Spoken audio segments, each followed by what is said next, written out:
The sword warrior looked down at the result of his work. In the hole formed in the ground lay a slain opponent. The rival below thought it looked like treachery. The young man called this warrior a scoundrel. Among all his subjects, he had chosen him to be his apprentice. But behind his back, he had conspired with the 5 sects.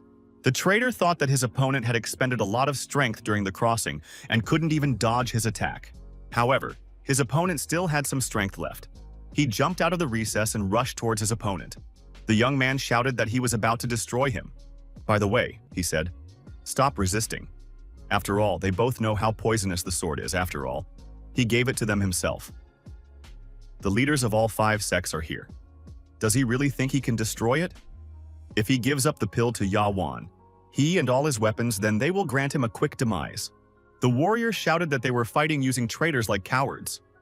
"Is this really the honor they are proud of?" one of the sect leaders asked. "Did the demonic leader really expect a fair battle? This is ridiculous." The warrior replied that even if he had to destroy his own body, they wouldn't get what they wanted. The sect leaders said that they needed to present a united front. This guy was going to finish them all off, so we should return the favor right now. The warrior shouted that he was Di Shitian, and they would all die by his hand in the next life. The great demonic leader. Di Shitian was wreaking havoc all over the world, destroying entire regions, killing everyone in his path. Everything ended when the 5 sects united against him and brought peace to the world. With the help of the devil demon, they were able to win after 3 days of battle. All of his weapons were commandeered by the 5 sects and carried away to the mountains. The warrior opened his eyes. He thought, "Is he really still alive? What's going on?" He thought that those old rascals had destroyed him. "Why is this happening?" The young man grabbed his head. Did he really have a different voice? Could this be a rebirth? The warrior heard someone else's conversation. Someone suggested that he was already dead and there was no need to continue the search. There was a girl accompanied by 3 people searching for this warrior. One of the 3 suggested that some bear must have already eaten his body. After all, it had been 3 whole days. The girl told them to stop moaning and keep searching. The girl said that everyone was here when Mofan fell off the cliff. How could they be so cold-blooded? The young man accompanying her smiled and said that this guy just slipped. They had nothing to do with it. Someone accompanying the girl said that this rascal didn't want to let go of Brother Lu's hand, trying to take him with him. Lu replied that the guy fell on his own. He didn't even touch him. The guy watching this company thought that they were sent by the 5 sects to look for him. How could they know that he was still alive? Mofan, looking at this company, thought that he would destroy them all. After he made this decision, he jumped out from behind the trees and said that he was about to destroy everyone. You could see in his eyes that he wasn't kidding and was ready to carry out his threat. Suddenly, the young man stopped right in the middle of the clearing. He couldn't understand what was going on. Why couldn't he use his demonic techniques? In response, the opponents attacked this guy, and he flew far backwards, hitting a tree. One of the youths said that poor people like this guy should die. The girl cried out in horror. "Why does he act like that? Doesn't he recognize her?" The young man thought it was impossible. He is the great demon chief Di Shutian. How could he be losing to some boy? Di Shutian was about to attack these people again. He accelerated and rushed towards his opponent. As he ran closer and swung, he was about to strike with his fist. The opponent asked in surprise, who was he trying to scare? He must have forgotten his place. How dare he attack them? All these words were accompanied by Di Shutian's beating. The girl shouted for them to stop. It was enough to use uncontrollable violence. The young man, beaten and bloody, was lying on the ground. The girl in red asked, "What are they doing?" The young men, justifying themselves, said that this guy had attacked them first. And in general, it was self-defense for them. They were not guilty of anything. The beaten Di Shutian thought that this body was disobeying him. The girl shouted for them to stop beating him and move away to a safe distance. The young man remembered the traitors cheering and saying that Di Shutian might fail and be destroyed. The enraged Di Shutian said that in that case, he would take that rascal with him. The traitor smirked and said that he had destroyed this fellow thanks to his weapon. The young man was lying in bed. The girl, in order to bring him to his senses, slapped him. The young man was holding the girl's breasts at that moment. The girl in red screamed and bounced to the side. The young man jumped up from the bed in fright. The girl screamed, "How dare he do that? What does he allow himself?" The boy asked why she was so worried about such a small thing. It should be an honor that he touched them. Suddenly, The door to the room rattled open. A young man accompanied by his assistants burst into the room. He asked what was going on here. The enraged young man saw a confused girl standing in the middle of the room. She was frightened, upset, and could not utter a word. Next to her stood a half-naked young man zipping up his pants. The bursting young man asked how he dared to do this to the girl and ordered his assistants to restrain him immediately. The half-naked young man jumped up and avoided the attack by doing a somersault. He said, "Do they really think they can handle him?" The boy dodged all the attackers and avoided capture. The young man said that if he hadn't lost his power, they would have all been destroyed by now. The guy calmly left the place. The girl was surprised. He dodged all their attacks? When did he manage to become so fast? The attacking young man thought. This rascal thought he could sneak away from him. He had a yellow ball in his hand. The guy told the fleeing one that he wouldn't be able to dodge it and aimed the ball at his opponent. 3 green energy snakes flew out of it and tried to attack him. The girl screamed, "What is he doing? Why is he using snakes? The young man will die from the poison." The boy replied that the young man would not die from it, but he might go mad. "We must find a master immediately." The young man screamed that he couldn't hold it back for long. The girl ran outside and said she would try to make it in time. The young man stood on the doorstep, unable to speak because of the paralyzing poison that had entered his body with the snake bite. The attackers were left alone with him. The chief among them said that no one could save this young man now. Finally, the girl left. The young man bent down and grabbed the boy's head, saying that he had not died from falling from an 80-meter cliff. His father was right. People like him are hard to destroy. And he added, "If you're in pain, don't worry. It should be over soon." However, the unbelievable happened. Something sparkled in the eyes of the young man affected by the poison. He jumped to his feet and punched his assailant hard in the jaw.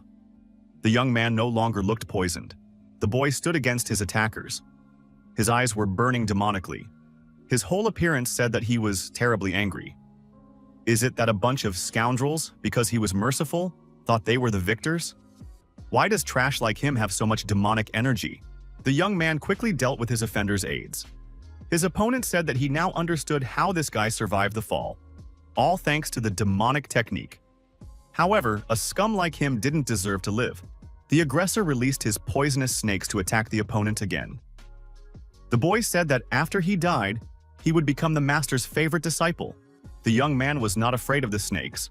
On the contrary, he turned around and attacked these vile creatures.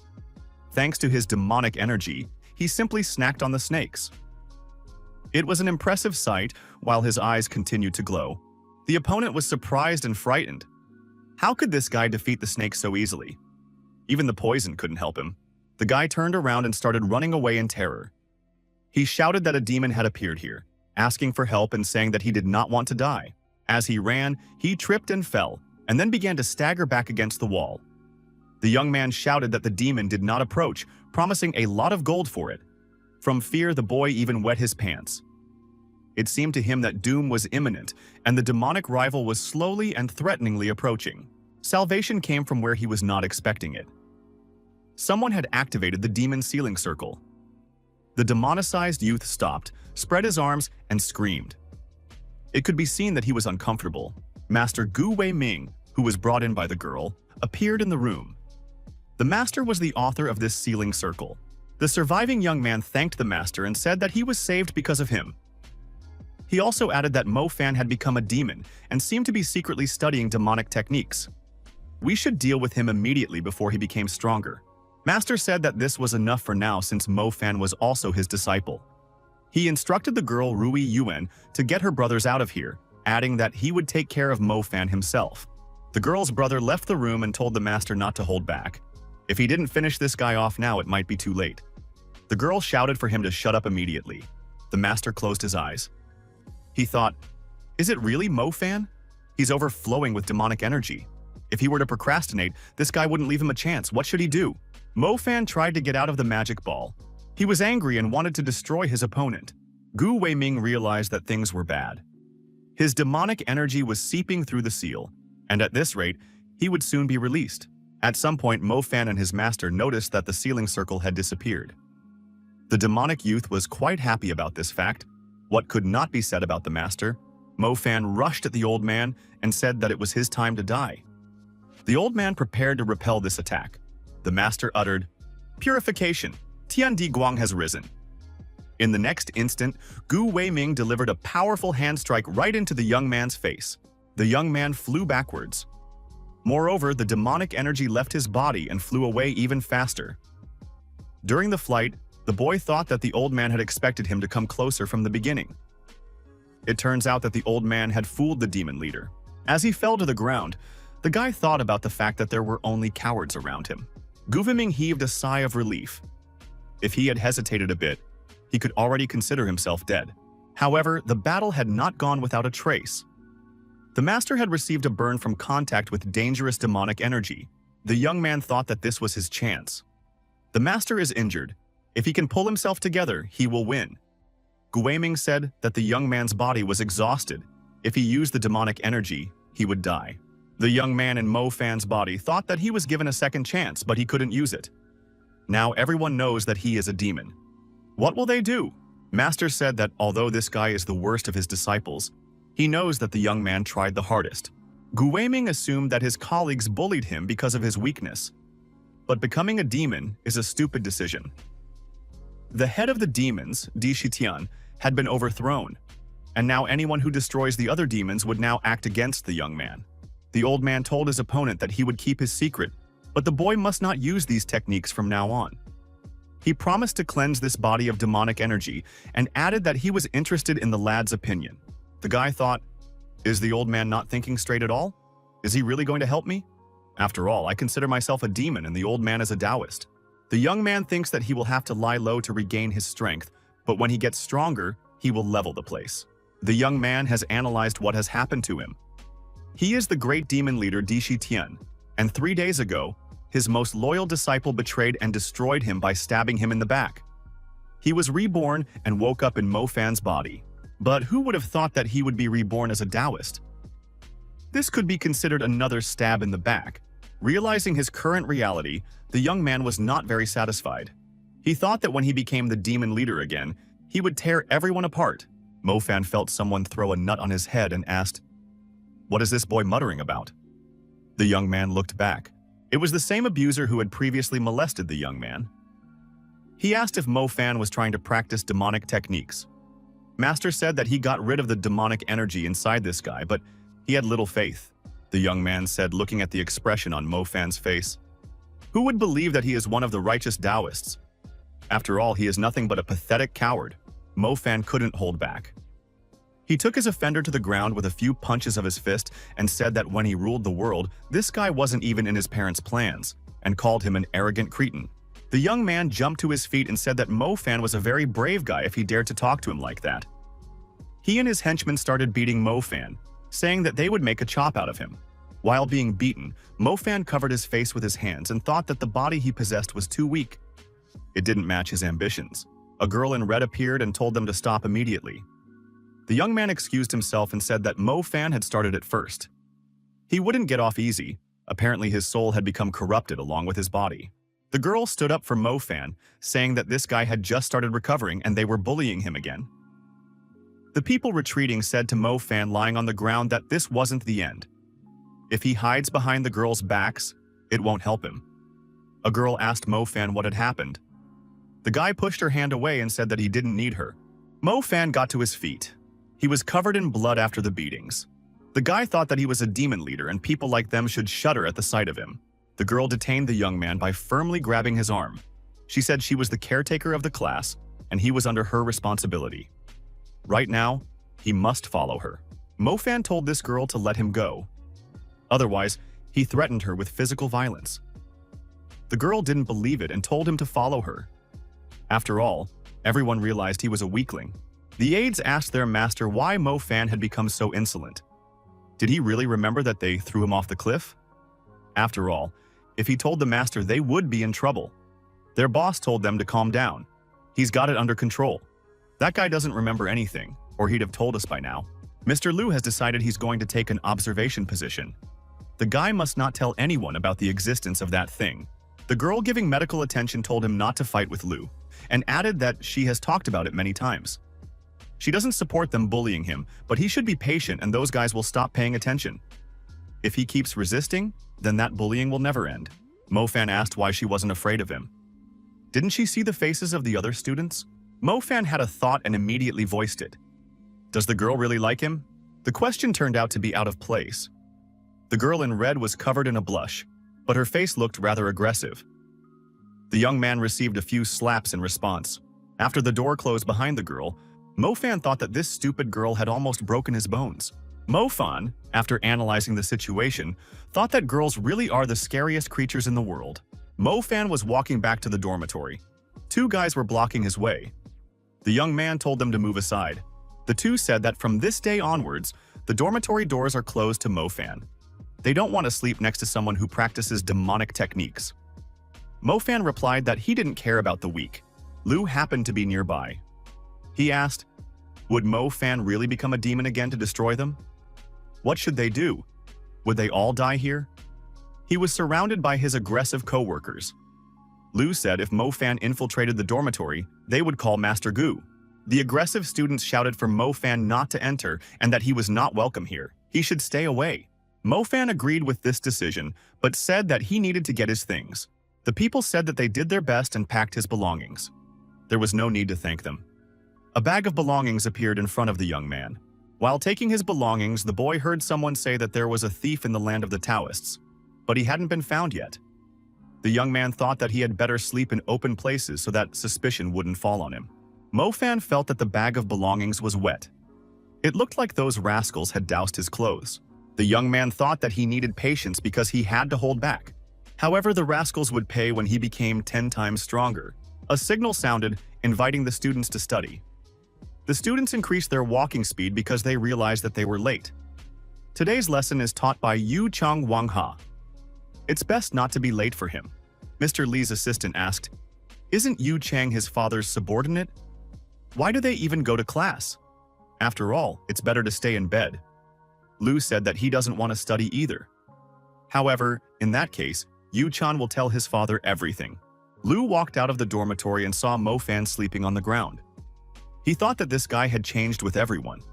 Before, he wouldn't have dared to skip class, but now he could sleep peacefully. Mr. Lu said not to wake this man up. Let him sleep as long as he wants. The young men, observing silence, left for class. Mo Fan opened his eyes and thought that everyone had left. Now he needed to find a place to meditate. He tried to climb over the fence, but he failed. The young man wondered who he even was. His limbs were so weak that he couldn't even climb over the wall. Suddenly, someone threw a whip around Mo Fan's neck and pulled him down. The young man fell off the wall. The person standing with the whip said that this Mo Fan was like a dog. The people who were standing nearby watching this laughed amicably. The man with the whip turned out to be Mr. Lu. Mr. Lu asked why Mo Fan was already on his knees. After all, he hadn't done anything to him yet. Mr. Lu added that this guy really looks like a dog. Mo Fan, getting to his feet, thought with anger that this rascal had succeeded in making him angry. Mo Fan took the whip off his neck and pounced on his opponent. He said that now Mr. Li was finished. Lu laughed and said that the mad dog started barking. Suddenly, the oldest, the real one beside Mr. Li, shouted that that was enough. At that, he swung his sword. Mo Fan immediately realized that this old man possessed the Jian technique. The elder said that not only did Mo Fan miss class, but he was also picking fights with a classmate. Did the young man with such behavior decide to stand against him? Mo Fan told the elder that anyone with eyes would realize that Mr. Lu attacked him first. The elder shouted for the young man to stop bickering. Lu told the master that this young man must have mastered the Yujian technique, so he decided to skip the lesson. The master said that was impossible. The master told Lu Yue's disciple to fight Mo Fan since he was the best in the class, adding that he was interested to see this guy's abilities. Mo Fan thought that he was being bullied. After all, he has never seen the Yuejian technique. He is not even a Taoist. Lu Yue told his opponent that it was the master's idea, not his. Therefore, there is no need to blame him. Lu Yue threw the sword at his opponent's feet and told him to try his best. Mo Fan thought that now at least he had a weapon in his hands. Lu Yue thought that now he had been given every chance. With a wave of his hand, he began to control the sword. The sword struck Mo Fan's back. The young man ran aside. Lu Yue laughed. This guy is only capable of running away. The guy started to control his sword again, which continuously attacked Mo Fan. Mo Fan fell to the ground and thought that he wouldn't be able to handle repelling these incessant attacks. The people around him wondered, When did Lu Yue have time to learn advanced techniques? After all, the master had only taught them how to strike and return the sword. Had Yu Chawan secretly taught him a spell from everyone? Those observing thought that the opponent's abilities differed greatly. This is no longer a duel, but a beating. Isn't Mo Fan afraid of losing control of himself and becoming a demon again? The master thought that this demon spawn was just waiting for the opportune moment. Mo Fan thought that he couldn't keep up with his sword. It seems that his opponent is using more than just technique. Lu Yue asked his opponent why he was still holding back. Then he would have to push even harder. Lu Yue attacked his opponent with an energy arrow and said that if he didn't resist, this strike would destroy his heart. Mo Fan uttered magic words and the attack was repelled. At this, the young man glared menacingly at his opponent. Lu Yue fiercely thought that this guy had copied his spell. Mo Fan said that his opponent wanted a good fight. The guy started to concentrate his internal energy on his fingertips. Those watching were surprised. Was Mo Fan really so skillful with the Yu Jane technique? He was able to block the attack, and he had an incredible mastery of the technique. The master was surprised. This guy was able to use the technique with just one spell. However, spells alone wouldn't be enough. Coordination also needed to be practiced. Master thought that it was only impossible if this guy was not a cultivation master. Mo Fan, using his new knowledge, sent the sword back to his opponent. As he did so, energy slipped from his fingertips. Thus, the opponents dueled for a while, attacking each other. There was no clear winner yet. Lu Yue became very nervous. He organized his attacks more and more aggressively. However, there was no positive result for him. At some point, Mo Fan's sword cracked and broke. It simply disintegrated into pieces. Lu Yue smilingly said that his opponent should train for 100 years to defeat him. The audience shouted that Brother Lu was the best and invincible. Mo Fan thought, "This sword is not forged from steel. It's lead." Everything was set up from the beginning. Mo Fan decided that he would make do with his own strength. He said that his opponent's honor and righteousness was a pathetic farce. In reality, he was willing to do anything to win. Mo Fan felt that he was turning into a demon again and decided that he would tear everyone present. The attendants outside the building noticed that Mo Fan's battle had everyone's attention. Suddenly, the door of the building swung open and red-hot swords flew out from there, heading through the air towards where Mo Fan was located. Mo Fan asked his opponent, "Would a strong disciple like him not be able to break these swords as well?" He directed a stream of swords towards his opponent and said that he could now try to deal with them. Lu Yue fell to the ground and screamed in fear. Everyone around him also rushed to run in different directions. A master entered the arena and said that the duel was over. There was no need to injure each other. The elder deactivated the flying swords and activated the air defense mode. Lu Yue thanked his master for saving him. The master told Mo Fan that this was just a competition between peers and needed to stop. He had already won. Mo Fan asked, "Has master only now started to worry about his disciples?" The master, realizing that the young man wouldn't stop there, said that he wouldn't interfere. Let them continue, but the young man must let him go. Lu Yue cried out in fear that the master couldn't leave him. Mo Fan thought that the dogs had finally started to bite each other, but either way, they would both die. Suddenly, the young man heard shouts from afar. "Mo Fan, stop!" Was he really going to rebel against his elders? The young man looked around and saw a girl in red and his master standing on the roof of a neighboring building. The girl declared that if Mo Fan didn't stop, he would ruin himself. Lu Yue shouted for Master Gu to save him. Mo Fan is turning into a demon again, and this must be stopped. Mo Fan inquired, "What do demons have to do with this?" It's just that he was just using their technique. Or would anyone who defeats them be called a demon? Master Gu asked the young man to put down all the swords first. Mo Fan agreed. However, all the swords flew in close proximity to Lu Yue and his teacher without lowering their speed. Master Gu shouted again, "Why is Mo Fan doing this?" He found a way, but Master said to calm down and look carefully. He didn't take their lives. Lu Yue and his teacher stood in the same place, almost without clothes, destroyed by the flying swords. The girl thought that this guy not only controlled the swords, but also tore their clothes without leaving a single scratch. Only true masters could do such a thing. Master Gu gave the young man a showdown and said that Mo Fan attacked his fellow masters and the master disobeying orders. Doesn't he realize what he has done? The young man kneeled in front of the master, bowing his head. Mo Fan sluggishly replied that he acknowledged his mistake, but didn't want unnecessary talk. The girl asked the master to be gentle with the young man. After all, this was his first transgression.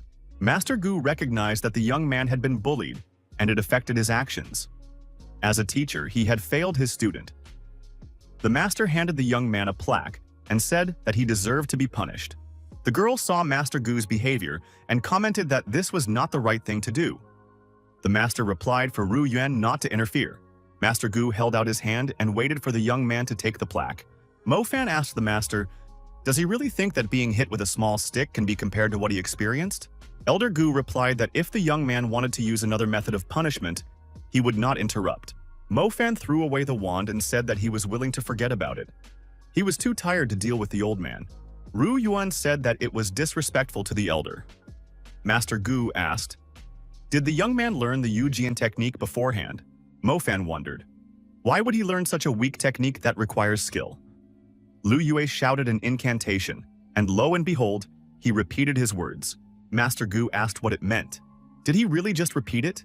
Did he even realize that his improvisation was already a level above their top master of the Yujian technique? He's been practicing it for 30 years.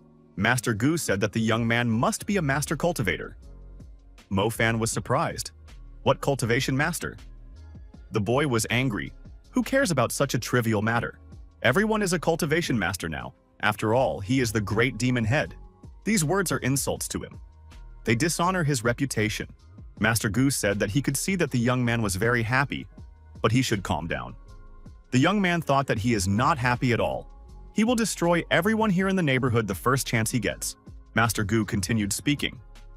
The fact that they didn't consider the young man's talent in time was only his fault. From now on, Master Gu promises to train the young man harder. But he will have one request for the young man. This year, they received a third-class assignment from the Union. There are only 3 classes of assignments. The first is the most difficult. The older disciples aren't on the school grounds, and Master doesn't know who to assign it to. Since Mo Fan turned out to be so strong, he should be able to handle it. This year, Mo Fan and Ruo Yuan will do this task together for the sake of their monastery. One of the disciples ran into the room and informed Master Gu that a messenger from Guangyang City had arrived on behalf of the Union. Master Gu was surprised. After all, they had just returned from a meeting with the Union. Why is he here? Ruo Yuan reminded Master that the vice president of the Union is Lu Yue's father. Master Gu said that he remembered everything. The messenger who came on behalf of the Union was nervous because of the long wait. The disciples said that their master would come soon. Finally, Master Gu Wei, accompanied by Ruo Yuan, appeared and apologized for keeping the guests waiting. The master suggested that the envoy visit their educational institution, the monastery. The envoy replied that it was not necessary.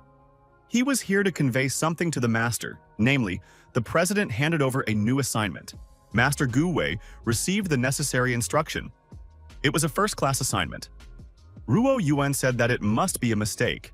After all, they are just a small monastery and always received third-class assignments. Why was it different this time? The messenger said that it was outrageous. Would they really challenge the Union's decision? Could they be plotting a rebellion? The messenger said that if the mission is not accomplished, this monastery will be shut down. They have no right to challenge the council's decision. The monastery's personnel were upset. Are they really trying to be shut down? Only large monasteries subordinate to the 5 sects dare to take first-class assignments. Would Master Gu Wei be punished and the monastery shut down if they refused the assignment? Master Gu sweated from the exertion and said that they would not be able to complete such a class assignment. Their senior disciples had transferred to Hiaoyang Monastery, and the others were too weak for it. Master Gu lowered his head to the messenger and asked him to enter their situation and take the assignment back. The envoy was enraged. He said that they dare not deceive him. They can't call themselves weak. After all, one of their disciples had beaten Master Lu Yue. Master Gu Wei said that it was just a duel between disciples. Nothing serious happened. The envoy was approached by the injured Lu Yue. He turned to his uncle Liu and asked for his support. The messenger saw the young man and was very frightened. He cried out, "Is Master Lu really so badly injured? Who had wrongfully abused this young man?" The envoy felt sorry for his nephew and asked Master Gu Wei, "Doesn't he consider this a serious misdemeanor?" Ruye Yuan asked, "Does Lu Yue even have a conscience? It's not like Mo Fan even injured him. Why is he pretending?" Lu Yue replied that everyone present witnessed it. Mo Fan was trying to deal with him. Any disciple would confirm those words. The girl said that a scoundrel like him really deserved to be torn to pieces. The envoy told Master Gu that officially the union cannot interfere in the affairs of monasteries. But if Lu Yue was injured, he could not turn a blind eye. The messenger ordered to bring this young man who had caused such mayhem. Master Gu asked the messenger not to interfere in this. After all, it was the disciples' business. He added that he was personally ready to be punished for what had happened, as it was solely his fault. Mo Fan, who was nearby, asked what kind of rabid dog was told to bark incessantly. This messenger can be heard all over the square, so shouldn't he shut up? The disciples thought that Mo Fan had lost his mind. He's the messenger of the monastery union. They have 5 sects on their side. To them, destroying a person is like crushing an ant. Lu Yue told Uncle Lu that it was the man who beat him up. The messenger ordered his assistant Tai Gang to cut off that guy's hand and bring it over. Ru Yuan stood in front of Tai Gang and told the warrior to stop. The girl wanted to prevent more bloodshed. She said that she was the caretaker of the class. If he wanted to harm her student, he would have to go through her. Mo Fan walked to the middle of the arena and said that the girl didn't have to protect him. The guy was acting flippant and showing that he wasn't afraid of anyone. Master Gu said for Ru Yuan not to interfere. He wondered who would dare to harm his disciple in front of his eyes. Master Gu was determined. According to the rules, he could destroy anyone who dared to interfere in the affairs of his monastery. Tai Gang told Master Envoy that if Gu Wei was serious, it would not be good for them. The envoy got angry and called the old man an old rascal. The union representatives said that they wouldn't touch that young man. But if Master Gu talked about the rules, then he must accept the assignment. If he refuses, it will be reported to the union and this monastery will be closed by tomorrow. Mo Fan picked up the assignment manual and was surprised that it was only a first-class assignment. Did anyone think that there was something special in it and no one would dare to take it? Those watching the young man were surprised. Does he really want it for himself? He's being so arrogant. Who does he think he is? Mo Fan, after reading the instructions, said that this task was now his. The envoy laughed and said that was fine. There were still those who were not afraid of death.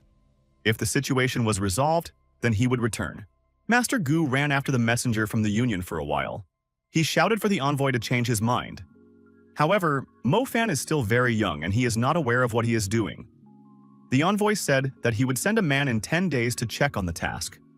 Zifeng Monastery would cease to exist if it failed.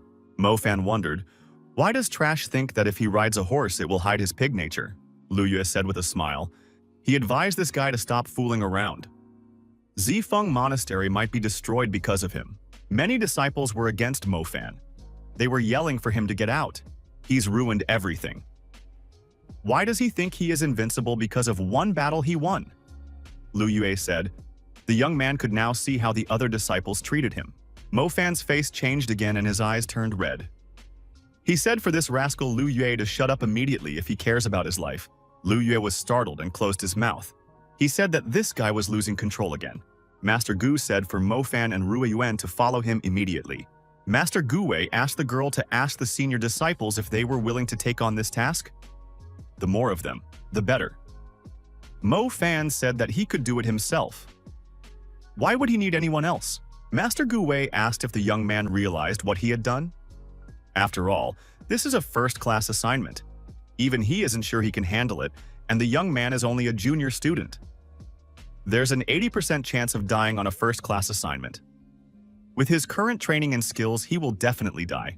Mo Fan said that he was the one who beat up Lu Yue, and that the messenger specifically came after him. Of course, the responsibility lies on him. He won't pull anyone behind him. The girl came back and said that she had asked everyone, but no one agreed. Master Gu Wei agreed that they should not be forced to risk their lives. Master Gu Wei said he would go to the union the next day. Despite all the humiliation, he would ask them to cancel the assignment. The students, however, he forbade them to leave the monastery. Master Gu Wei withdrew. The instructions for the assignment remained with him. Ru Yuan followed him. Mo Fan thought that this old man was very annoying. Mo Fan thought that he had already had time to read all the requirements for the task. Under the cover of darkness, Mo Fan used a ladder to traverse the wall separating the monastery from the outside world. Once on the other side of the wall, the young man heard the question, Where is he going? Next to him was Ru Yuan. The young man began to make excuses. He told the class caretaker that he couldn't sleep and decided to take a walk. Why was she awake? The girl said that she knew the young man would not listen to the master and try to complete the task on his own. Mo Fan said that the class caretaker was very shrewd and caught him red-handed. What is she going to do now? The guy thought. The girl said that even if their master went to the union, they wouldn't change their decision there. As the caretaker of the class, she can't be inactive. Ru Yuan said that in light of the events that happened, she made a decision. She will go together with the young man. After a long transition, Mo Fan said that the girls don't have enough stamina. They don't take breaks, but she keeps up. He suggested that they stop to eat. The girl told the young man not to get cocky because she would still defeat him in battle. At a roadside establishment, Mo Fan placed an order. He asked to bring 2 baskets of scones and 2 boiled teas. The girl was surprised. Why so many scones? After all, she can only eat 1. The young man apologized and said he wanted to change the order. He asked to order 2 baskets and another bun. Ru Yan stated that she would only pay for herself. The waitress was surprised and asked why they are fighting since they came together. The waitress said that the young people were very young and asked if they had gotten married recently. Ru Yuan couldn't keep the tea in her mouth after saying that, and it all got on her interlocutor's face.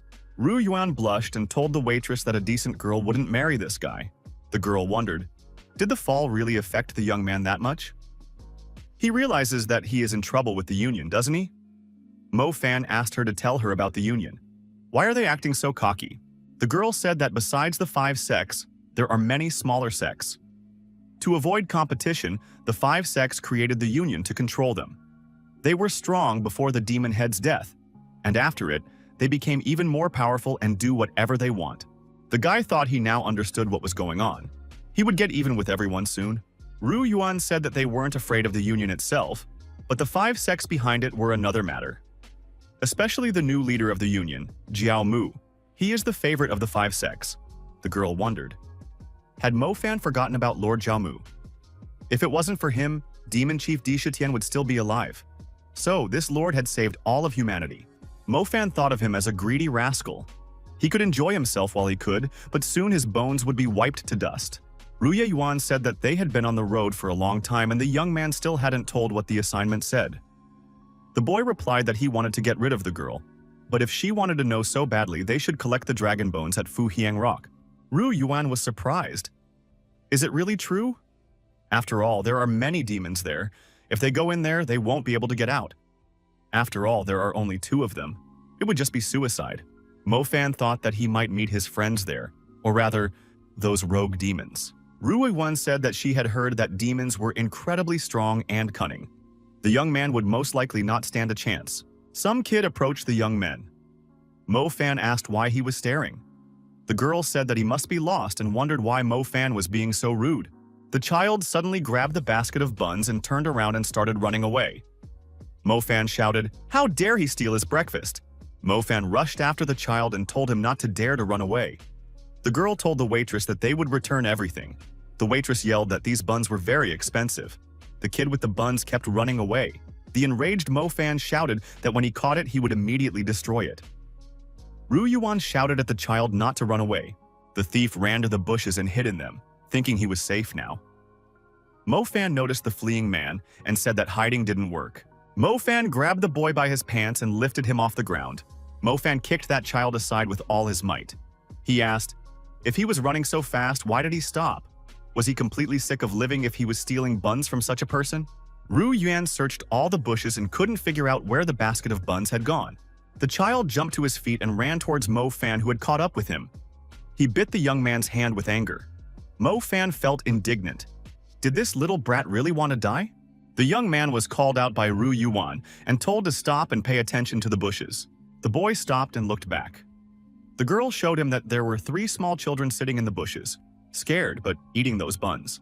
The girl went back to the eating establishment and said they had figured it out. It looks like these kids are abandoned. They have no family, this boy is 9 years old and the other kids are even younger. He gave them all the food. Ru Yuan told the kind woman who sold them buns that she was from Zifeng Monastery. But they have been sent on a mission and can't take the children with them. Could this kind woman look after the children until they complete the mission? A silver ingot was given to this woman as an advance payment. The woman said it was too much, she didn't need it, but she took the ingot. Mo Fan said that they should move forward. They shouldn't waste time. Ru Yuan said goodbye to the children and the woman and rushed after the young man. The girl asked why the young man was not happy.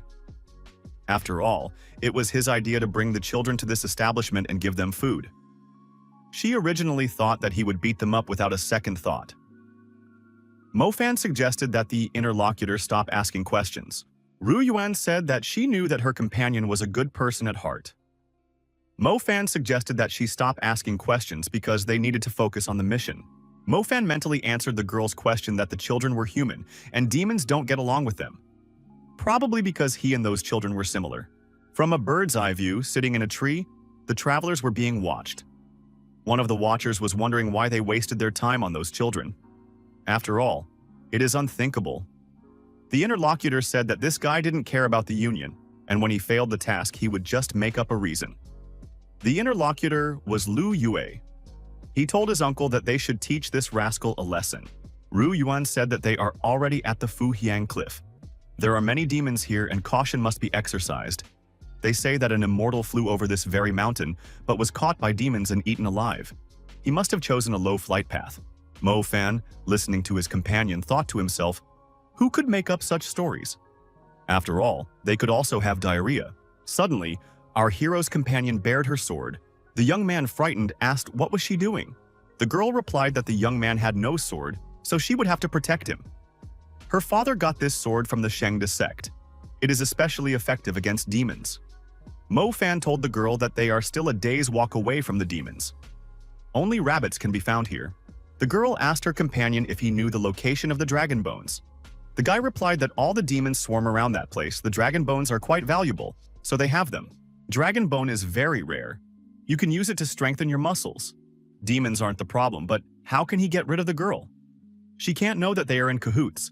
Mo Fan thought that when he got the chance, he would try to deactivate his companion for a while. Mo Fan said that he would go ahead to scout and she should stay here and wait for him. Mo Fan thought he would hide his presence, sneak up behind her, deactivate the girl and find the bones. Then he would tell her that the demons had surrounded him and kicked him out. This plan seemed brilliant to the young man. Ru Yuan looked around cautiously. She asked Mo Fan where he was. The frightened girl asked that if he could hear her, he should call back. At this time, someone was secretly sneaking up on her from behind. The intruder's hands were already showing. Mo Fan was sitting in ambush in the bushes at this time and chuckled. However, the young man had lost sight of the girl. He couldn't understand where she had gone and what it all meant. After sitting in ambush for some more time, our hero came out into the clearing and, not seeing the girl, started calling for her. He shouted for her to come out and not play hide and seek. It dawned on Mo Fan. Did those guys really make their move? The young man thought that his companion had been kidnapped by demons. The girl's kidnapper asked his companion why he had deactivated her. After all, she is not their target. Lu Yue, the kidnapper, told his uncle that the girl's name is Ru Yuan and she is the daughter of the head of Shangyang City. If something happened to her, who would be suspected in such a case? The uncle was surprised. Is this girl really the daughter of the city chief? The young man laughed and said that it was difficult for him to get this information. Uncle said that it was not bad. If something happened to her, Zifeng Monastery would come to an end, and Mo Fang wouldn't escape punishment no matter what. Lu Yue suggested Uncle tell everyone that Mo Fan deactivated her and took the opportunity. The girl was lying on the grass unconscious. The young man said that he was a little worried. The uncle said that he was still young and inexperienced and suggested that he take a step back. He would show him how to do it properly. The uncle and nephew got into an altercation, deciding between themselves which of them should be the first to seize the opportunity. Looking for the girl, Mo Fan thought that he had been inattentive. The demons must have been on alert because of the situation. They must have been following them the entire way. If Rui Yuan was caught, they could destroy her. Suddenly, an axe stabbed into a tree near the young man. The young man jumped aside. There were demons nearby. One of them said there was food. The young man has beautiful skin. They like to eat Taoists. The demon told the man that he was sure the guy was completely horrified by his greatness. Mo Fan asked the demon squad leader if they caught the girl. The demon replied that they had caught 2 other Taoists along with her. The next moment, the demon shouted at the young man. Who gave him the right to speak? The demon didn't understand why he answered the boy. After all, he was the strongest here. Why was he affected by this pitiful man's aura? Mo Fan thought, what kind of Taoists are we talking about? Where could people come from here? The young man told the demon to immediately take him to the girl. The demon asked how this man could command him since he was in his territory. Does he really think his lackeys are here? They could destroy her right now. Mo Fan thought that these demons are not completely normal. He better not reveal his identity. He needs to find the girl, but how can he convince them to take him to her? Mo Fan asked, do they really want to destroy him without any preparation? Mo Fan started to give cooking recipes. First, it is better to make a chop out of the body using a mace to make the muscles softer, and then cut it into small pieces, making sure to stick to the line. Soy sauce should be used. Put in the oven for 5 minutes and wait until the skin is crispy. Upon hearing this recipe, the demons drooled. The demon ordered his assistants to take those Taoists to a cave. The demon ordered his assistants to let them live. He wants to start cooking them in that state. One of the demons fell on his knees in front of the young man and said that he was their savior. The young man must have been a chef before he became a Taoist. The boy felt sorry for those demons. It looked like none of them had ever tasted a proper dish before. The boss of the demons said that they should immediately move to the cave. They would be preparing dinner right now. One of the demons grabbed Mo Fan and dragged him behind him into the cave. On the way, the young man questioned these demons about many things to elicit the information he needed from them. Mo Fan already had a few questions. He knew the names of these demons and who was at the head of the rocks. Fu Hian. The demon came with his companions to the cave and told his brothers that he had brought dinner. Looking at this cave, Mo Fan thought that it was very small. The demon was in a pitiful state after its demise. The young man heard two people talking. One of them said that instead of fighting, this guy was asking for mercy. How would he be able to look the master in the eye after that? The interlocutor told his companion to be quiet. He came here to express his loyalty to the head of the demons. Why would he show disrespect? It was a conversation between uncle and nephew.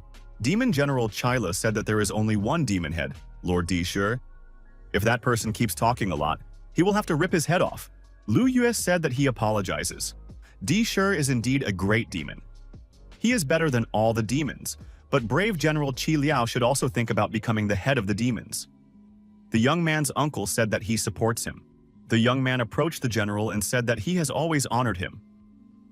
This general is like family to him. His imposing aura is many times stronger than the elders. Lu Yue kissed the general's feet and asked to adopt him, promising to serve the demon general forever. Ru Yuan screamed that this young man was the most pathetic slug she had ever seen. He betrayed his master and swears allegiance to the demon. He will definitely be punished. The general said the girl was right. This young man is disgusting, but seeing a Taoist kneeling in front of her is quite pleasant. Lu Yue, without raising his head, thanked the general for his kind words. And he also told the general that this girl is the first gift to him. General Chila said that he is not interested in human women. He eats them. Lu Yue said that of course they can eat her. She has good skin and tasty meat. Someone said, and if you fry it, it will be even tastier. A demon appeared in front of the general and his prisoner, accompanied by our hero. The demon told his brother that the man had told him about a great recipe for cooking human meat. If you cook it with egg and onion, it will be much tastier. And there's no need to eat them raw anymore. Mo Fan thought that it was even more problematic to reveal his identity now. After all, there are so many people here. Rua Yuan wondered why Mo Fan was here. Lu Yue saw the young man and thought that this guy knows how to use demonic techniques, so he must be one of them. The general told his brother that he had brought another Taoist. Why are there so many of them in the forest today? Lu Yue, pointing his finger at Mo Fan, said that this guy is a spy from the Yu Feng sect. He should be feared. The demons were angry at our hero after all. He is one of those who destroyed the head of the demons. Mo Fan thought that it was not yet time to confess. The demons began to call the young man names and asked him who he thought he was. These Taoists are always deceiving. We should eat him first and sacrifice him to the head of the demons. Mo Fan thought that it was too late to confess. The girl shouted that this young man was not from the Yu Feng sect. He was just a simple disciple. A silencing technique was applied to Rua Yuan, and she was unable to speak another word. Mo Fan looked at Lu Yue without realizing that it was his doing. There was still energy sparkling on the young man's fingertips. Mo Fan started to speak the whole truth like an interrogation. He said that Lu Yue wanted to take the Tushan sword and destroy all the demons. The guy said that if he died, his spirit would haunt Lu Yue forever. The young man thought that Ru He-yuan must not find out about his identity. The general should be spoken to in private. Lu Yue didn't understand what sword he was talking about. The general asked, "Did the young man really have this sword?" The demon asked our hero, "Is he really talking about one of the demon swords?" The boy confirmed. He said that they were ordered to bring this sword to everyone, but that guy wanted to keep it for himself. The frightened Lu Yue said that this scoundrel is lying. He doesn't have any sword. The general came close to his prisoner and said that he would ask one more time, "Does he have a sword?" At this, the demon grabbed the young man by the throat. Lu Yue frightened voice wheezed that he didn't have any sword. That guy was making things up. The demon reached out with his free hand to the side and pulled Mo Fan towards him. The young man rose into the air and began to approach the demon general. The general now had a person in each hand, which he held by the neck. The general asked which one of them was the liar. Mo Fan said that he was telling the truth. The general could check for himself. The guy crossed the fingers of his hands in front of him and said, "He is telling the truth." The general can see it himself. The general dismissed Lu Yue and said that he would personally deal with it. The demon general said for everyone to wait here, he will ask some questions to this young man in private. The demon asked Mo Fan how he knew Di Shutian's personal seal. The fellow said that he had to let him go first. The young man stood up to his full height and asked the general, "Where are the others? Where did they go? Was he really the only one left here?" The general became suspicious of who he was dealing with and shouted that it was impossible.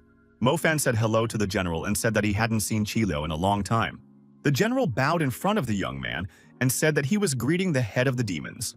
That rascal Zhao Mu had brought the Taoists to them, who had destroyed many of their brothers. That day, only a few were able to escape. Only the women were spared, but they were turned into slaves. The survivors came to these mountains seeking salvation. All those who managed to survive are in this place. The general said that he tried to save as many of his men as he could, but he couldn't. The warrior was really frustrated. The demon head said if the heavens gave them another chance, they would reclaim what was rightfully theirs. He would make them all pay with their blood. The demon race would become great again. Then no one would dare to disadvantage them anymore. The general kneeled once more and asked, "What instructions will the demon head have?" He would do everything for his master. Mo Fan said, "They can't be in a hurry." He remembered all his techniques, but he needed to become even stronger. When the time comes, they will definitely make their move, but for now, they need to lay low. The general, pointing to the deepest part of the cave, said that he had found a spiritual medicine. Maybe his master could use it. Mo Fan looked into that part of the cave and saw the spiritual medicine and determined with an experienced eye that it was dragon bones. Several thousand years have passed and its bones don't rot. They have many marvelous effects. The general said they realized it was something special the second they discovered it, but didn't know how to use it. Perhaps the general knows what can be done with it. Mo Fan thought that he was tasked to find the bones, but he didn't expect to go this long. Mo Fan thought that this dragon was very powerful when it was alive. If one used its bones to temper its body, its strength would increase greatly. The young man thought that in the current competition, he wouldn't be able to use the old techniques to refine the bones. Maybe the Taoists' techniques would work. If he had the opportunity to learn their techniques, he should take advantage of it. Plus, he could use them for revenge and wipe out all the Taoists. Mo Fan told his general that he would only take one bone with him and take the Taoists' attention away from this place. The general asked what to do with the other prisoners. Should we destroy them to avenge their brothers? Mo Fan thought that using Qila's hand to destroy Lu Yue was a great idea. But that would incur his father's wrath. He still needed a place where he could grow stronger in peace, so it was better not to cause trouble. The head of the demons said it's not worth doing right now. He should take them along with him to take suspicion away from them. It was time to test his general's acting skills. Lu Yue tried to negotiate with the demons. He said that his meat tasted horrible and suggested that they shouldn't eat it. Uncle said that he was already old and his meat would definitely not be liked. The uncle and the nephew tried to work things out between them. Why were they telling each other untruths? The general who appeared pushed Mo Fan away from him and told his warriors to lock up all the humans and warn the other demons that they would have a meal today. Lu Yue was even more frightened and cried. He had said that there was no point in eating him. The general told the most cowardly youth that he didn't like this young man's hairstyle. It was disgusting, and ordered his subordinates to lock up all the men. The bound Ru Yuan asked the young man, "Is he all right? Was Mo Fan not injured?" Mo Fan winked at the girl and told her not to worry. This night, he would take her away from here. The people were imprisoned. Mo Fan and the girl were tied to a pole. The other two were suspended on a rope by their arms and legs. The guards nearby were sitting around a fire. Lu Yue tried to find justice and establish order here. He asked why those were allowed to sit while they were tied up like this. A demon asked, "Does this guy really want his tongue cut off?" One of the demons said that the boss was inviting everyone for a drink. The satisfied demons ran to the boss. On the way, they shouted that they had the best boss. He always shares drinks with them. Ruye Yuan asked Mo Fan, how could they escape since there wasn't much time left? The young man started to cast a spell. Lu Yue asked, "Is this guy really crazy? Does he really want to use Yu Jian's technique in this place? Did he really see a sword somewhere?" Our hero didn't need a sword. He was able to achieve control over the hot log from the bonfire instead of the sword. Mo Fan told the grumpy interlocutor that he was the only one blind in this room. Pauline burned the ropes that bound Mo Fan and the girl. Lu Yue immediately started repeating this spell, but it didn't work. His uncle said that the young man hadn't practiced enough and he would have to pull the two of them out himself. The uncle said that when you cast a spell, you have to focus, and offered to let his nephew learn from him. Mo Fan told his companion that they didn't seem to have to worry about those two. Those two were shouting for the young man not to go and leave them. Mo Fan thought that Chila's demonic Shi was preventing those people from using their techniques. Lu Yue shouted for Mo Fan not to leave him here. If he saved him, he would get a lot of gold. Mo Fan apologized and said that he wasn't going to help someone like this young man. But if he gives something right now, the guy might change his mind. Lu Yue said that he agrees. He has the centennial cliff grass. If he is rescued, he would be willing to part with the grass. Ruye Yuan asked, "How did he get it in these parts?" Mo Fan asked, "Does this guy carry something valuable with him all the time?" Mo Fan said that he agreed, but his opponent should answer him first. Our hero thought of just playing around with this guy, not thinking that he could get something in return. Mo Fan wondered how did they get here. He didn't think they were going to join the demons. Lu Yue apologized and said that Mo Fan and his companion wouldn't be able to handle such a task. So here was Master asking for help to help them. As soon as he entered the cliff area, he saw the demons kidnapping the girl. They chased after them, but there were too many of them. Mo Fan said that it was very touching. He didn't think this guy would be worried about them. Ru Yuan said that she didn't see the kidnapper, but she was sure it wasn't demons. Mo Fan told the girl that now was not the time to talk about it, and turned to Lu Yue. He asked, "Where is the centennial cliff grass?" The guy replied that it was in the boots. Mo Fan took out the grass and looked at it. This shape and golden coloring said that it was indeed the centennial cliff grass. This is an incredible rarity. The girl said that it was the first time she had ever seen someone versed in the quality of centennial grass. Where did the guy get such knowledge from? Mo Fan hesitated and said that he had read about it in a book. It's called Encyclopedia of Centennial Herbs. Lu Yue suggested that his uncle team up and destroy this guy. He needs to get the herb back. The uncle said it's too early to do that since they're still in the demon cave. They need to get out of here first. Lu Yue thought that this boy might be happy before they got out of here. Mo Fan had already realized what these two were up to, but they clearly don't have enough intelligence. They need to get out of here first. The girls said that they can't come back empty-handed. What will they say to the Alliance in that case? The four fugitives had been traveling for too long and still hadn't found a way out. Could it be that they had gotten lost? Mo Fan thought that his general had gotten it right and didn't do anything stupid with the dragon bones, and arranged everything so that their plan couldn't be discovered. Suddenly, the humans saw two demons up ahead. In front of them on a pedestal was a dragon bone. Lu Yue asked what it was. It looked like a precious treasure. The girl said that it was a dragon bone with a purple glow. Perhaps they can accomplish their mission. Mo Fan thought that he could still count on his general. Lu Yue asked why they were still thinking about the mission. The bone is very important to the demons. It is logical that it is heavily guarded. We just need to quietly leave this place. The guy thought that when he gets home, he will gather people to destroy these demons and take the bone. The girl said they couldn't come back empty-handed or the monastery would be in trouble. These two came here to help accomplish the mission, didn't they? Mo Fan asked. What is she up to? The girl decided to demonstrate the art of hand-to-hand combat and used the dry wind palm technique. The two demons present were deactivated. Satisfied with herself, Ru Yuan declared that she was finally able to relieve her stress. It was necessary to quickly grab the dragon bone and get out of here. It was so loud that all the demons would soon run here. Something had not gone according to plan. Lu Yue grabbed his sword and said that these vile demons didn't dare to kill him. He would personally send everyone to hell. Lu Yue was about to strike, but his sword was blocked. It was Mo Fan's imperial sword. Lu Yue wondered why he had saved the demon.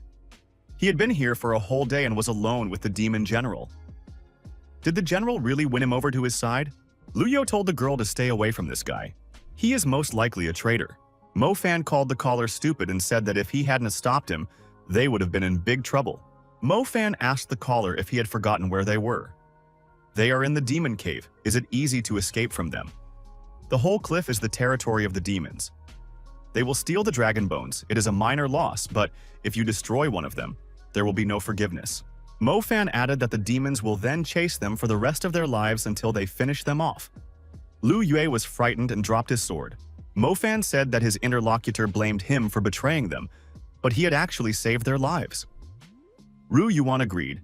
There was no need to anger the demons. The most important thing was to come back in one piece. Lu Yue stated that he gave them chances, but if they insist, he will leave them alive. This guy's uncle said that we should hurry up. It seems that the demons are approaching. The frightened young man turned around and ran away from the cave, shouting to be waited for. The general around the corner thought that this man was disgusting. If he damaged even one demon, he would be torn to pieces.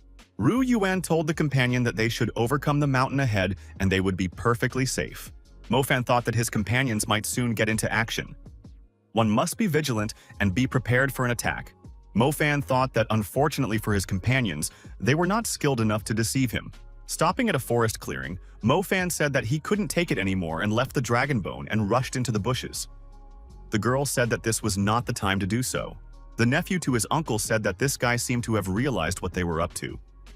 The uncle replied that centennial grass is a strong medicine that must be mixed with other herbs to achieve the desired effect. Without fire, he couldn't do anything with it. Last time this guy fell off a cliff trying to get the herb, but managed to survive. He had lost his memory. Lu Yue was going to show mercy and let him live, but it seems like this guy is destined to die because of this treasure. Uncle, looking at the girl, said that he would deactivate it so that there would be no problems. They will say that the demons caught up with them and Mo Fan decided to buy some time and die as a hero. We have to hurry, they don't have much time. Mo Fan was sitting behind the bushes and heard this conversation very well. She was holding 100-year-old grass in her hands. The guy thought that last time, even though he ate the 100-year-old grass as his usual food, he had a strong body that was able to withstand its effects. But right now, he didn't even know if his current body could handle it. In any case, he decided to test it out. Mo Fan swallowed the herb and waited. It didn't take long for the change to occur. Our hero felt so bad that he couldn't stand it and fell to the ground. At the same time, he grabbed his stomach with his hands. Irreversible processes were taking place over his body, which were inevitable after the use of this herb. The young man was writhing in pain. His thoughts did not leave him. He recalled the general's words. Jiao Mu had become the leader of the Union. He is a scoundrel. He handed over all of demonic leader Di Shi's magical weapons to the 5 sects. On that day, only a few survived. The women were kept alive to be turned into slave nobles. Mo Fan jumped to his feet and cried out in pain. If the heavens gave him a second chance, he would take back everything that was rightfully his. The demons would no longer hide in corners. They would rise again. The girl and her companion looked toward the bushes in surprise. Ruya Yuan heard a scream and thought, was it really Mo Fan who shouted? Uncle said that he could sense a strong magical energy. His nephew fearfully said that it was impossible. After a second, Mo Fan appeared from behind the bushes and apologized to everyone. He said that he couldn't contain himself. Lu Yue clenched his fists and moved towards our hero. He said that the guy was intentionally trying to lead them to the demons. As he got closer, he intended to strike Mo Fan's face with his fist. Mo Fan grabbed his aggressive hand and said that it looked like the guy couldn't pinch him anymore. The girl was surprised. Mo Fan couldn't overpower this guy before, but this time he stopped his punch without any problem. Lu Yue called his opponent a trickster. Apparently, he ate his 100-year-old grass. Uncle said that now was not the time to deal with it. They would talk about it when they got back to the city. Lu Yue shouted that he had spent 2 years looking for it. Mo Fan thought that it was unbelievable. The power he had long lost was gradually returning. Rua Yuan said that the young man expected those impudent people to try to take the herb back from him, so he decided to use it now. Mo Fan replied that the actions of those fools were easy to predict. She said that the young man was now a whole step stronger and suggested that he take the bone back because it was too heavy for her. Mo Fan asked if he could ask the girl a question. The girl inquired, "What's wrong?" Mo Fan stared intently into Rui Yuan's eyes, and without averting his gaze, he asked, "How do they, Taoists, measure their strength?" Rui Yuan was very surprised at the way this question was asked. Why is he asking, "Are you Taoists?" After that incident in the cave, the guy has been acting strangely. The young men successfully reached the sea. The magic bone was delivered on time, and the mission was accomplished. The girl said that their monastery had met the annual mission quota. Master Gu Wei said that this student and his companions had done well. All the students were proud that their university had fulfilled the mission. Master Gu thanked everyone and asked where Mo Fan was now. The young man was nowhere to be found. Ru Yuan said that as soon as they returned, he went straight to the library, but he was acting strangely. In the library, the young man chose the necessary literature and immersed himself in reading. He read that the Taoist's strength was divided into 9 levels. Demons also have 9 levels, but they are different. Although demons and Taoists are completely different, they seem to use the same energy. So why did he master the Taoist technique so quickly? I guess there are similarities. The Taoists say that their way is the right way, but they are only good at talking. The guy suggested that the Taoists even stole the Yujian technique from the demons. Mo Fan had reviewed a lot of literature. He felt that he shouldn't be distracted right now. It was necessary to learn how to use the dragon bone. Someone came up from behind and told the young man that he shouldn't throw away books. The person who came up from behind was Master Guwei. He said that the young man had never come here before. Today, instead of bragging about his success, he came to the library. I wonder what for.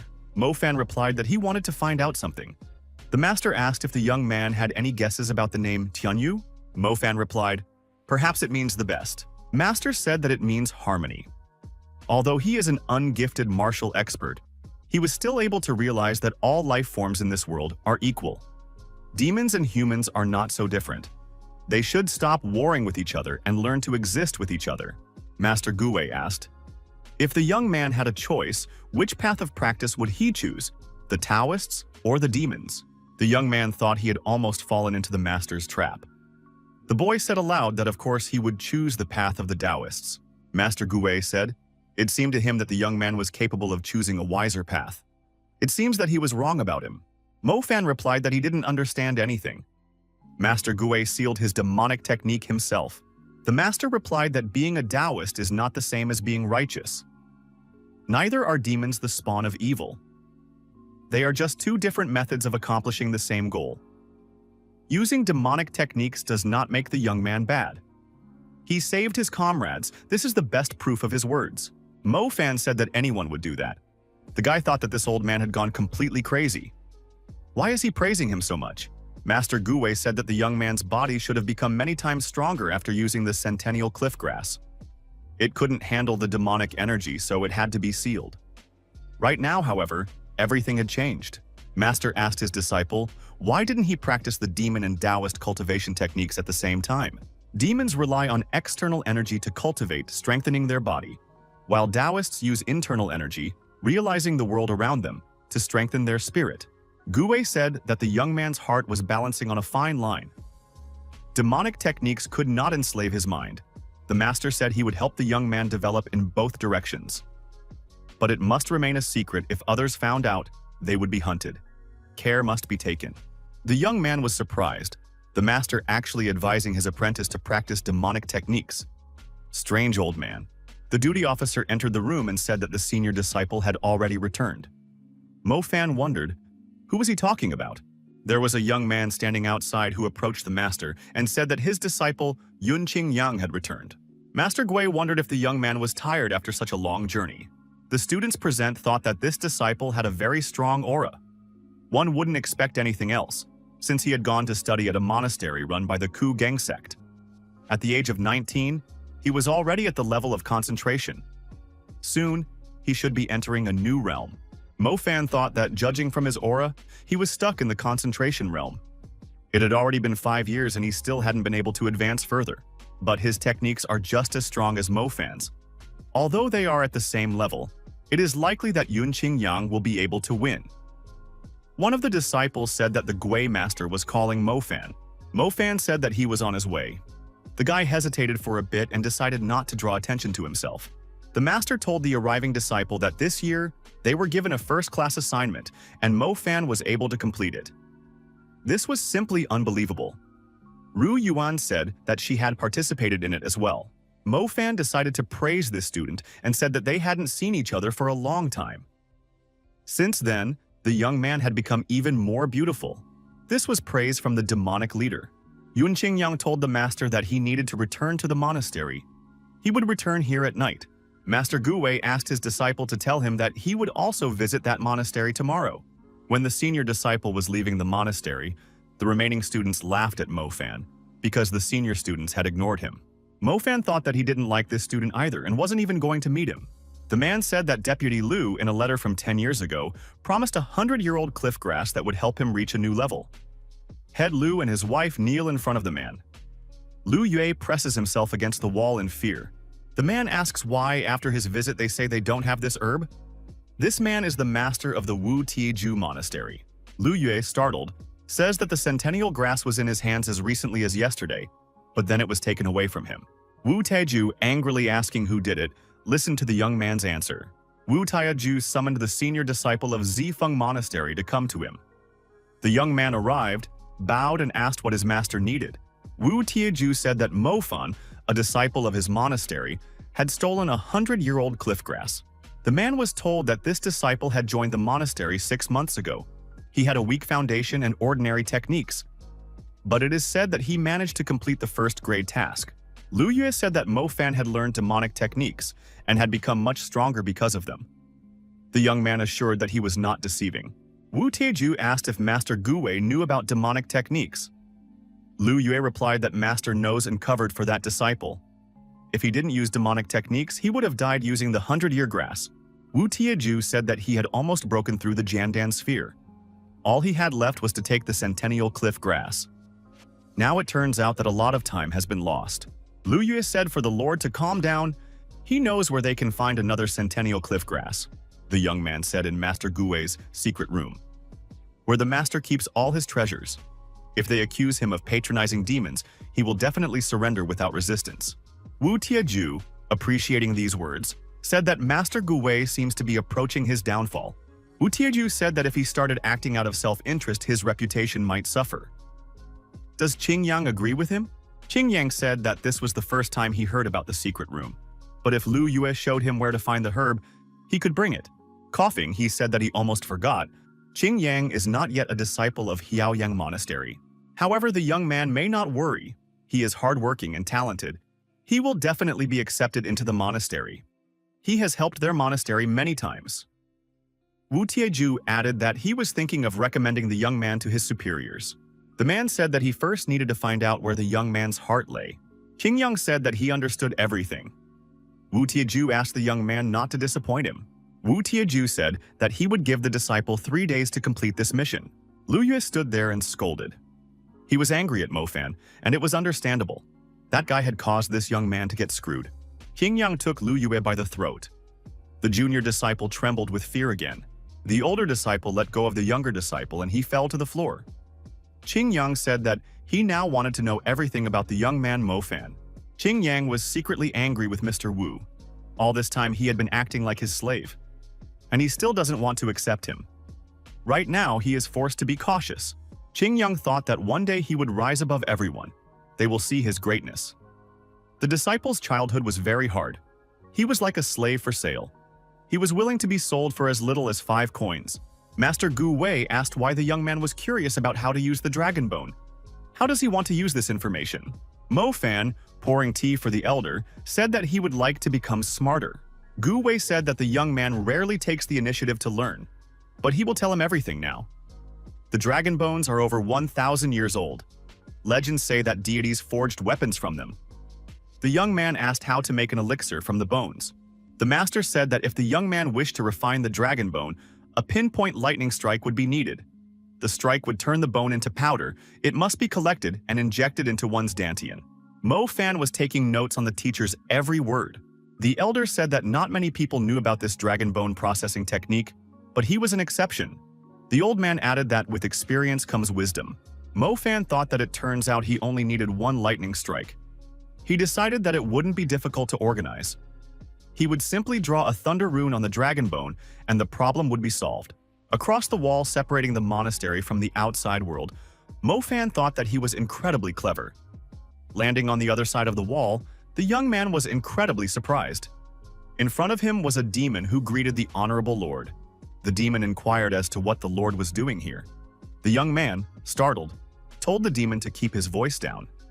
Did it really wish for his death? Mo Fan looked into the courtyard of the monastery. No one seemed to have heard them, so the danger had passed. The demon head asked, "Where is General Chi Lao? Why did that demon come here alone?" The demon said that the boss was guarding the dragon bones in the forest. He ordered to meet the demon head here. The demon head said to be taken to the general soon. The guide said he had one question for the lord. The demon, blushing, said that last time in the demon territory, he disrespected the lord. Since that day, he hasn't been able to sleep well, and he would like to apologize. The young man said there was no need for an apology. He can't be guilty of something he didn't know. The demon said it was unbelievable. As a thank you, the lord could use his body however he wanted. Neck, ribs, legs, arms, chest. Any part of his body could be prepared for eating, and there was no need to spare him. The demon continued. If that wasn't enough, the most delicious body part remained.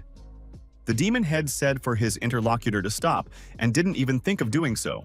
When Mo Fan said that he delivered the dragon bone to the lord, Mo Fan said for Chila to get up from his knees. He did a great job, brought him the dragon bone in just one day. The general told his lord to wait for his instruction. Mo Fan said that Chi Liao doesn't need to do anything. He just has to wait. Mo Fan asked his boss why he was using a Taoist talisman. After all, he possesses the demonic lightning summoning technique. Mo Fan said not to be distracted. He is trying to draw the talisman. The demon head explained that there are people from the Yu Feng sect nearby. Using demonic techniques might attract their attention. The general thought that this was a brilliant solution. Mo Fan thought that even though he was 100 years old, he couldn't feel the slightest bit of his former strength. Mo Fan told the general that he should already be at the peak of his level, and added to put some of his energy into the talisman. He had done this before with the Yujian technique, and no one had noticed. The general noticed that he could only use demonic techniques. The general complied with his master's request and channeled the required amount of energy into the talisman. Private demons watched the process, trying not to miss anything. Everything went according to plan. There was thunder, and a powerful lightning bolt appeared. It was going to hit the dragon's bones directly. At this time, Wu Tieju was engaged in the cultivation process. He secluded himself and meditated. Outside the window at this moment, a lightning bolt appeared. Noticing the lightning, Wu Tieju marveled. What an incredible energy! Which master had summoned this lightning? Wu Tieju felt a demonic aura, which seemed strange and suspicious to him. The lightning, as it should, had chosen the 1,000-year-old dragon bones as its target. Mo Fan thanked the general and said that he had done well. He had activated the barrier in time. The general replied that it was his duty. Even at the cost of his own life, he had to protect his master. The demons realized everything worked. The head of the demons said for everyone to come closer. At the bottom of the formed pit were the remains of the dragon's bones, or rather, what they turned into. The demons thought that they were about to be fed, and with a cry of, "It's time to eat," they rushed towards the pit. Mo Fan said that if they couldn't sit down now, they should take the leftovers home. The Taoists would be coming soon. Master Gu Wei, watching the lightning, thought that this kid has a lot of secrets. Gu Wei, walking along the rooftops as usual at this time, noticed that someone ran swiftly in the direction of where the lightning struck. Wu Tieju and his henchmen arrived at the excavation pit. One of the master's assistants said that it looked like the person who had caused the thunder had long gone into hiding. Perhaps this Taoist had already reached a new level and elevated himself. Wu Tieju said that the person who summoned the lightning was not a Taoist. The analysis of the area tells a different story. Wu Tieju ordered his subordinates to find anyone who could be related to this event. The master determined that there was a trace of demonic energy left in the area. Thanks to it, the power of the thunder was unbelievable. What were those rogue demons up to? The young man put on his hood and tried to stealthily enter the area. Master Gao followed behind him. He told the man that he was familiar with this place. Apparently, he is one of the disciples of Zifeng Monastery. The young man, hearing that there was someone nearby, quickly ran away and hid on the rooftop, wondering why the master was here, since he was usually meditating at this time. Master Guwei found himself near this mysterious young man again. He said that he didn't recall teaching anyone and students the instantaneous movement technique. The young man again moved lightning fast to another rooftop. Guwei asked if he might be one of the teachers. Elder Guwei added that for a teacher, stealing is a great sin. The master energetically charged his palm and prepared to do something. The young man, startled, told the master to stop and threw back his hood. He thought that Panlei's palm would finish him off in an instant. Gao Wei asked what Qing Yang was doing here. The disciple replied that he had no excuses. Wu Tieju ordered him to steal the 100-year-old cliff grass, and he couldn't refuse. The young man raised his hand upwards, in which was the centennial cliff grass. The master said that the young man was confused. It has long been known that Wu Tieju is a skillful manipulator and a cunning person. You shouldn't be around him. Is this the kind of example a senior disciple of this monastery should set? Qing Yang asked if Master Guwei could give him a 100-year-old herb so that he could complete the task. He swears that he will definitely repay this artifact. Master Guwei said that Wu Tieju's greed has no limits. He will demand even more in the future. It would be very difficult to get rid of him. Master advised the young man to leave his sect immediately and return to study at Zifeng Monastery. Master promised to help the young man break through to the new realm and reach new heights. Qing Yang lowered his head and said that he understood the master. The master, standing with his back to the young man, said that the disciple had greatly disappointed him today. The disciple jumped to his feet and pierced the elder's body with a cold weapon. The young man apologized and said that he couldn't let this opportunity go.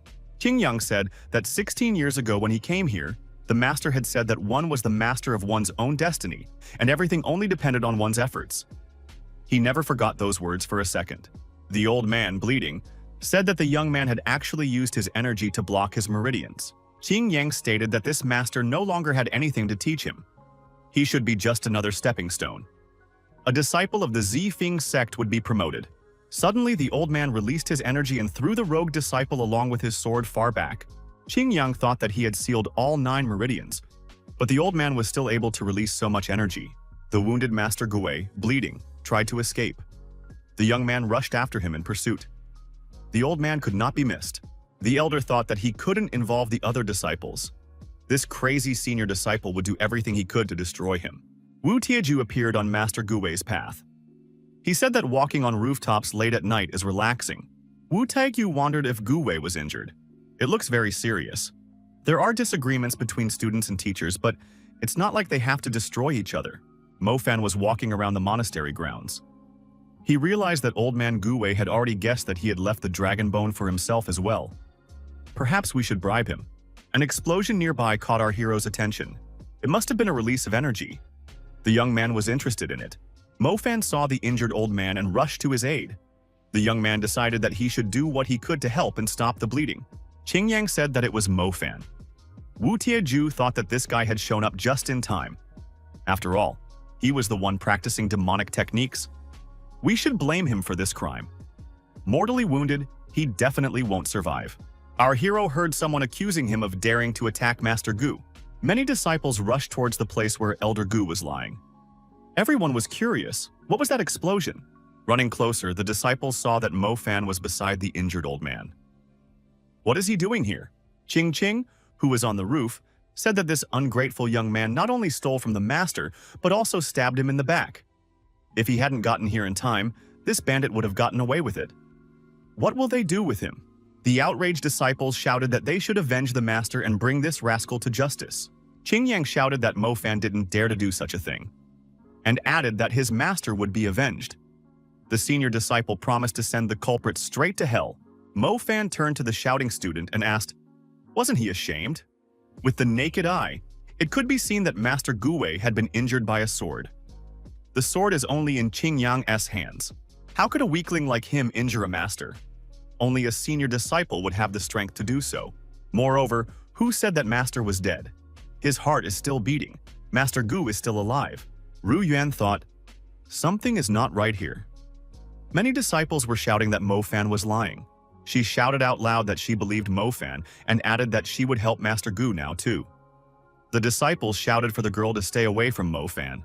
The sword-armed Ching Chong shouted angrily that if this criminal still didn't surrender, he would attack him now. Ru Yuan shouted for her elder brother not to do so. Mo Fan thought that he didn't want to attract attention, but apparently it was too late. The senior disciple plans to finish what he started. It is necessary to save the old man's life. A powerful explosion rang out in the middle of the square. Flames spread out in all directions. No one could see what was happening at the epicenter. The disciples thought, is everyone there dead? Was everything destroyed without a trace? Was even Ru Yuan injured? The sword-armed senior disciple said that they were still alive. Mo Fan kidnapped Master Gu and Sister Yuan. It was necessary to request help from other sects and find them. The disciples thought that although Mo Fan was weak, he had managed to elude the senior disciple. Something is not clean here. Something caught Qing Yang's attention. He climbed down from the roof and looked at what was lying on the plaza. Apparently, it was Mo Fan who had lost it. Qing Yang touched the powder lying on the ground with his finger. This was what Mo Fan had in his bag. He must have used some sort of device that allowed him to escape from here. Mo Fan jumped over the wall in one fell swoop. On his back, he was transporting the injured Master Gu. He was also holding Rui Yuan's hand. All three of them were moving at an increased speed. They needed to hide in the forest. The girl was surprised. Her companion had carried them outside the walls of the monastery in a second. What was this technique? Why hadn't he used it before? Mo Fan tried to catch his breath. He told the girl to check if they could save the old man. Mo Fan thought that he had applied a leap, but they had only managed to move such a short distance. He had already used so much energy to save the elder's life. However, the masters were astonished by the demonic technique. A normal healing method wouldn't work. The old man would have already died if the young man hadn't shown up in time, Mo Fan thought. Does Qing Yang really use demonic techniques? It didn't seem like he was capable of using them. Could it be that it was someone else? Mo Fan asked the girl if she knew any local who could cure the old man for free because he had no money. The girl told the guy to stop joking around. After all, they have to help the old man. The young man thought that with his current strength, he wouldn't be able to help the old man. Qi Liao is capable, but is it worth the risk? Mo Fan asked his companion. Why didn't she suspect him? It's not like he never got along with others and the senior disciple accused him of this crime. Ru Yuan replied that she certainly had her doubts. But when Qing Yang tried to destroy them, she realized that Mo Fan was innocent. Mo Fan said, if only the other disciples were as smart as the girl, then he wouldn't have to listen to all these insults and run away. The young men heard voices approaching. The girl said they couldn't stay here. She knows someone who will help them. Ru Yuan said that she would clean the wound and cover up the traces of blood so that others wouldn't be able to trace them. Mo Fan thought that this girl is calm and collected. Turns out to be probably much stronger than he thought. Mo Fan asked the companion, who are they looking for? After all, they are wanted. That person shouldn't give them away. The girl replied that he wouldn't give them away. Ru Yuan stated that they were heading to her father's house. Wu Taiju was in it. Did the old man really survive? After all, his attack had pierced through his body. He should be dead. Qing Yani said that he was very far away. If Master Gu had died, then Mo Fan wouldn't carry the body. The young man apologized that he didn't deliver the herb. Wu Taiju said that the herb wouldn't go anywhere.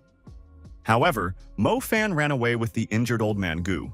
Qing Yang showed his master the powder and said that Mo Fan had dropped it when he ran away. He had never seen anything like this before. Wu Tiaju said that it was recycled dragon bone, so this young man had summoned that lightning bolt. Qing Yang asked where he got it.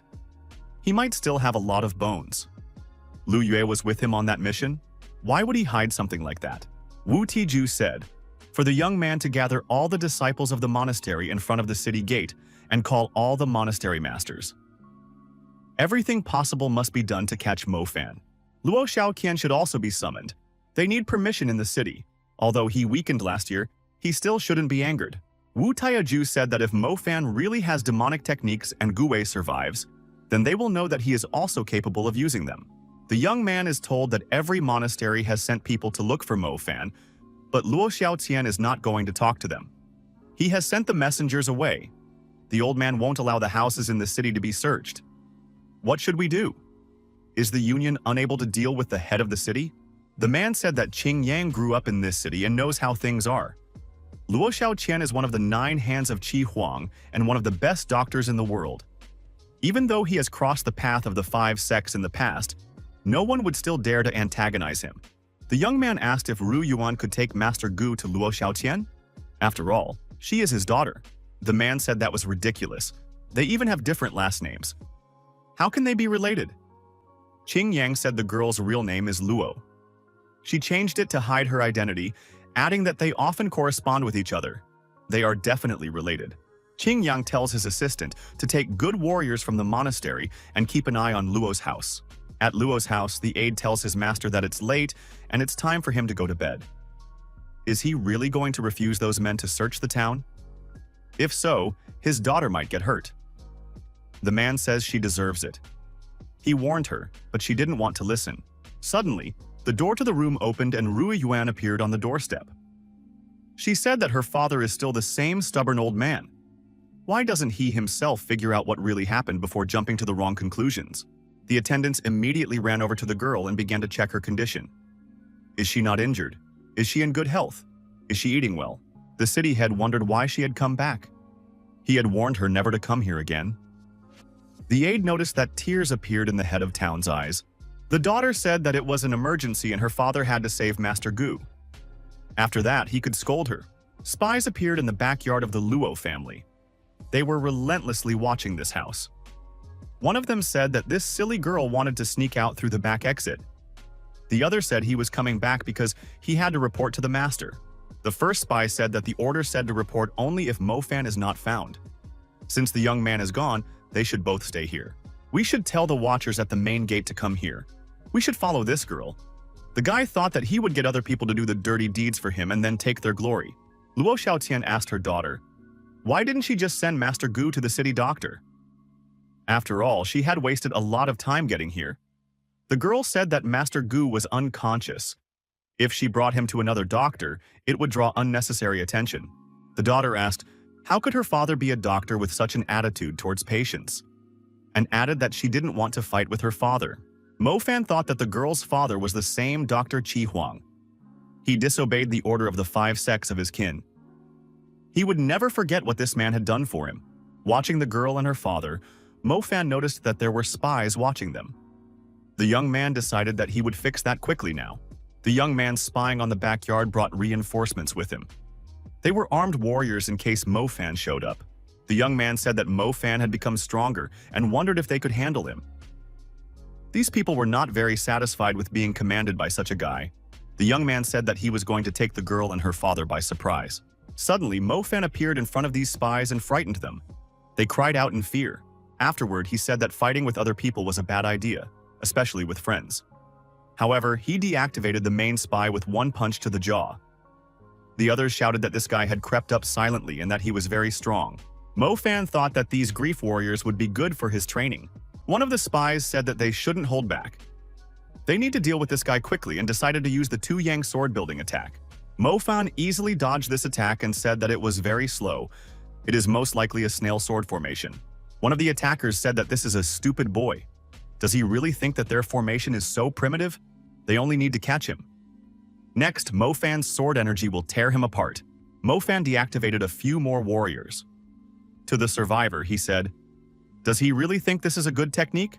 They sealed the souls of his fellow demons into swords and used them to strengthen their technique. Mo Fan powerfully attacked his opponent, delivering a series of powerful fist strikes on his body. The opponent cried out in pain. Mo Fan said, do they really call themselves fair? After all, this is just an ordinary farce. They're just a bunch of pathetic cowards. Suddenly, Wu Tieju appeared nearby. The young man told him that Luo Xiaoqian has teamed up with the demons and is harboring them in that house.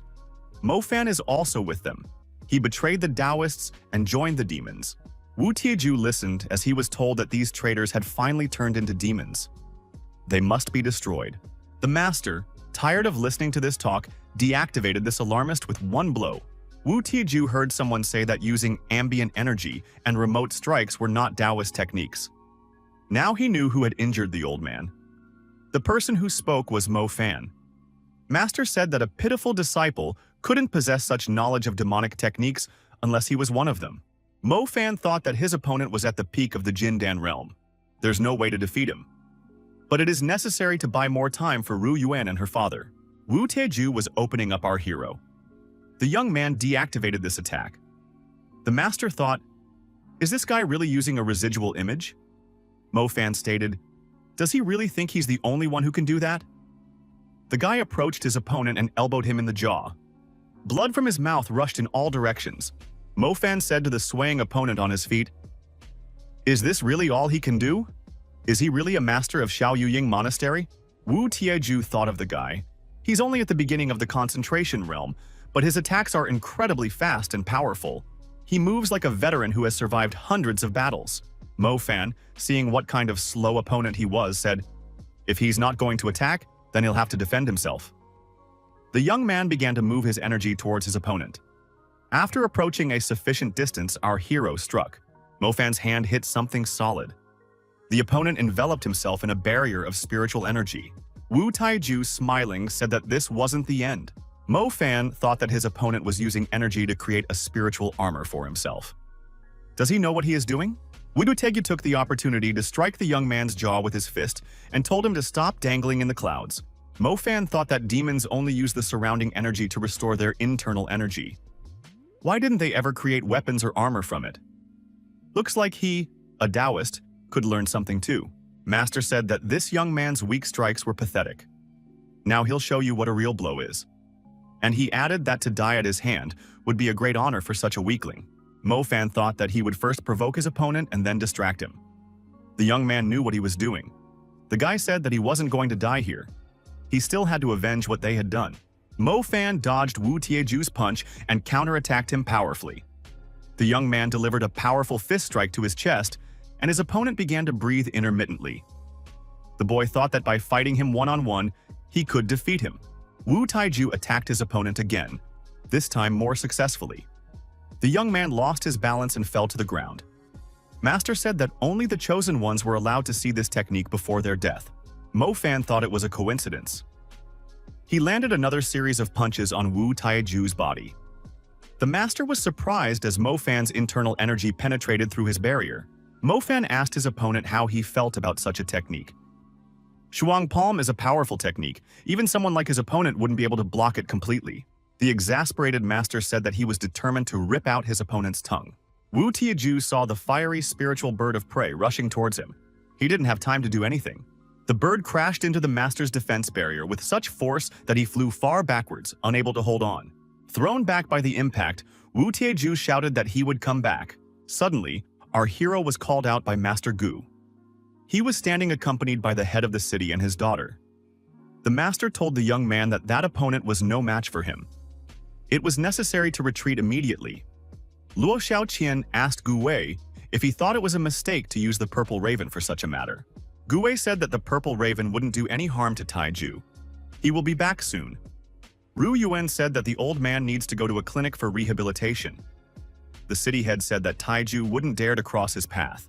Mo Fan said that Taiju is capable of using demonic techniques. He would do his best to destroy them. The people positioned themselves in a secluded place. Gu Wei said that luck alone would not be enough to defeat such an enemy. Mo Fan said that he needed to break through to the Jindan sphere. Then he would have a chance to win. The city head asked, does the young man think that cultivation is like molding pancakes? Does he really think that he will become stronger if he starts practicing harder? The city head, as a doctor, had seen many failures of practitioners trying to reach the Jindan realm. Mo Fan said that his method was slightly different from others. The young man prepared his chits. The girl and master wondered where the young man got so much of this goodness.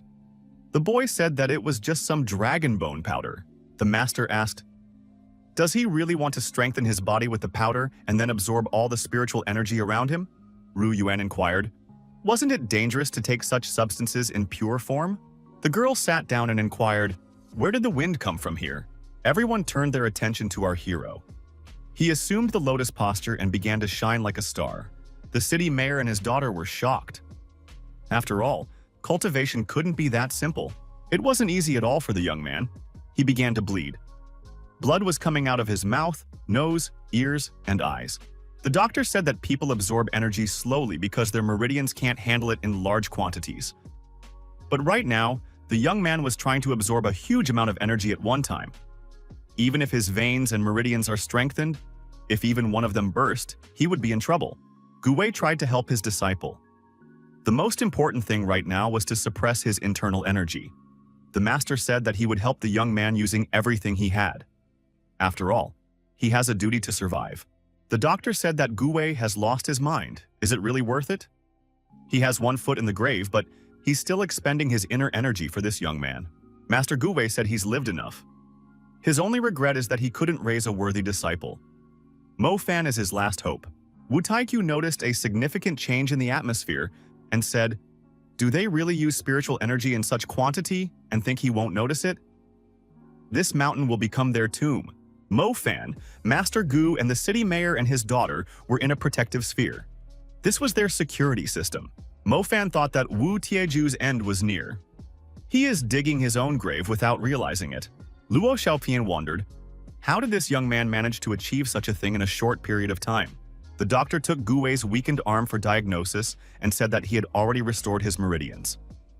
All that was needed was to wait. After deciding to help Mo Fan, not only did he damage his core, he almost lost his life. Master Gu Wei noticed his body began to glow inside. His well-being gradually began to return to normal. Mo Fan told the old man that he had restored his core, but the rest was up to the master. The doctor thought this young man was good. It felt like they already knew each other. Where could he have seen him before? Our heroes looked up and saw Wu Tieju approaching. Had he really come back? The opponent shouted for them not to stall and attack altogether. Mo Fan was already more prepared. He crossed his fingers of his hands, thus causing energy streams to swirl. He said that he was about to show his opponent a technique he was familiar with, doubled in size. Mo Fan unleashed a powerful shockwave aimed at his opponent. The opponent was in a bad way. He was significantly injured. There were hardly any clothes left on him. Wu Tiju was holding an energy-charged fist. His opponent headed towards him with the same fist. The young man warned his opponent that this was not the limit of his power yet. The power could be increased. The girl was surprised. This guy was able to stop Wu Tieju's punch with one hand. Mo Fan was already at the third stage of the Jin Dan sphere. How was he able to reach the third stage at once?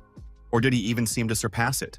Taiju asked in surprise as to how the young man was able to increase his cultivation level so quickly. Mo Fan said that his opponent used demonic and Taoist techniques. His opponent had been practicing for decades, but he was able to reverse all of his progress in less than 1 hour. Taiju told the young man to stop mocking him. The master tried to repeat his attack.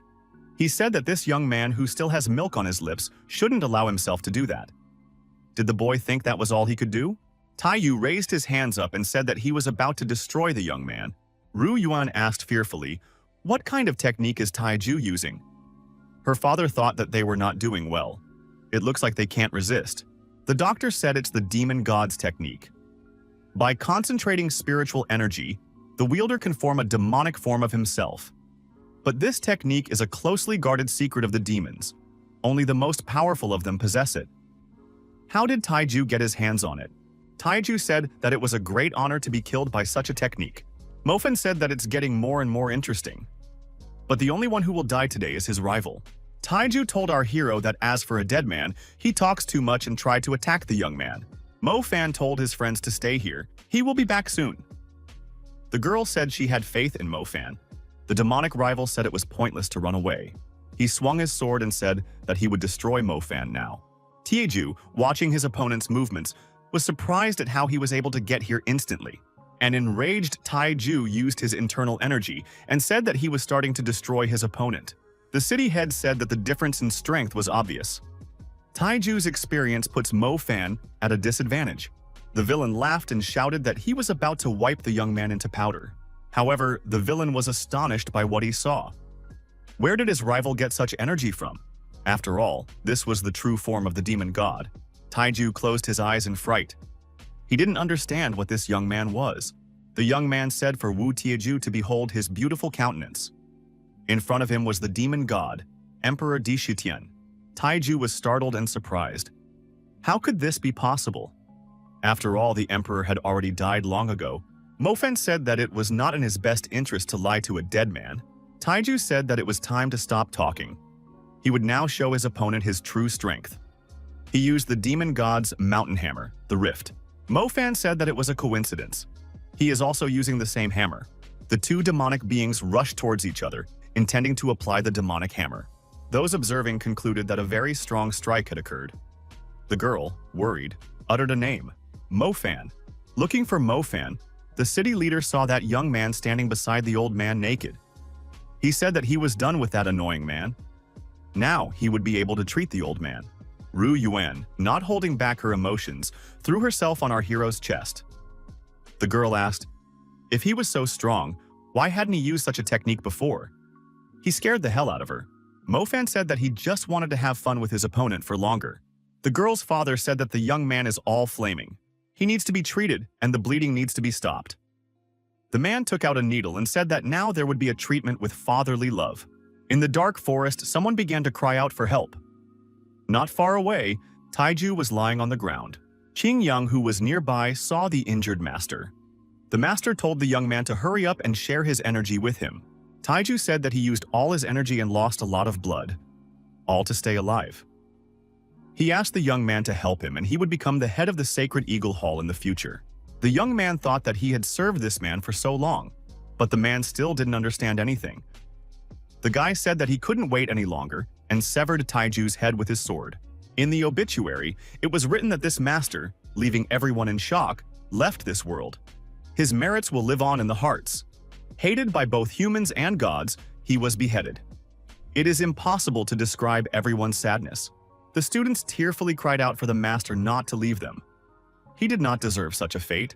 Qingyang, walking out of Taiju's bedroom, said that he had finally found what he was looking for.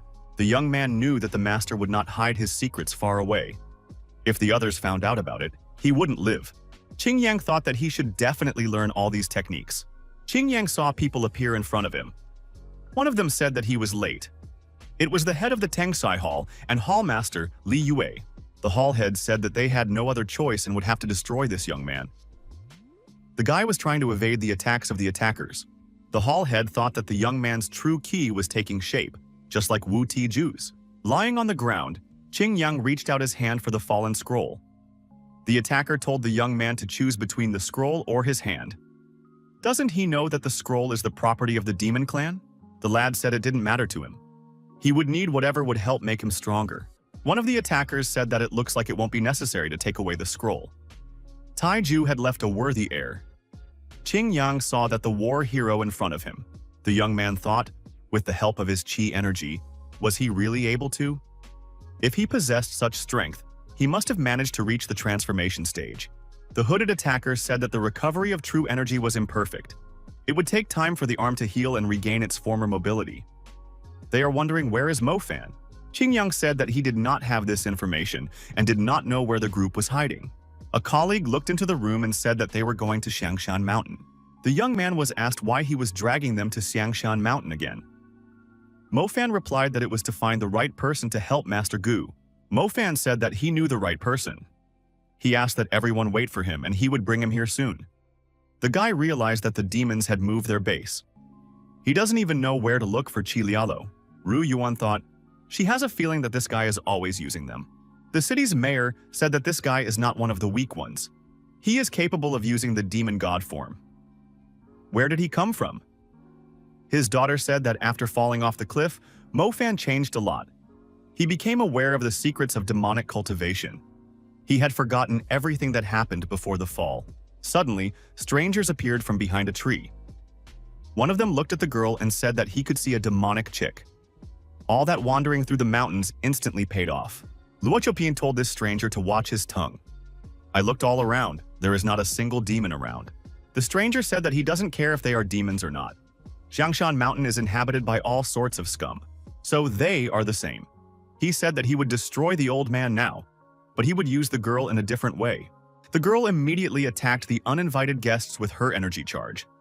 She said that this rascal dare not disrespect her. He should get the hell out of here or she would no longer restrain herself. The rascal said that this girl has fire. He likes her more and more. The villain said the problem with these people was that there were only two of them. There were many more villains. The villain, laughing, said that even if she was strong, there were still more. The villain heard someone appear behind him. That young man even tried to say something. The villain turned around and saw Mo Fan and asked with surprised eyes where he came from. Ru Yuan was very excited when she saw Mo Fan. The villain said that the same fate awaits this young man. It was written on his face that he was weak. I guess he hasn't tasted the real world yet. Today his uncle will teach him a lesson about cruelty. The villain, backed by armed thugs, said that the strongest rule the world. The gang with the most men can do whatever they want. These prisoners are just easy prey, destined to be caught by this gang. Today, their only choice is to perish. Mo Fan asked why the bandits were shouting so loudly. Aren't they afraid of attracting the attention of the demonic clan from Xiangshan Mountain? He said that they came to this mountain for the purpose of exterminating the pitiful demons. Mo Fan said that he was willing to help the bandits a little and ensure that the demons would come here. The young man showed the direction and told them where the demons were. The bandits could catch them as much as they wanted. At the place Mo Fan pointed to, the demon general appeared, accompanied by his subordinates. The general walked closer and asked, could the gang with the most people really do anything? Hall head Tengjai said that Master Wu had unfortunately died, and he was very sorry. He scattered the disciples arriving to help in different directions. The martial artist said that Eagle Hall would not be left without a master even for one day. Qing Yang is the perfect candidate for the head of the hall. The disciples asked what famous master Jiao Mu was forgetting here. Although he thinks highly of Qing Yang, but why should this disciple become the next head? Isn't the Wind Master the one who chooses the air? The hooded man said that he proposes to appoint Qing Yang as the new head and make Lu Yue his deputy. Would anyone have any objections? Everyone present remained silent out of fear. The hooded man said that there were no objections. Then it was passed unanimously. The war hero turned to Qing Yang and said that he was giving the position to him. If he doesn't find Mo Fan, he knows the consequences. Qing Yang fell to his knees and thanked the Lord for his trust. He would do everything to deal with that guy. Mo Fan was still trying to bring Master Gue to his senses. He tried not to waste any time. General Cha said, if the boss continues at this pace, he won't be able to stand it. He needs to take a break. The doctor said that he shouldn't overexert himself since it had already been a whole 3 hours. Mo Fan agreed with the generals and said that it was his turn now because he was running out of energy. The city head and his daughter were surprised at Mo Fan's communication with the demon general. Ru Yuan asked the young man in surprise, when did he have time to become a demon boss? What else is he hiding? Mo Fan replied that the demons made him their boss because he is the most handsome guy. The mayor of the town told his daughter to bring Mo Fan some water. The girl replied not to be reminded by her father. Luo Xiaotian, left alone with the young man, said that he had examined him before. After all, he is an ordinary person without any spiritual roots. He's just a simple disciple, so he can't be related to demons. The boy replied that perhaps he was born to cultivate demonic magic. The doctor said thoughtfully that he had been practicing medicine for over 50 years and could judge people just by looking at them. Therefore, the young man's claim was doubtful to him. The doctor grabbed the boy's face and said that he is not the real Mo Fan. It's time for him to take off his mask. The lad thought that there was no limit to his father's love and claimed that he was just using true energy. The doctor surprisingly kept pulling the young man by the skin on his face and wondered, what kind of glue holds the mask so well? The demon general saw the doctor trying to pull the mask off his boss's face. He thought the young man was weak. Why is His Majesty so lenient on him? Does he really enjoy it? After 10 minutes of exertion, Mo Fan said that it was good that his skin was so tough and asked not to touch him anymore. The doctor thought, what is going on with this young man? The doctor said that Master Gu true energy alone can't cure. One must find healing herbs and named the young man Di Shitian. Mo Fan replied that he didn't mind looking for herbs and asked in surprise, who is Di Shitian? The girl who appeared said that she had brought water. Ru Yuan was startled to notice that her father and Mo Fan were not there. Frightened, she asked the demon general if he had eaten them. The general said that the two had left to gather herbs. The doctor said that ancient texts say that the seven-colored ram is a mystical beast that only appears during the full moon. It can only be found on Xiangshan Mountain. In order to restore Master Gu's Dantian, the horn of a seven-colored ram would be needed. Mo Fan asked the demon squad leader if he had seen such rams here. The demon replied that he had seen them in the West Canyon. They are very fast and have never been able to catch one. The doctor said that the seven-colored ram is an ancient mystical beast. Its size is like a dragon or a unicorn. Mo Fan told the demon to take the doctor back to the cave. Luo Xiaotian thought that he had just called the young man Emperor Di Shitian. Now this guy looks even more like the old emperor. Mo Fan thought that this doctor's eye was a diamond. It was good that he reacted normally to those words. We need to get rid of this person quickly. His stern gaze is intimidating. Lu Yue reports to his boss that he searched the whole cave and didn't find any demons. They must have escaped from here. Qing Yang says that they must be hiding in other caves. Xiangshan Mountain is not very big. They will definitely discover them. Boss said that he will wait for them here and they should go searching again. If they can't find them, one of these two will lose their heads. Qing Yang thought, where is Jing Zhao now? They were together after all. Did he really have another mission? At nighttime, Mofan Canyon is busy searching for the necessary ram. The young man looked at the sky and determined that it was the full moon. This meant that the 7-colored ram would most likely appear today. The young man saw a powerful, bright explosion in the distance. He immediately realized that it was the result of true energy. Who could it be? In the distance, the pavilion master who had cleared the way for Qing Yang to rule was emitting energy. Flying here on his magic sword, he was organizing explosions. In this way, he was trying to catch the 7-colored ram. Mofan rushed towards that direction. He thought, would the ram really be the size of a dragon or unicorn? He felt like Old Man Luo was mocking him. After getting closer, our hero realized that there was another hunter who was interested in the 7-colored ram. The head of Tengzai Hall couldn't understand what was going on. Some changes began to happen to his sword. The flight trajectory changed and he couldn't catch the ram. Mofan attacked that warrior and the warrior lost his balance, flying off and hitting the rock. The young man said that this warrior would now meet his former colleague. However, the meeting did not take place. The warrior, frightened, quickly left the area and went away. However, our hero was mistaken. The head of Tianhai Hall turned around and rushed straight towards Mofan at a great speed. He said that this guy should tell him his name and sect. Mofan replied that he was just a simple traveling guy and was nothing special. He needs the horns of a 7-colored ram to save someone. Therefore, it would be a good idea to get them. Pavilion head Tengsai directed a powerful energy charge towards Mofan and made an authorized explosion. The young man shouted loudly. He suffered some injuries. Mofan fell down and was deactivated for a while. The opponent followed on his sword further. The pavilion head said that he thought he was being opposed by a strong warrior, but it looked like there was an ordinary boy there. Mofan inquired about his opponent's technique. The young man added that his head felt like it had exploded on its own, and he was experiencing a strange sensation. The head of the pavilion was surprised. Did this young man really survive? Mofan asked his opponent to teach him this technique before the guy destroyed him. The pavilion head, frightened, shouted for the young man to get away from him immediately. The brave warrior gathered his strength and said that this ignorant boy was about to get hurt. He had asked for it. He was about to recognize the power of the golden warrior at the peak of the Jindan. Mofan said, it turns out that this warrior is also at the peak of Jindan. What a coincidence. When he destroyed Wu Tieju, he was almost equal to this warrior. The brave warrior thought, did this guy really slay Taiju? Then things are not good. Is it really Mofan? Our hero asked, did this warrior really know him? So he will teach him after all? The guy thought that this warrior was one of his fans. The head of the pavilion said that the young man should have said so earlier. He landed a series of punches to Mofan's head and torso. The brave warrior said that this was the guy behind Wu Tiju. Mofan asked if he couldn't be a little friendlier. In response, he punched that warrior and knocked him out while telling him to know his place. The pavilion head thought that he had now seen a manifestation of spiritual energy. Isn't this one of Tiju's secret techniques? How does this guy know her? The warrior thought that although his body was strong, but he wouldn't be able to withstand a long battle and needed to retreat. The pavilion head told his opponent that he seemed to be able to use Taoist and demonic energy at the same time. Is he really trying to recreate this technique? But that's impossible. He had practiced for 7 years to refine his explosive essence technique. The ratio of Taoist and demonic energy must be perfect.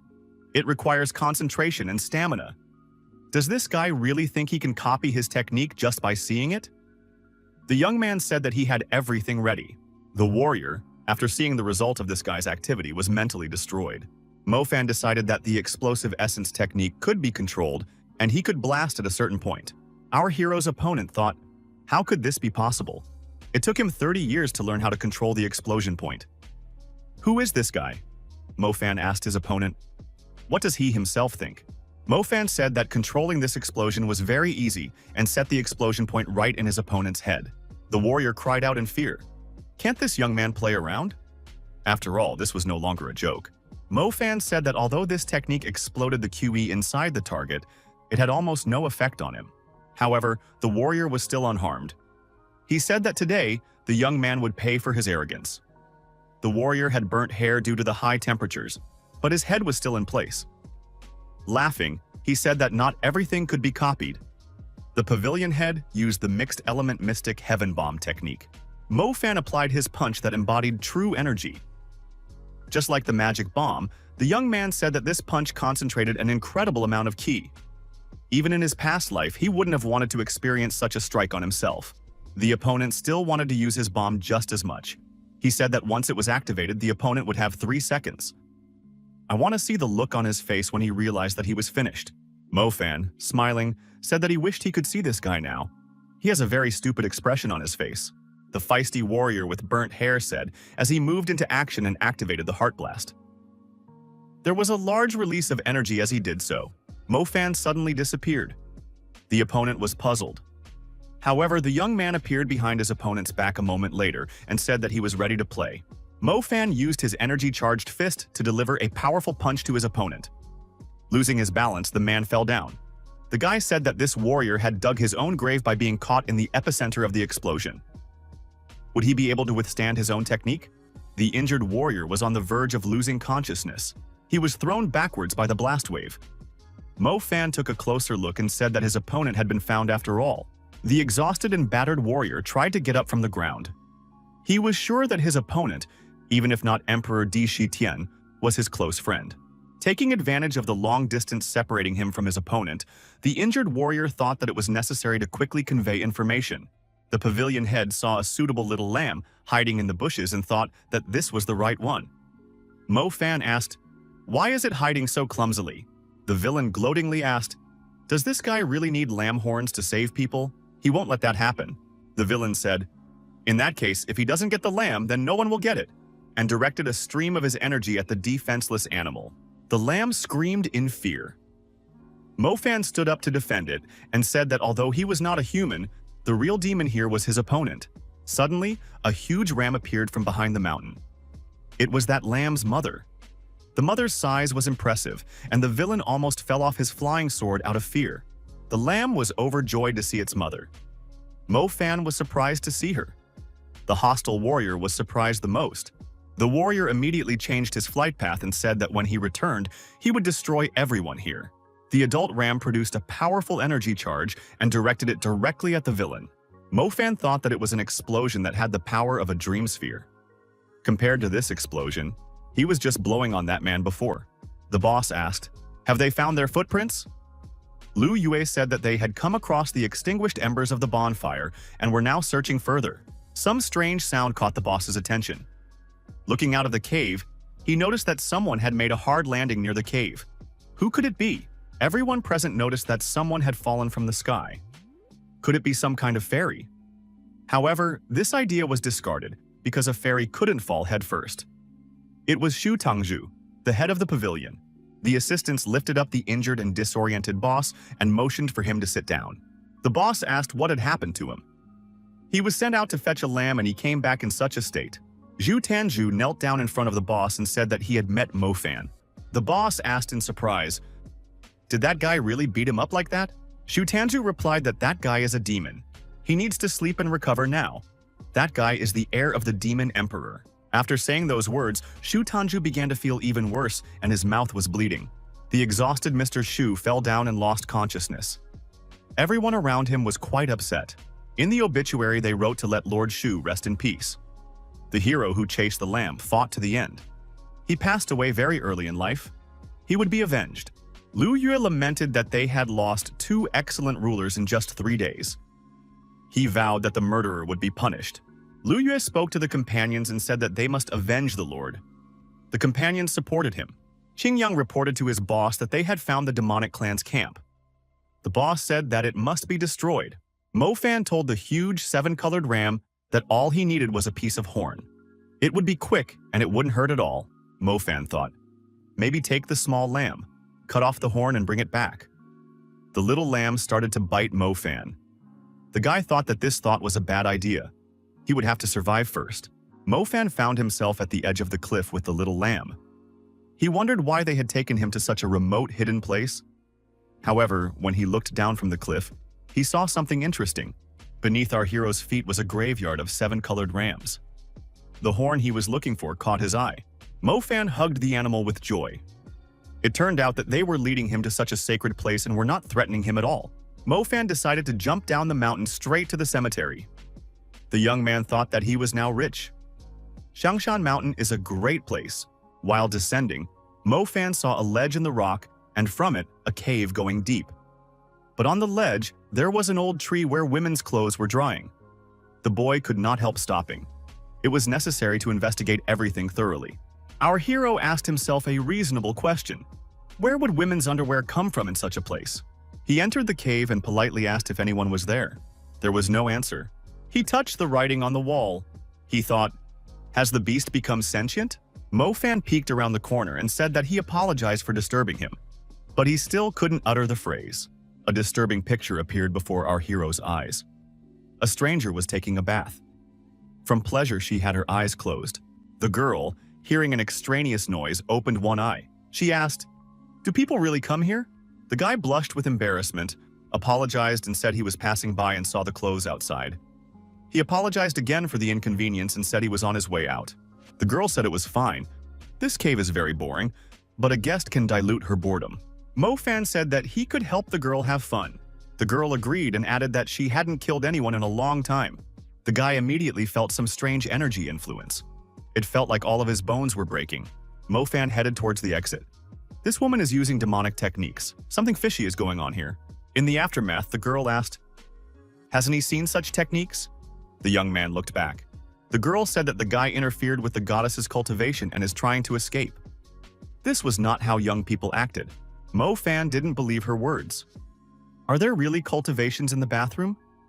In an attempt to escape from this place, he tried to overcome the mountain. The woman tried to energetically influence the stranger. Mofan changed his trajectory as he moved away from the cave.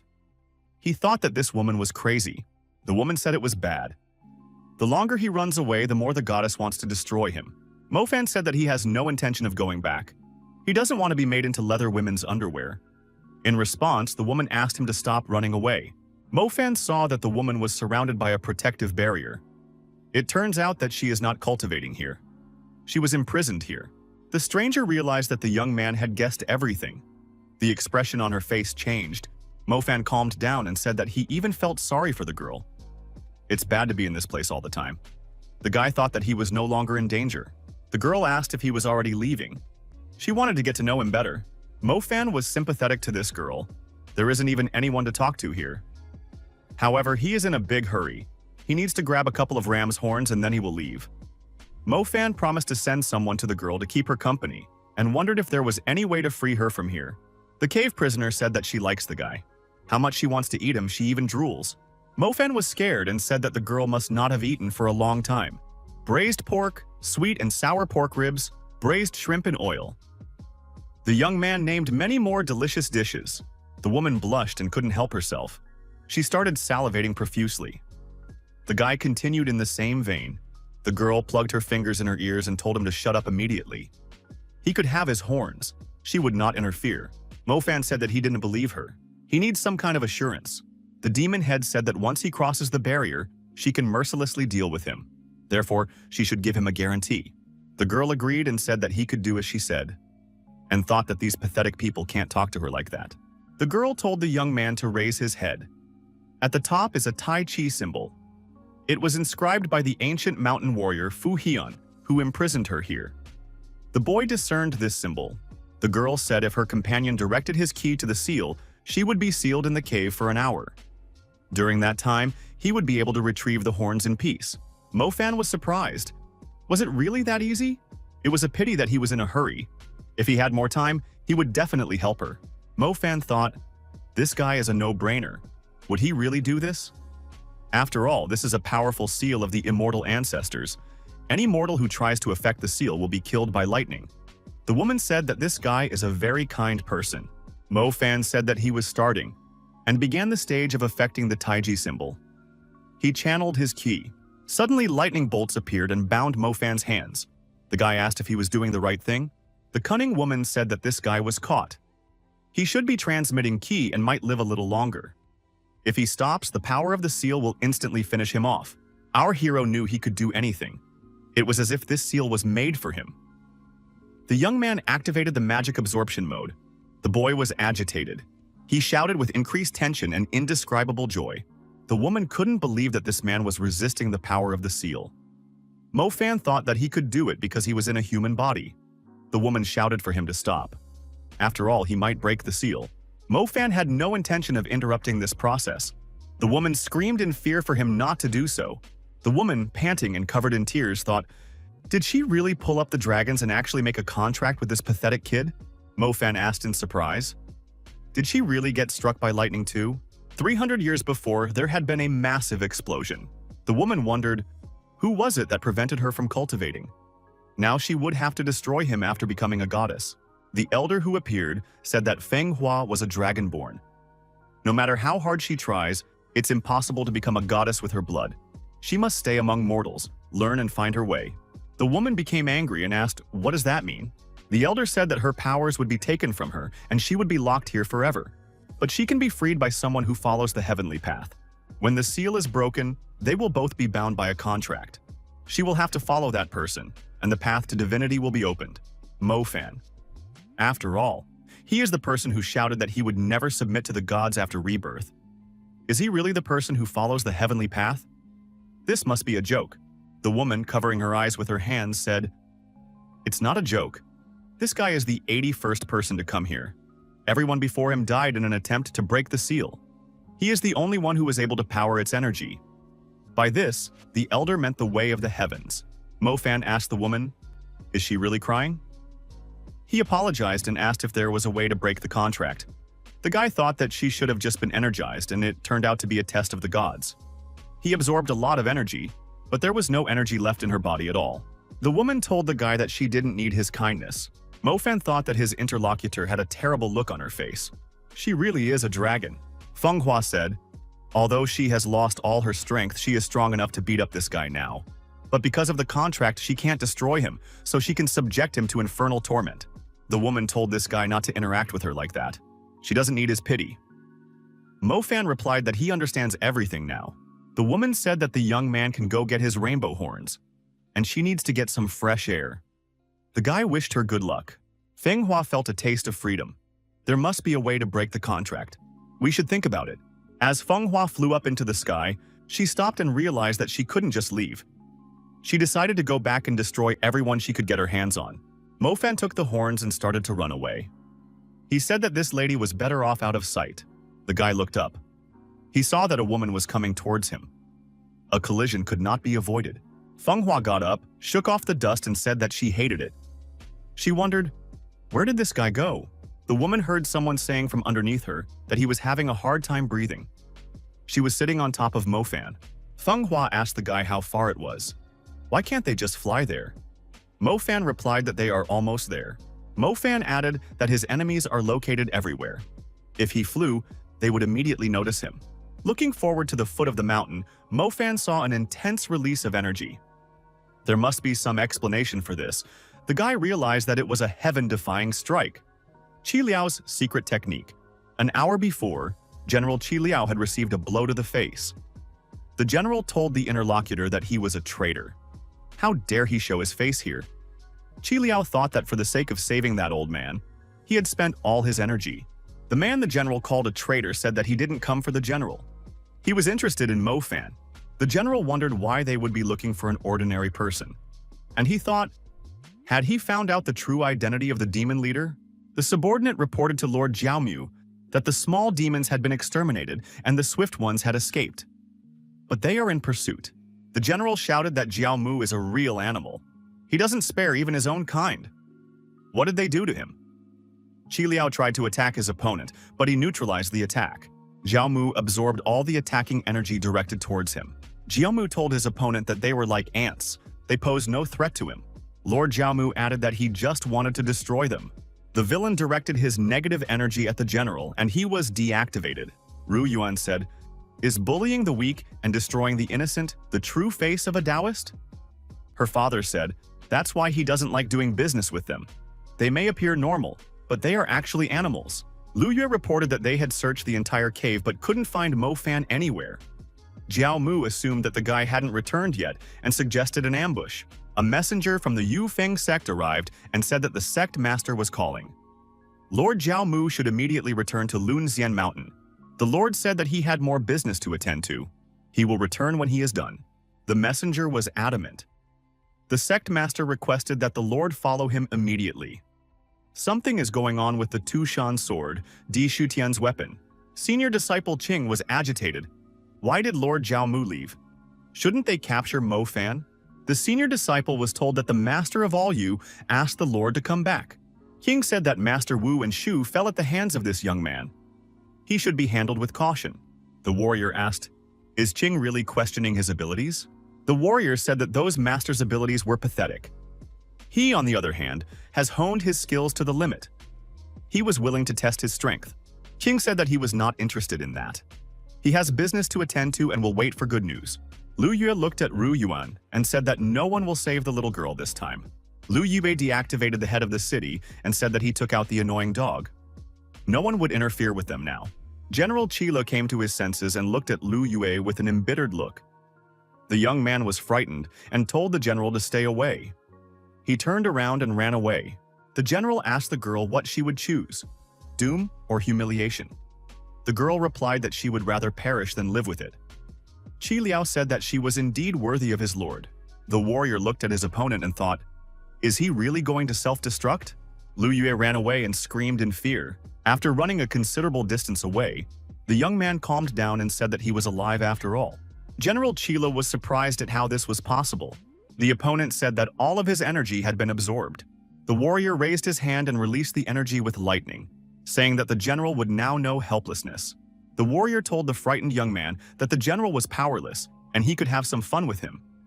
Lu Yue replied that this general had frightened him very much and now he would show him. The maddened disciple began to beat the lying, exhausted general with his feet and said that he was going to destroy him now.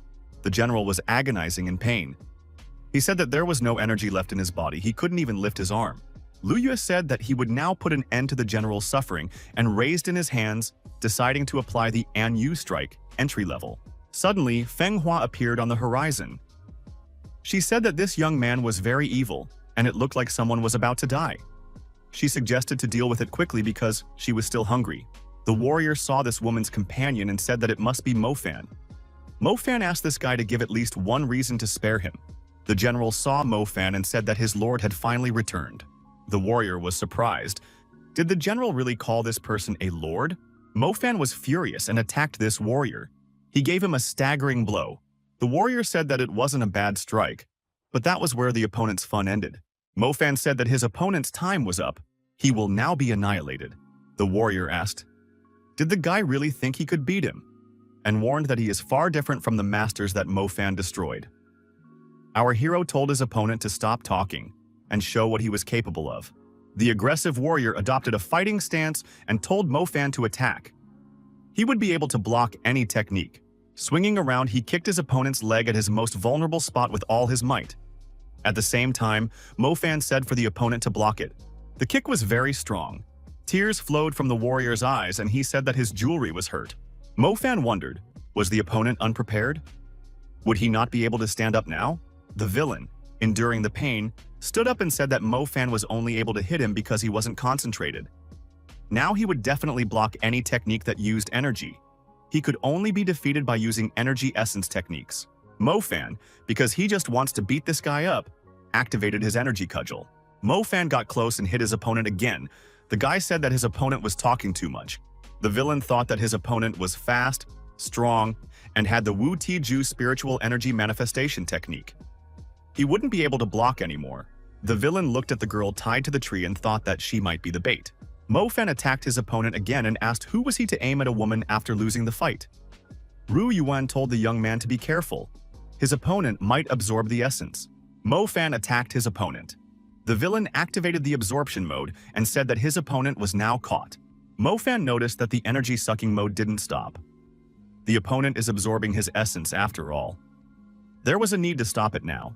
Mo Fan fired a controlled explosion to interrupt the energy transfer mode, saying that he managed to pump out quite a lot of pure essence. His opponent didn't have much of it left either. Mo Fan had lost a lot of strength and said that his opponent's cunning techniques would not pass.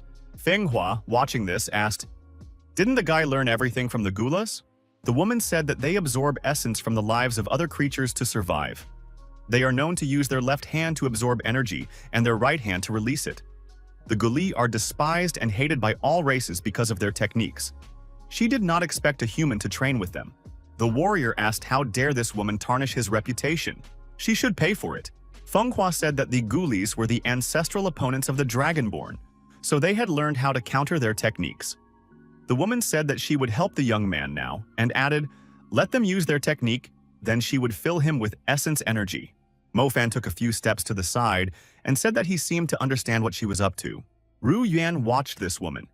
She could see where her hands were positioned. At this moment, Mo Fan was telling Feng Hua not to squeeze some parts of his body. Ru Yuan angrily asked in an angry voice, who was teaching techniques to a disciple by squeezing his buttocks. After transferring her energy to this guy, Feng Hua said that he could now deal with his opponent. The young man directed a charge of powerful energy directly at the enemy. The villain said that he was already waiting and prepared to absorb a new portion of essence. The villain said that this time, he would absorb his opponent's energy until he died. Mo Fan said that this guy seemed to have figured out what this was all about. Feng Hua asked, would he really not be able to stop? The villain said that he likes it. He needs even more energy. Mo Fan kept emitting energy. The opponent kept absorbing it. Feng Hua told her companion not to stop. The rival was almost at his limit. It was just as the woman predicted. The villain was exhausted and said that he could no longer hold the energy within himself. Furious Feng Hua said that she was ready to destroy all the villains with one hand. Our hero found this strange. Why, with this level of skill, had he not repelled Feng Hua's binding technique? Mo Fan assumed that the opponent didn't want to stop absorbing energy. Couldn't he move while absorbing? Our hero understood everything, and while introducing adjustments, he continued his attack. Mo Fan once again directed a stream of energy at his opponent and said that he knew everything. His opponent couldn't move from his position. The villain realized that he had been figured out and shouted that he wouldn't do it again. Mo Fan got close to the motionless opponent in the process of transferring energy and gave him a staggering kick to the jaw. The guy said that even against such a powerful technique, there was a trick to it. Mo Fan showed his fist and said that next time, he would use it to send his opponent to the next world. The opponent rose to his feet and said that it was illogical. Does Mo Fan really think that he can win in this way?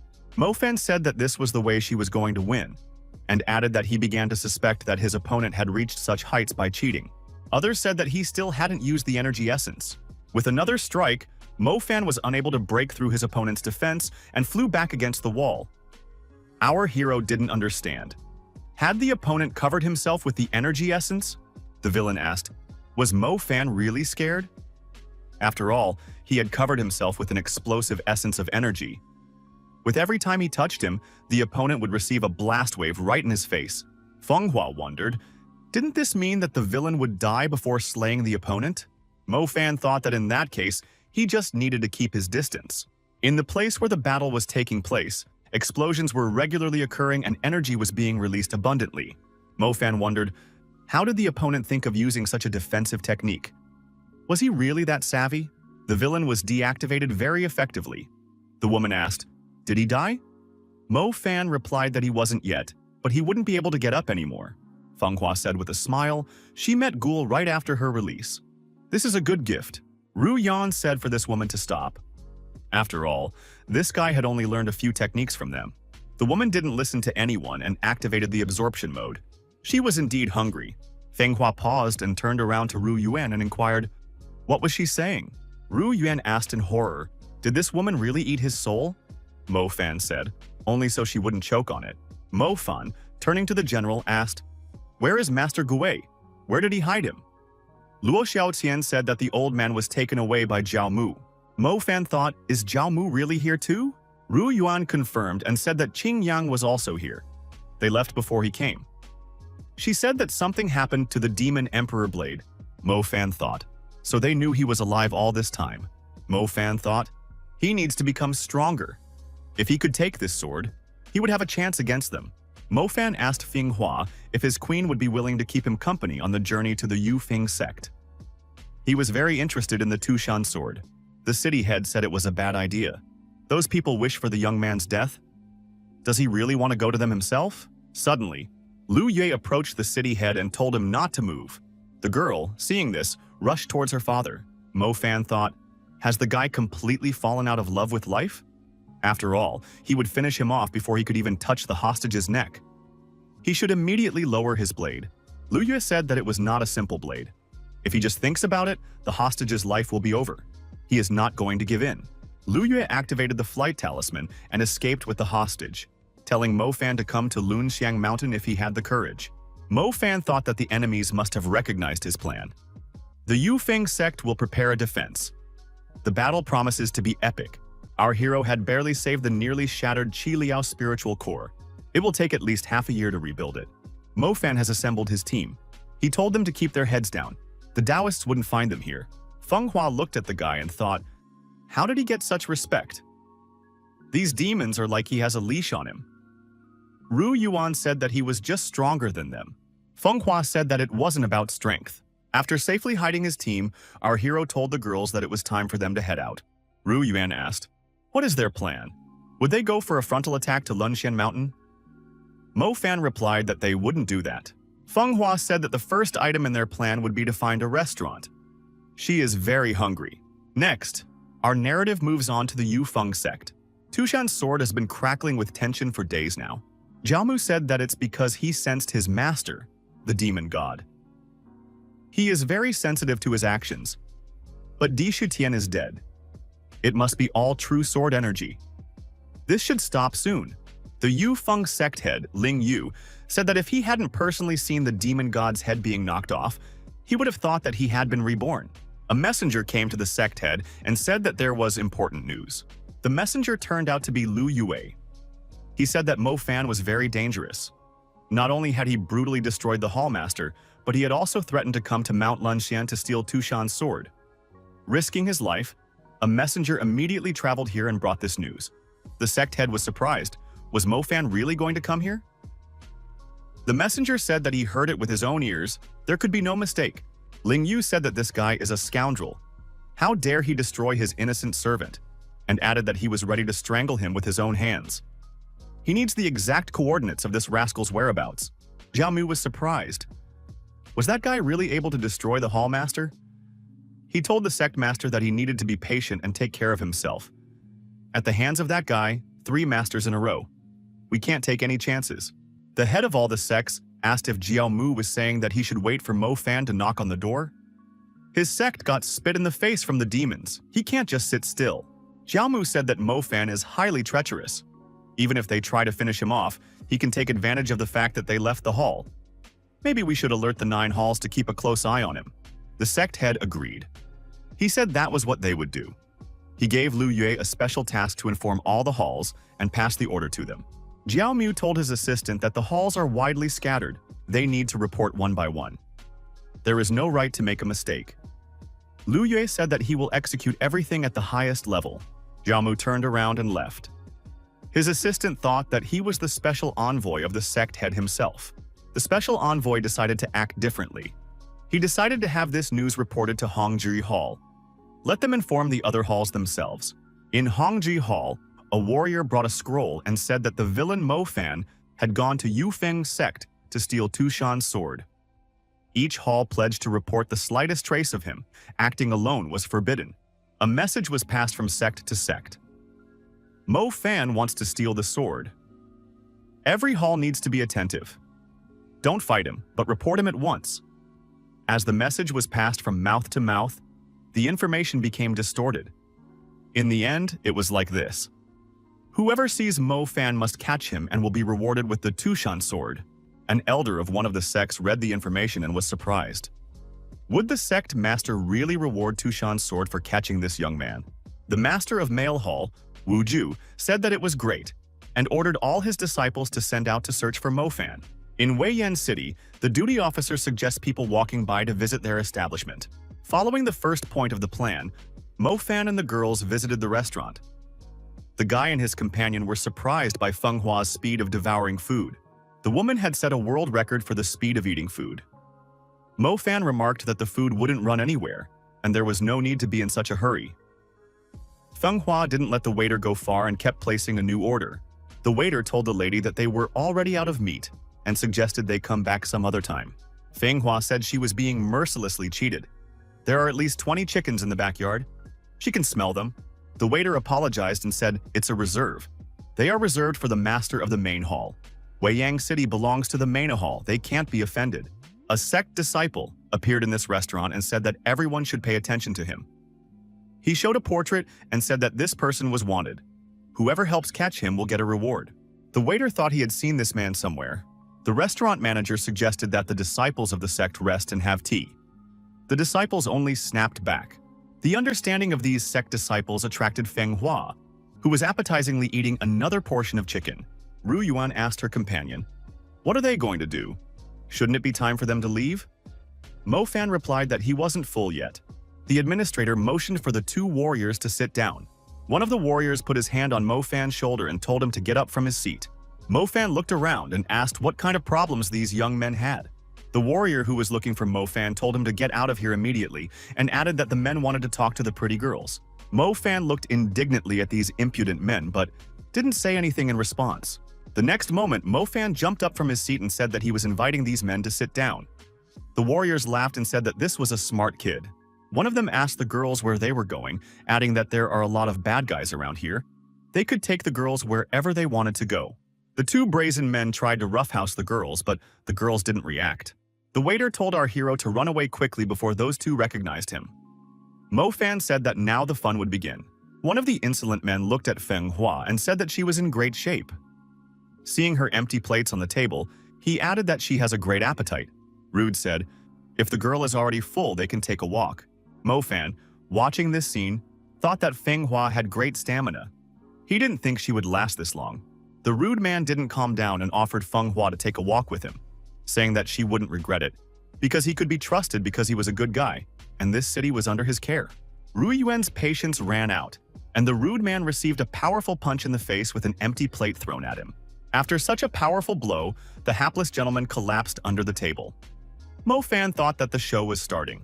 Ru Yuan said to let these guys fail. They were hitting on the wrong girls. Feng Hua thought that she was somehow lazy to deal with them.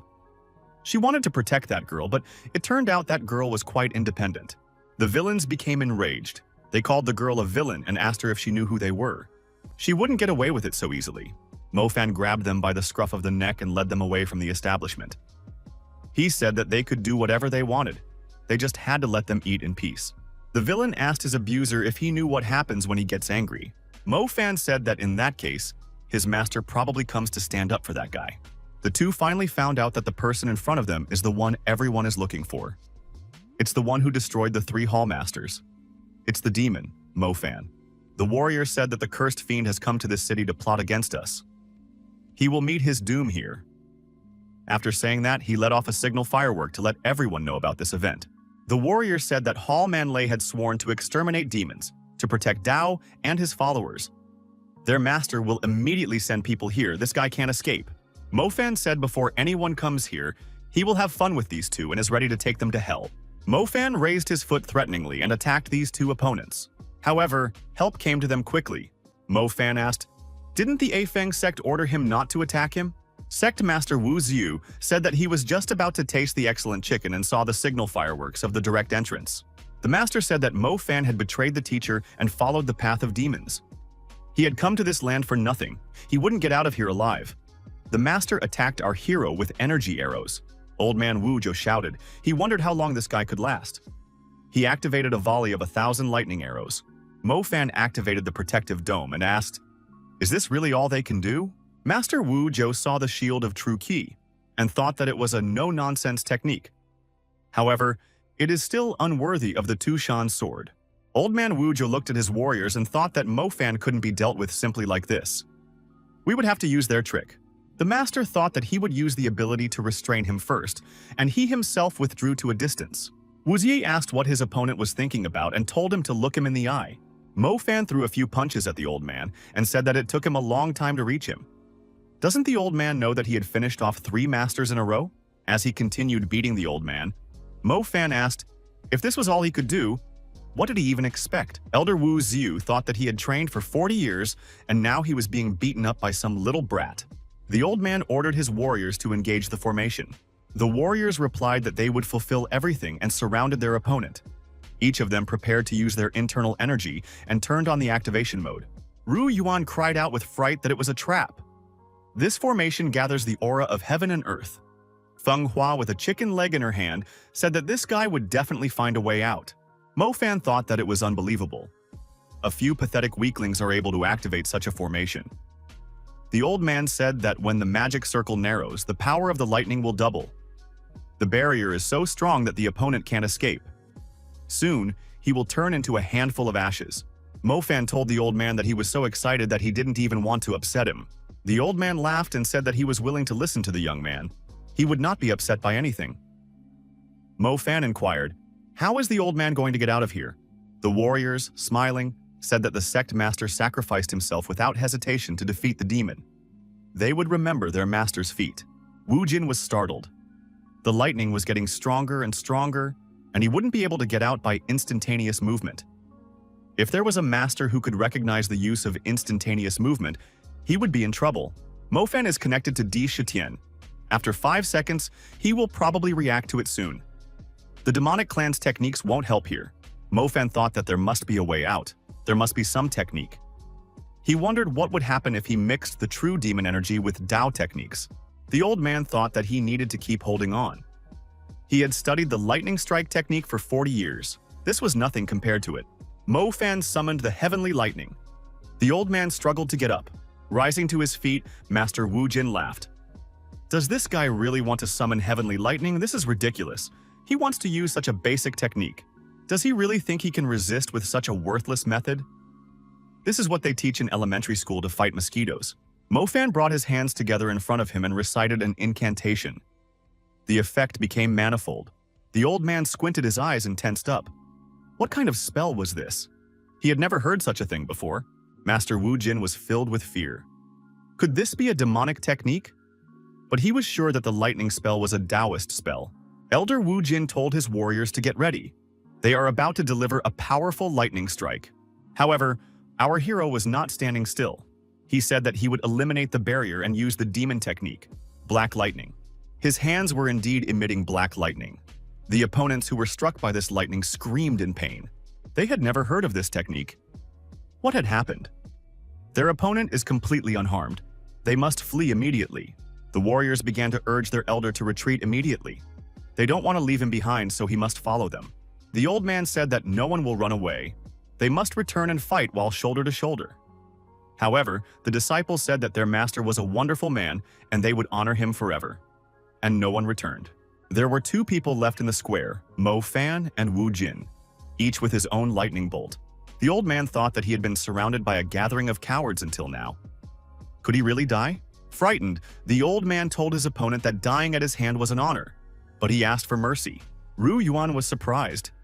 Did they really win? Feng Hua said that she had warned that everything would be fine and warned the waiter to cook her all the chickens that were in the backyard. The advance reservation was cancelled. Mo Fan walked up to the old man and said that he knew how to adjust to circumstances. The old man thanked the young man. Mo Fan understood that the old man wanted to live, but he needed something in return. Mo Fan started asking questions. Is there a barrier by the Lunxian mountain? How do they usually pass through it? Where is the entrance located? The old man replied that the entrance is through the cloud ball path in the backyard. The old man once again thanked his opponent and said that showing generosity to those who admitted their guilt was his favorite saying. Ru Yuan asked if Mo Fan expected to get to the mountain through the cloud sword path. The young man replied that he had an idea, but he wasn't sure if it would work out. The girl said that she also has a plan, but it might be risky. Taoist Ling Yu is practicing meditation. The master received a message sent to him using lightning. It flew right through the window. The message indicated that he was chasing Mo Fan in the Suyan area outside the city. He had defeated the demons, but he noticed a fire kiln among them. What to do with him? Ling Yu thought that it was a Dishi Tian riding animal. Who would have thought that it would end up in these lands?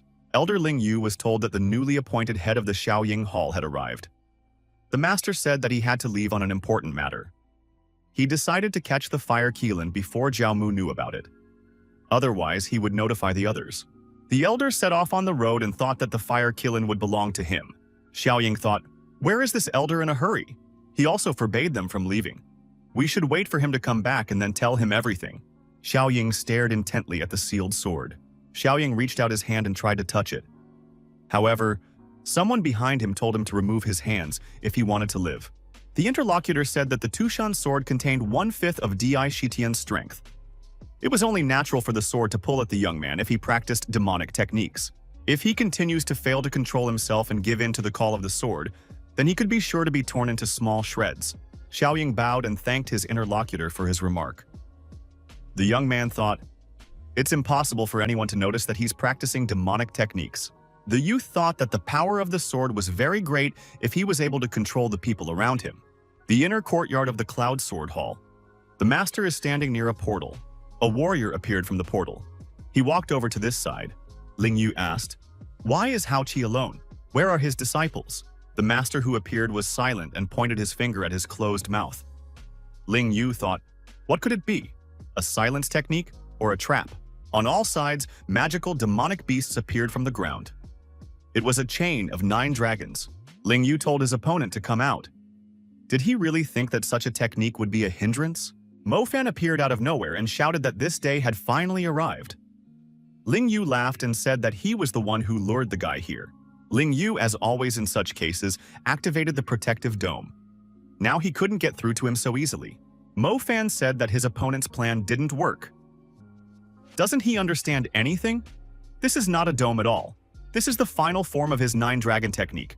As long as he is trapped here, they will be able to pass through to Lunxian. The old man said that he had underestimated Mo Fan. No wonder he had defeated 3 hall heads.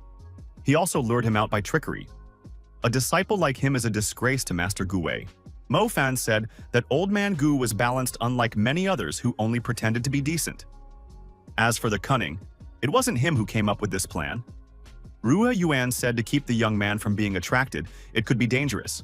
Flying away, Mo Fan said that he had destroyed not 3 but 4 masters. The guy added that thanks to the girl's plan, they had succeeded and got rid of the biggest problem. Feng Hua remarked that without her technique, they wouldn't have succeeded. Ru Yuan was happy to be helpful. The old man thought it was outrageous how they had thought of everything. Decided to lure the enemy out of his base. Now he would be mocked. The elder was even more angry when he learned that the young man had massacred 4 masters.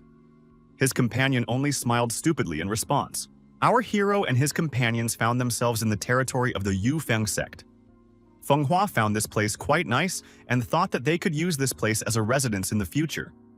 Mo Fan looked around and saw an old acquaintance. The old acquaintance was more than a little scared.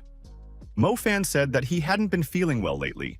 Mo Fan and his companions changed into clothes suitable for this sect. They used an old acquaintance as a cover.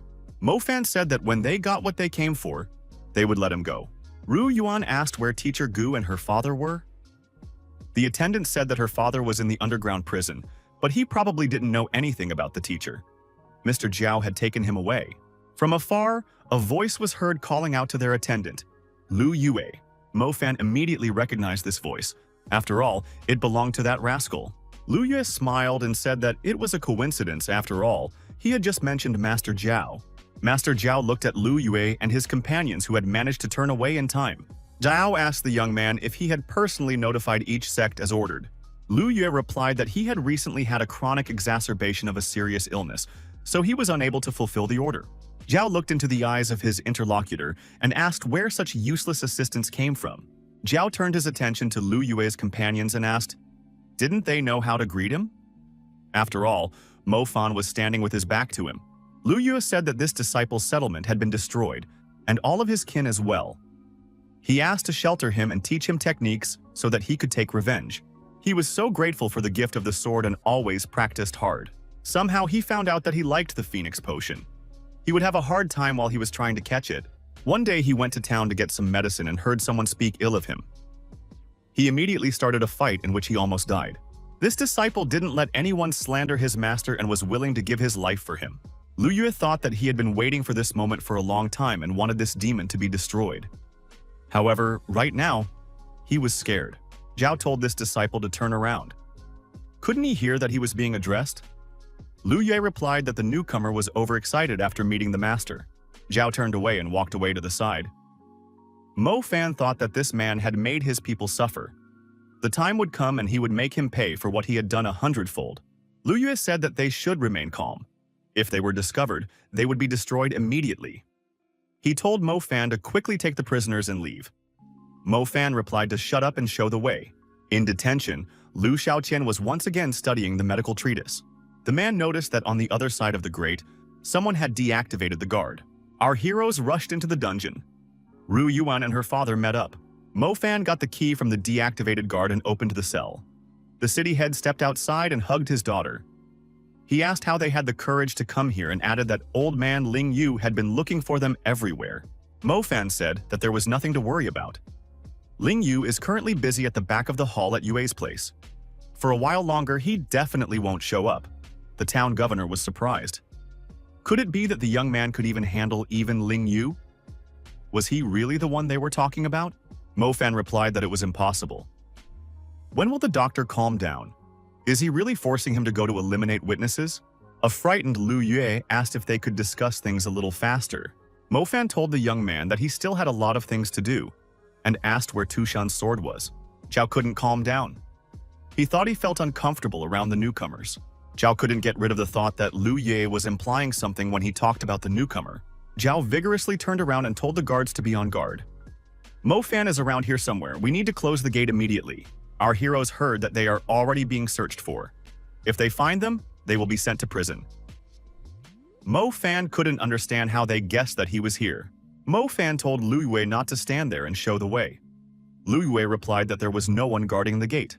In the main hall, a young man was trying to remove the seal from his sword. Did it really contain a fifth of Di Shitian's strength? The young man thought that the sect head would not turn a blind eye to the theft of the sword. But then why is he here without any guards? Could it be a trap? Or should he take the risk after all? The young man decided to immediately take the sword and leave this place. Lu Yek told Mo Fan to deactivate it for the sake of appearances, as if he was being forced. Mo Fan said that it wouldn't help the youth to justify himself. Mo Fan walked over to the sword and saw that Qian Yu was there. He asked, "What is the traitor doing here? How dare he invade the main hall?" Qian Yu said that Mo Fan had misunderstood everything. He could explain everything right now. It was obvious that the young man was looking for excuses. Qian Yu said Mo Fan destroyed the teacher on this apostasy. He had angered everyone. No one would mourn his demise now. How dare he sneak in here and also decided to steal the sword? Mo Fan said that his interlocutor looked noble, but when he opened his mouth, he gave a different impression. Our hero asked what Qian Yu himself had forgotten in this hall. Mo Fan added that it seems that he is not the only one interested in the sword. Feng Hua said that this guy looks handsome but is narrow-minded. Isn't he tired of pretending to be good? Mo Fan told the companion that this guy is a hypocrite. Qian Yu shouted for his opponent to shut up and directed his internal energy in the form of a sword at him. Mo Fan repelled his opponent's attack and said that this sword had turned into gas, and added that although Qian Yu was strong, his level was much higher. Qian Yu was puzzled. How dare this rascal? He thought that he had also studied demon techniques, but why was he not as strong as his opponent? Qian Yu noticed that the sword was responding to his desire. So he's not here for nothing. Mo Fan knew that the sword was actually calling out to him. Apparently, he had sensed its energy. In his soul, he is still the same, and the sword recognized that. Now he was confident that he could retrieve the remaining 4 demonic vessels. Qian Yu grasped the chain that held the sword and said to his opponent not to dare to underestimate him. Qian Yu touched the sword and received a severe burn on his hand and cried out in pain. Mo Fan thought that it was now clear why there was no sword guard set up. A protective field had been set up beforehand. Suddenly, guardian spirits appeared, meant to protect this sword. Mo Fan asked why Qian Yu had escaped so quickly. Feng Hua said that these guardian spirits were extremely strong. With his current level, it would be difficult for the young man to deal with them. Mo Fan thought that there were 2 guards, so the chances of winning were slim. Besides, their battle would attract Jiao Mu's attention and he could come here at any time. Mo Fan thought that it wasn't easy to get here. What was the point of stopping halfway? He decided to proceed to retrieve the sword. In the courtyard of Yufeng Hall, two disciples are talking. They are talking about how their ranking sect is at the very bottom. Feng Hua tells the young man to give up.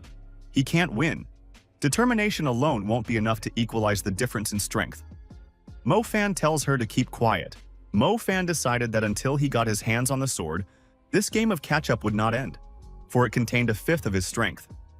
The guards were safely guarding the approaches to this sword. The sect learned that a raven had appeared in the chapter hall. It's Mo Fan. It was urgent to inform Jin Mo and apprehend him. Mo Fan asked Feng Hua if she could apprehend the opponents. The woman asked why would she need to do so. Mo Fan said that if she could do it, she would get 3 roasted ducks with a secret recipe. Our hero got into a confrontation with the sword guards. He attacked them with his demonic lightning. The guards were strong and were not hurt. Mo Fan, seizing the opportunity, rushed towards the sword. The guards rushed after him. Mo Fan was not in time. One of the guards was ahead of him and blocked his path with his sharp sword. Our hero bounced aside and attacked the other guard with an aerial stab. The arrow hit his opponent in the head. However, the injured guard's head began to recover. Mo Fan thought that this wasn't fair. Guards can regenerate. Would one really have to risk using that very technique? Then, one must revive the demon within him. At the back of the hall, the master who appeared was extremely angry. Where were the sect guards looking? Why is there a spy inside?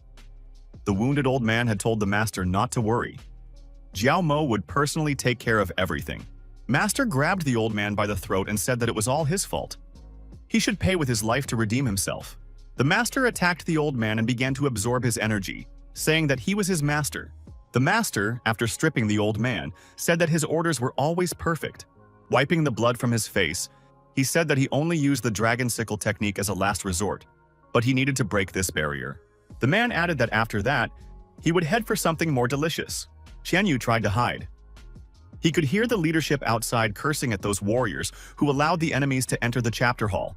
The order came that the chapter must be contacted and the other chapters must be notified for support. Ru Yuan saw the injured Qianyu crouch down to rest in a secluded place from hiding. The girl recognized this guy without paying attention to his injured arm.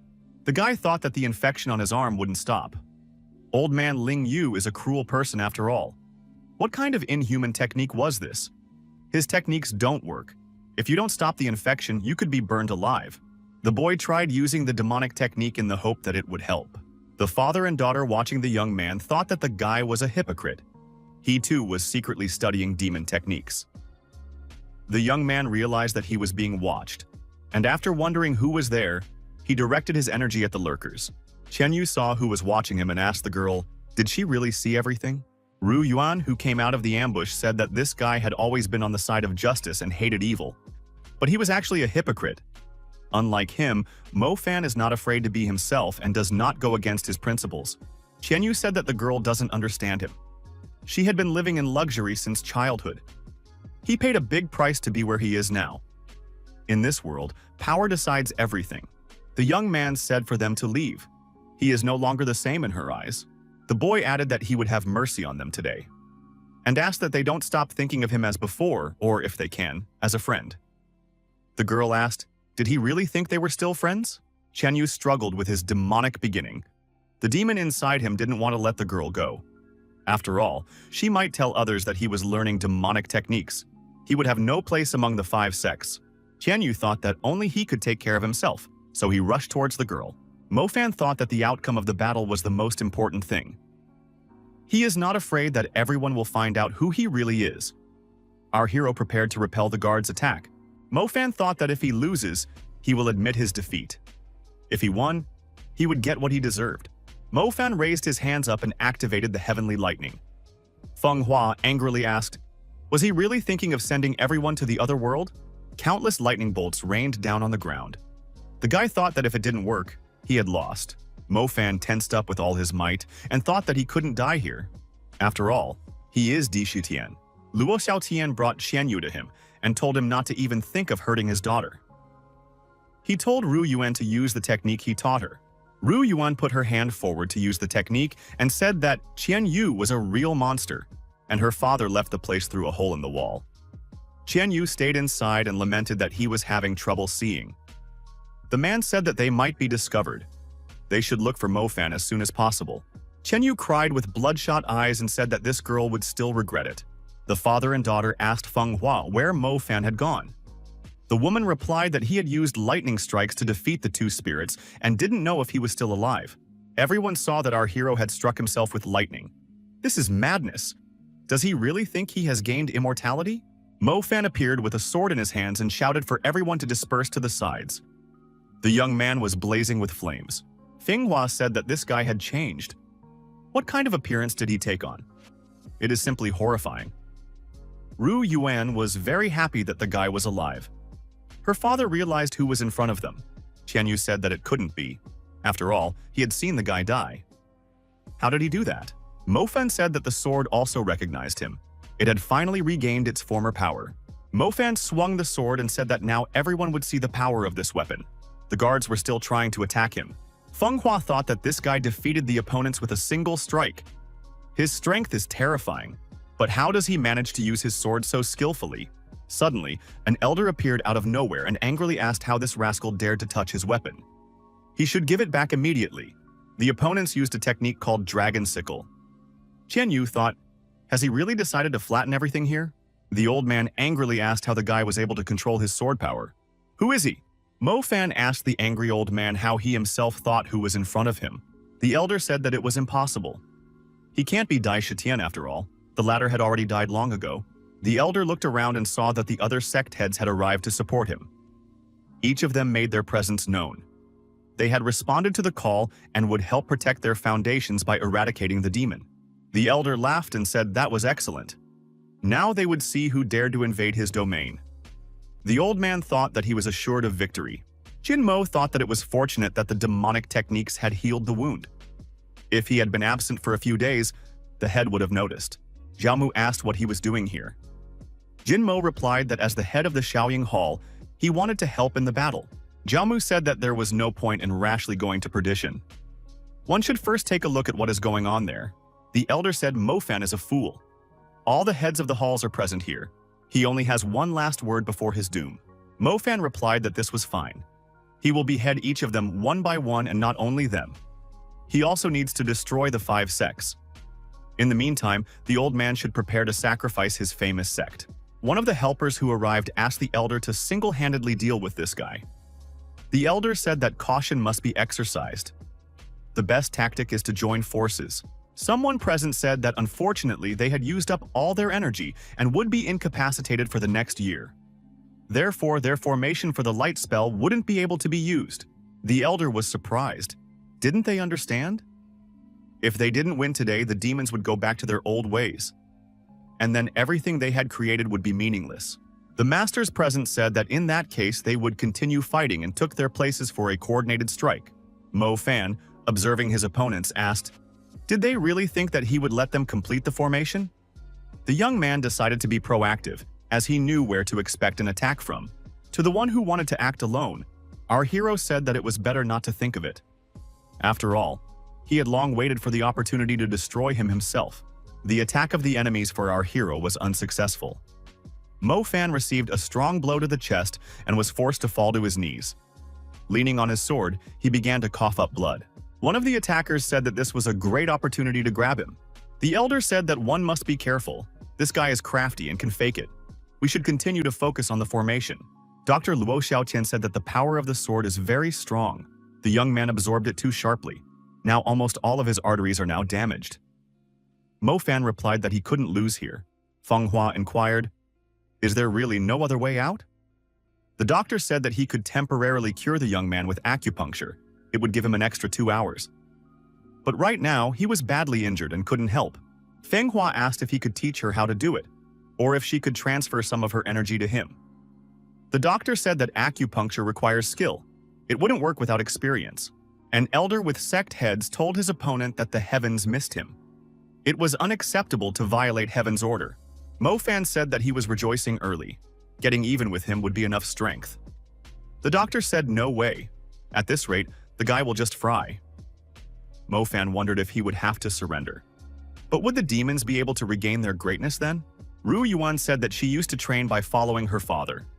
She had experience in healing and knew how to use energy. She was also taught how to do mouth-to-mouth CPR. She is willing to try it. The old man told his daughter to slowly inject her energy through needles into the 8 main acupuncture points. Through these points, one should direct one's energy through the circle of circulation of internal qi energy. The doctor thought that although his daughter was not trained in a specialty, her level of knowledge was higher than that of an ordinary person. She is his worthy follower. The elder thought that he had fallen for his rival's trick last time. But now, no matter how he pretended, he would not repeat his mistakes. The elder said that the preparations were complete. Feng Hua excitedly said that if Rui Yuan guy didn't cure Rui Yuan, they would all die. The doctor remarked that now would be the most important moment. One of the attackers said for everyone to get ready to strike and destroy this demon. The attackers went on the attack and used Yu Fei's 10,000 June technique. It seemed that defeat could not be avoided, Feng Hua said as she finished her treatment, and immediately activated the protective dome. The woman said that they were a little late.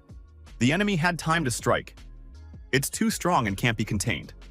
Some sacrifices would have to be made today. Feng Hua said Mo Fan will now be her debtor. He owes her 100,000 roasted suckling piglets. One of the attackers watching the events said that they were victorious, and today made it clear to everyone what awaited the renegades if they challenged them. However, the attackers were alarmed. What was that sound coming from down there? Suddenly, a demonic spirit dragon appeared out of the fire. Mo Fan was sitting on it. All the masters attacking our hero thought that this was no good. Where did the dragon come from? Mo Fan, who was on the dragon, asked if it was a shame for them to fight 5 against 1. One of the attackers shouted that the formation was destroyed. They urgently needed to hide. The other masters decided that hiding was not worth it, and they needed to destroy this dragon. The dragon, without thinking long, began to swallow the hostile masters one by one. Ru Yuan said that it was amazing. They were able to overpower 5 heads. The doctor said he didn't think they would start acting together. They complement each other perfectly. However, it is still unclear how long Mo Fan's body will be able to endure. The master told the elder that their opponent was resisting the will of the sky. There was no way they could defeat him. The elder shouted that he was surrounded by lowlifes. Taoist. Li Yue's strength was fully revealed. The terrified masters shouted for the master to have mercy as well. The elder was adamant. Zhao Mu told the young man that if he hadn't stopped him, the same fate would have awaited him. Mo Fan stated that just now, his interlocutor had fought so courageously, and now he had gotten to this point. Was he really scared? The elder asked. Why would his opponent need to live if he was useless? He added, laughing, that this was the credo of his sect. Mo Fan replied that in that case, the elder could destroy himself to justify his credo. Mo Fan thought that by combining his current level at the fusion stage with the Tushan level, he was now barely matching the first stage of the calamity phase. The elder shouted, for what the rival did to his sect, he would pay with his life. The dragon told his master, the beast the old man controls is as ancient as he is. He is furious, one must be careful. Mo Fan replied that he understood everything. The dragon stated that the enemy wants to devour them. He is very weak and won't be able to hold out for long. Mo Fan said that if the opponent wants to swallow them, then he should taste it. The young man applied the punishing thunder. Mo Fan ordered the dragon to follow forward. The dragon inquired, did he really decide to increase the opponent's fury? Mo Fan asked in anger. How would he know how long the opponent's neck was? The dragon said that the guy should think of something to get them out of here sooner. Mo Fan said that it was useless to attack him from the outside. We should try it from the inside. Only reinforce it. Everything else he has to do himself. Mo Fan agreed and got the dragon armor. The boy rushed to put it into action. The dragon flew aside and transformed into a human form. It was Feng Hua again. The woman said that this was the last straw of her strength. Our hero asked, did the opponent really want to swallow it? He agreed and said, let's see what happens. Mo Fan snapped at the old man. He wondered what else Li Yue was up to, and it was unclear how long Feng Hua's armor would last. Li Yue said that this guy was not a bad guy. He was able to reach him unharmed.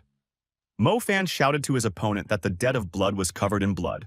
Mo Fan struck the old man with his demonic sword. However, the old man blocked this attack. Elder Li Yue said that the opponent was able to overcome his dragon barrier, but that was the end of his luck. However, our hero performed a unique technique that was characteristic of only one creature. Li Yue realized that this dash was a Dishitian technique. Could it really be him? The opponent confirmed that it was exactly that. He is Di Shitian, the old man asked. How did he manage to survive? No wonder it was impossible to create a demonic elixir from his remains. The sword sensed its master. He should have guessed it earlier. Mo Fan questioned his opponent. Had he only now realized how stupid he was? It had been a long time since his sword had tasted the blood of his enemies. The old man could consider it an honor to be the first victim of this sword in a long time. The young man delivered a crushing blow to his opponent. The old man tried to block it, but it failed. Li Yue, who had fallen to the ground, said that he despised Di Shitian. However, the guy had overlooked something. The old man spread his hands and said that this place was personally created by him. And he is immortal here. Mo Fan thought that his opponent had been mortally wounded in the chest but had fully recovered. This is very difficult to do even with a lighter injury. The old man laughed and rose to his feet, saying that he was only testing what his enemy was capable of, adding that he still had an ace up his sleeve. The next moment, our hero was bound hand and foot. He couldn't move. Mo Fan thought that his opponent had not just tied him up, but was also absorbing his energy. The wily old man reported that this was correct. This dragon's ability was to absorb the energy of anything that entered it. And so that there are no impurities, it only absorbs the power of a certain kind. Could it be that Mo Fan didn't sense anything familiar here? Mo Fan sensed that there was energy here that belonged to his kin. Li Yu confirmed that this was correct. His accomplishments for all 760 years were gathered here. He had searched every demon lair from the north to the south and collected these energies here. The old man said that the demons disappointed him because they reproduced too slowly. Therefore, he ordered his disciples, if they encountered demons, not to exterminate them completely, but to capture them and keep them as livestock for breeding. Mo Fan said that he understood everything. That was why his mouth secretly disappeared. There was a nasty old man behind it, and the demons were actually treated like pets. Li Yu said for the guy to calm down. As long as he is restrained, there is no way for him to get out of here. Mo Fan, straining with all his might, said that he would definitely get out of here and tear his opponent to shreds. The young man pointed his demonic sword straight at his opponent. The boy broke free from the shackles and said that he wouldn't even need a tug to overpower the old man. Would he now be able to show what he was capable of? The elder used the dragon strangle technique and told the young man to try to reach him. Mo Fan swung his demonic sword and angrily asked, "Did this miserable old man really use the lives of his kin for this technique?" The old man was not remotely scared. Why didn't Mo Fan dodge and continue to dash forward? The old man called Mo Fan a fool. After all, he had warned that he was invincible here. Even if he was cut in half, he would still be able to recover. Mo Fan said that if the old man was immortal, he would make him feel all the torment he brought to his people. Over and over again, double in size, Mo Fan continued to chase the unfortunate old man from one place to another, hitting him with his sword and driving him around like a hockey stick on a hockey field. Even if the old man's body recovers, his mental strength is depleted. The old man thought he had only one option left to save himself: to use compression. Our hero noticed that space began to shrink. The old man realized that his opponent was still able to move. Li Yu said that the young man had recovered his sword and had to go to extreme measures. Di Shutian is indeed very strong, but his demise is near. The elder added that his opponent's energy would soon be completely absorbed. Mo Fan asked if the old man knew that this demonic sword was made of sacred heavenly gold. Aside from its indestructibility, it also has the effect of storing energy. That's why it has the nickname Unrestrained Sword. Mo Fan thanked his opponent for returning his people's energy. And now, he would not be ceremonious. An endless amount of lightning bolts rained down on Elder Li Yue. The old man shouted that he was losing his power. There was an uncontrollable explosion. The young man lost his balance and fell to the ground. The barrier was shattered, and the explosion caused him to let the sword out of his hands. The sword had absorbed quite a bit of energy, but there was no way it could be used as the arteries were damaged again. Elder Li Yue pounced on the lying guy and started kicking him in the head. He said that this rascal had destroyed what he had so carefully created for hundreds of years. Mo Fan said that these were the lives of his kin, and the old man didn't deserve them. The old man declared that Mo Fan would pay for it. This time, he wouldn't let him go so easily. Ru Yuan cried out in fright. The old man ordered her to stay out of the way and threw her back with his hand. Mo Fan shouted for the girl to watch out. The girl lost her balance, flew backwards, and fell on her back. She immediately jumped to her feet. Ru Yuan thought that the old man was injured. He wasn't able to destroy her. apparently because he didn't have much strength left. The old man continued to beat up his opponent and chanted that no one dared to cross him. "This guy's life is in his hands." Our hero said, "It all depends. Can he take it?"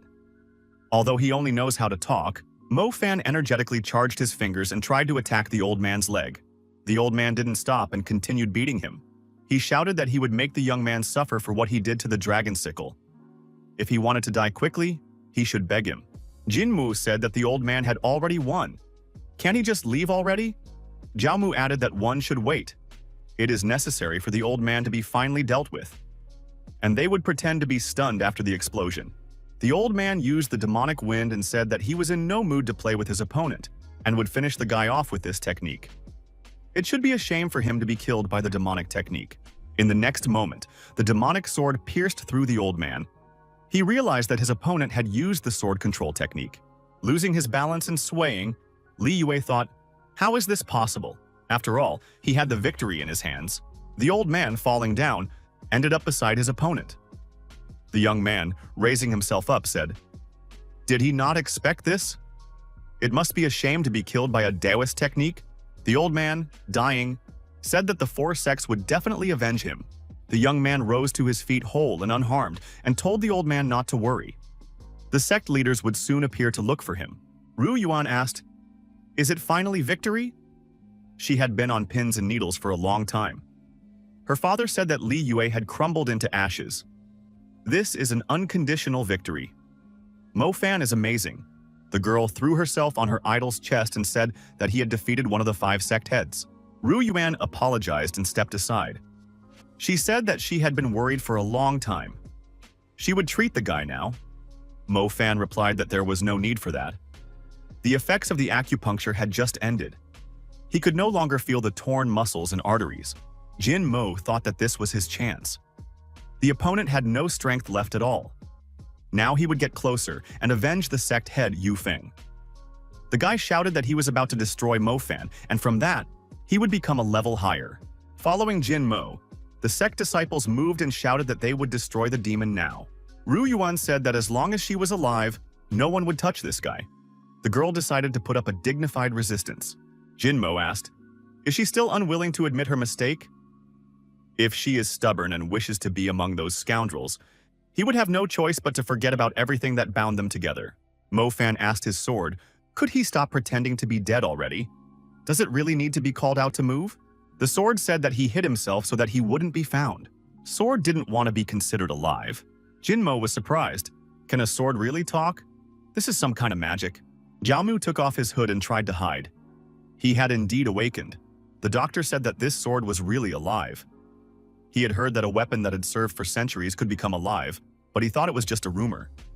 The sword asked, what was the old man staring at? If he looked like that again, he'd have to gouge his eye out. The girl asked, if the sword has awakened, why doesn't it want to help the master? Mo Fan replied that he didn't rely on it originally. He had probably absorbed too much energy. The sword said that it was counting on Mo Fan dying to be in Li Wei's hands again. And the trickster decided to use him for a dirty trick. He has no conscience.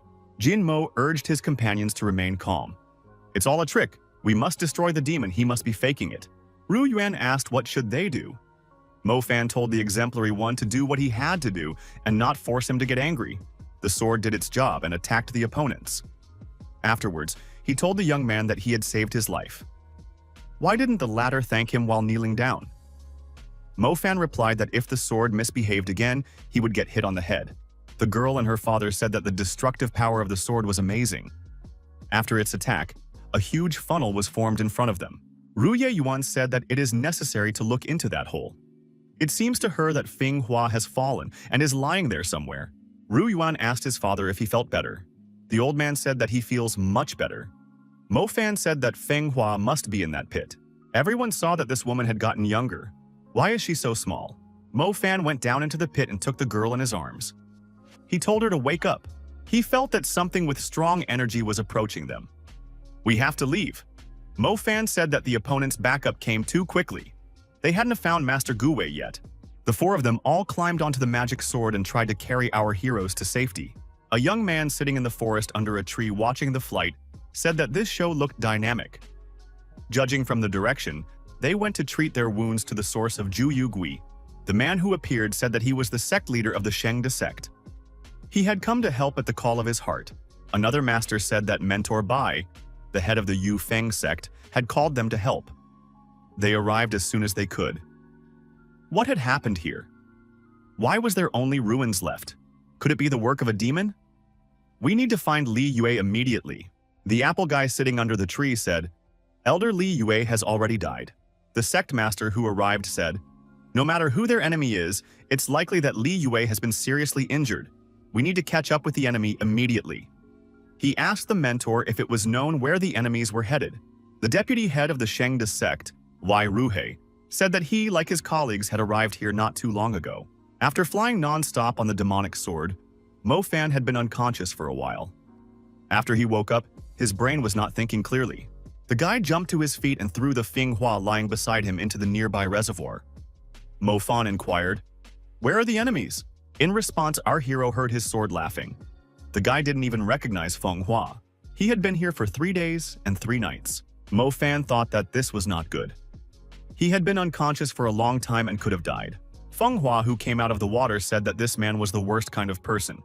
Why did he choose to drown her? Was this really his way of repaying the kindness? Mo Fan closed his eyes and said that he was wrong. The woman screamed that she shouldn't have messed with this guy. Mo Fan told his companion that she shrinks every time after turning into a dragon. Is there anything he can do to help her return to her former state? Feng Hua replied that turning into a dragon uses up her energy, so she turns into a child. If the guy doesn't treat her negligently, then when her energy is restored, she will destroy him. Instead of talking a lot, he had better check on Rui Yuan and her father. The old man is very unwell. Mo Fan walked up to the girl and asked what's wrong. She was glad that the guy finally woke up and asked if he could save her father. Mo Fan said that the demonic energy had already corroded the old man's entire body. Who had injured him? The girl replied that it was Yun Qing. They met by chance when he healed his wounds with the demonic technique. He wanted to destroy the witnesses. Mo Fan realized that that villain had decided to go for extreme cruelty. The old man couldn't be helped now. His pulse is getting weaker. Ru Yuan said that Mo Fan knows demonic techniques, so he can save her father. The old man said he doesn't need to. He understands where this is going. After all, he's a doctor. There's no need to even try. The old man pulled out a book from behind his sinus and said he had nothing to leave his daughter. This book contains his knowledge of medicine accumulated throughout his life. He hoped it would be useful to her. The old man continued that although he didn't train her, the girl was able to cure Mo Fan. Obviously, she has abilities. She should continue to study. The old man said that he had one request for Mo Fan. Mo Fan thought that this doctor had once helped his people and now he was in debt. The guy said that he would definitely fulfill any request. The man stated that he could no longer be a support for his daughter. Could the young man take care of her in the future? The boy promised to do his best to protect her. Wasting his strength, the old man said that he had one more question. He wondered if Mo Fan was really the one. Mo Fan replied that he was indeed Demon Di Shitian. Due to an unfortunate set of circumstances, he was reborn in this body and had to hide it, for which he apologized. The old man breathed a sigh of relief. It meant that he had not lost his mind yet. He was right, Ru Yuan cried. Her father closed his eyes and didn't move anymore. Mo Fan felt that someone was approaching very quickly. Could it really be the pursuers? Feng Hua turned into a little girl and said that she immediately realized who this guy was. Sword noticed that not only had she herself shrunk, but her character had also become childlike. Feng Hua got angry and turned to the sword. The sword asked, does she really want to destroy him? Feng Hua said, who would have thought that such an ugly monster like him would end up here? Feng Hua climbed onto her sword and attacked the enemy that had snuck up. She sent her negatively charged energy to him and said that she could still feel his stench even from a distance. After that, Feng Hua rushed towards the villain and engaged in a battle with him. After the resulting explosion, the stranger flew far back. Feng Hua said that he can't even hide. It only knows how to eat carrion. It only has worms left in its head. The monster got to its feet and holding onto its injured arm, it began to growl. The monster opened its maw, and a jet of green poisonous liquid emerged from it, which it directed at its opponent. The sword told her not to stand like a pillar and dodge. Mo Fan, who had suddenly appeared, grabbed the girl in his arms and ran away with her to the side. A puddle of green liquid was left at the site of the attack. Ru Yuan said that this liquid is toxic. It even corrodes the ground. Mo Fan asked the girl why she couldn't hide. Feng Hua replied that just because she is small, it doesn't mean she needs his protection. Sword said that her own reaction time is bad. Her energy is at 0, so she can keep quiet. Feng Hua said for both of them to keep quiet, otherwise they are about to fly into the cesspool. Feng Hua said that once upon a time, dead people invaded her land. Hundreds died. They were just eaten. That's why she hates them and won't be able to forgive them. She swore a long time ago that if she saw a dead person, she would not be ceremonious. Mo Fan thought that he now understood why she disliked them. Her ancestors were eaten, after all. Dead people only eat carrion. This was their unfortunate fate. The girl continued to energetically attack the monster. Mo Fan asked why she was doing this since she wasn't even aiming. The monster ran from bush to bush, hiding and avoiding the attacks. Feng Hua said that she was experiencing the same feeling. There was blood everywhere. Even her heart felt better. The monster looked out from behind the bush and shouted that his kin had insulted her ancestors. He is sorry, but he never left this forest and never harmed anyone. Therefore, he asks for mercy. Mo Fan was surprised that monsters could talk, because he thought they were wild beasts. Feng Hua said that she couldn't be fooled. Ru Yuan assumed that this monster was guarding something. Mo Fan asked why she thought so. The monster turned out to be a woman.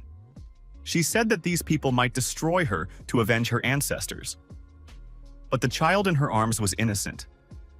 Her village was suddenly attacked by the men. Only the 2 of them managed to escape. The child was badly wounded. He needs to heal. Ru Yuan said that the monster was not trying to escape, but was protecting the child. Does Feng Hua still want to destroy it? Feng Hua said that she doesn't care about the fate of the widow and the baby. Let her go wherever she wants to go. The monster thanked and ran away. Mo Fan said that the girl was very delicate. Another person would have been frightened out of their wits if they saw a dead man. She was not scared at all. Ru Yuan said that everything was fine and added that she was going to bury her father. Mo Fan hadn't he noticed that the girl was like this before. She seemed to be angry. The guy didn't know how to behave with the girl. Ru Yuan buried her father and set up a gravestone with an inscription. Mo Fan approached the girl and said that he was sorry. It is inherent for people to die. Sooner or later, the result is the same. Ru Yuan said, if he doesn't know what to say, it's better to let him be quiet. Mo Fan thought that he would rather fight the 5 sects 300 times than comfort the girl. He didn't know what to do. Ru Yuan said that when she found the guy at the foot of the cliff, she felt something strange. He was no longer just a boring Mo Fan. The girl didn't even expect that he was actually an enemy of humans. A demon, Dishitian. Mo Fan replied that she knew everything now. If anything else is curious, he is willing to answer. If she wants to leave, he will help her find a place in the city so she can live in peace. Mo Fan saw the girl crying and told her to stop immediately. The guy didn't know what to do and was ready to fight the 5 sects right now. Ru Yuan said that they had been through so much together. Did he really think that she was capable of leaving everything behind for a peaceful life? Does he really think she is a burden? She's not as strong as him, but she's not inferior in her healing skills. If she's a nuisance, she can leave and not be a nuisance. Mo Fan said that her level of healing is exceptionally high. He can't let her leave. The girl froze. The guy was scared. What did he say wrong again? Ru Yuan blushed with embarrassment and asked, why can't he let her leave? Does he really have any feelings for her? Mo Fan smiled and said that he promised her father to take care of her. 5 minutes later, the girl left. The guy lay there, almost giving his soul away. He thought that girls were much scarier than the 5 sects. In his past life, the demon head had 5 things: a flaming helmet, a mountain ring, light armor, an ice hand, and a 2-shan sword. When his physical shell was destroyed, the power was distributed among these 5 items. Only by gathering them all together could he become the strongest again. If Yu Feng only had the 2-shan sword, the other 4 sect heads might have the remaining items. Mo Fan realized that he needed to defeat them all, not only for the sake of his people. It must also be done for the sake of the people of the lower estates and all those oppressed by the sect heads. Mo Fan had laid out a plan for the near future. Now what remained to be sorted out was the strategy. Feng Hua said so that this guy wouldn't languish. What did he decide to bring back in the first place? Finishing her banana, Feng Hua asked why they were staring at her. If they are hungry, they can look for their own sustenance. Ru Yuan asked her companion. Didn't she know that this guy was the head of the demons and she wasn't surprised? Fenghua said that she had guessed it a long time ago. He had a strange character. It was obvious that he was not an ordinary person. Besides, compared to a dragon, a demon is not that impressive. The sword said that the guy's body was weak now, as if he had been beaten by 15 strongmen. He won't be able to handle his strength. So the number one task now is to become physically stronger before they go after the ice hand. Ru Yuan asked if the guy knew who exactly had the ice hand. Mo Fan replied that the first thing to do is to get the information. However, this is only known to high-ranking people. Where in this wild, mountainous region would he find such a person? The monster who appeared said that the lands of Juhuafen City belonged to the Guiyuan sect. Mo Fan said that when he was still a demon, these lands were within his sphere of influence. No one dared to enter this forest, no matter how brave they were. Our heroes heard a voice from far away. Someone was saying that he had found an unpunished criminal. The monster was asking why she was being treated so cruelly. Why not let her go? After all, it's the only chance for salvation. Commander-in-Chief Chao, son of the chief of Juhuafen City, said that these monsters have ugly eyes. The other foul creatures in the mountains also think they are unhealthy, so it is a collective decision that he will fulfill without stopping in front of any difficulties. A monster with a child in her arms tried to break free from the cordon and ran away to the side. Commander-in-Chief Chao ordered his subordinates to apprehend the monster. The subordinate used the Raging Flame technique and attacked the monster and tried to apprehend it. Mo Fan, watching from afar, thought, "Can this monster handle it alone?" Feng Hua, finishing her banana, said that it was an extraordinary place in such a backwater. Commander-in-Chief Chao turned to our heroes and asked where this family came from and what are they doing here. Mo Fan, smiling, said that they came here to have a barbecue and called Feng Hua his niece. Commander-in-Chief Chao looked at Ru Yuan and thought that she had a good figure. The man turned to his subordinates and said that he wouldn't turn down a young married girl. The commander-in-chief ordered this family to be brought to him. They must be bad people and up to no good. It is his duty as a junior town chief to protect these lands and the inhabitants. He would personally interrogate these captives later. Mo Fan turned to Feng Hua and asked if she wanted to be an official's child. The girl replied that if they continued to mock her appearance, she would make their lives hell. The commander-in-chief asked his subordinate why he didn't stop the monster with the child and let it run away. The subordinate replied that he was afraid of accidentally hurting the monster. Mr. Chao said that he understood, but such a distance was not a hindrance to him.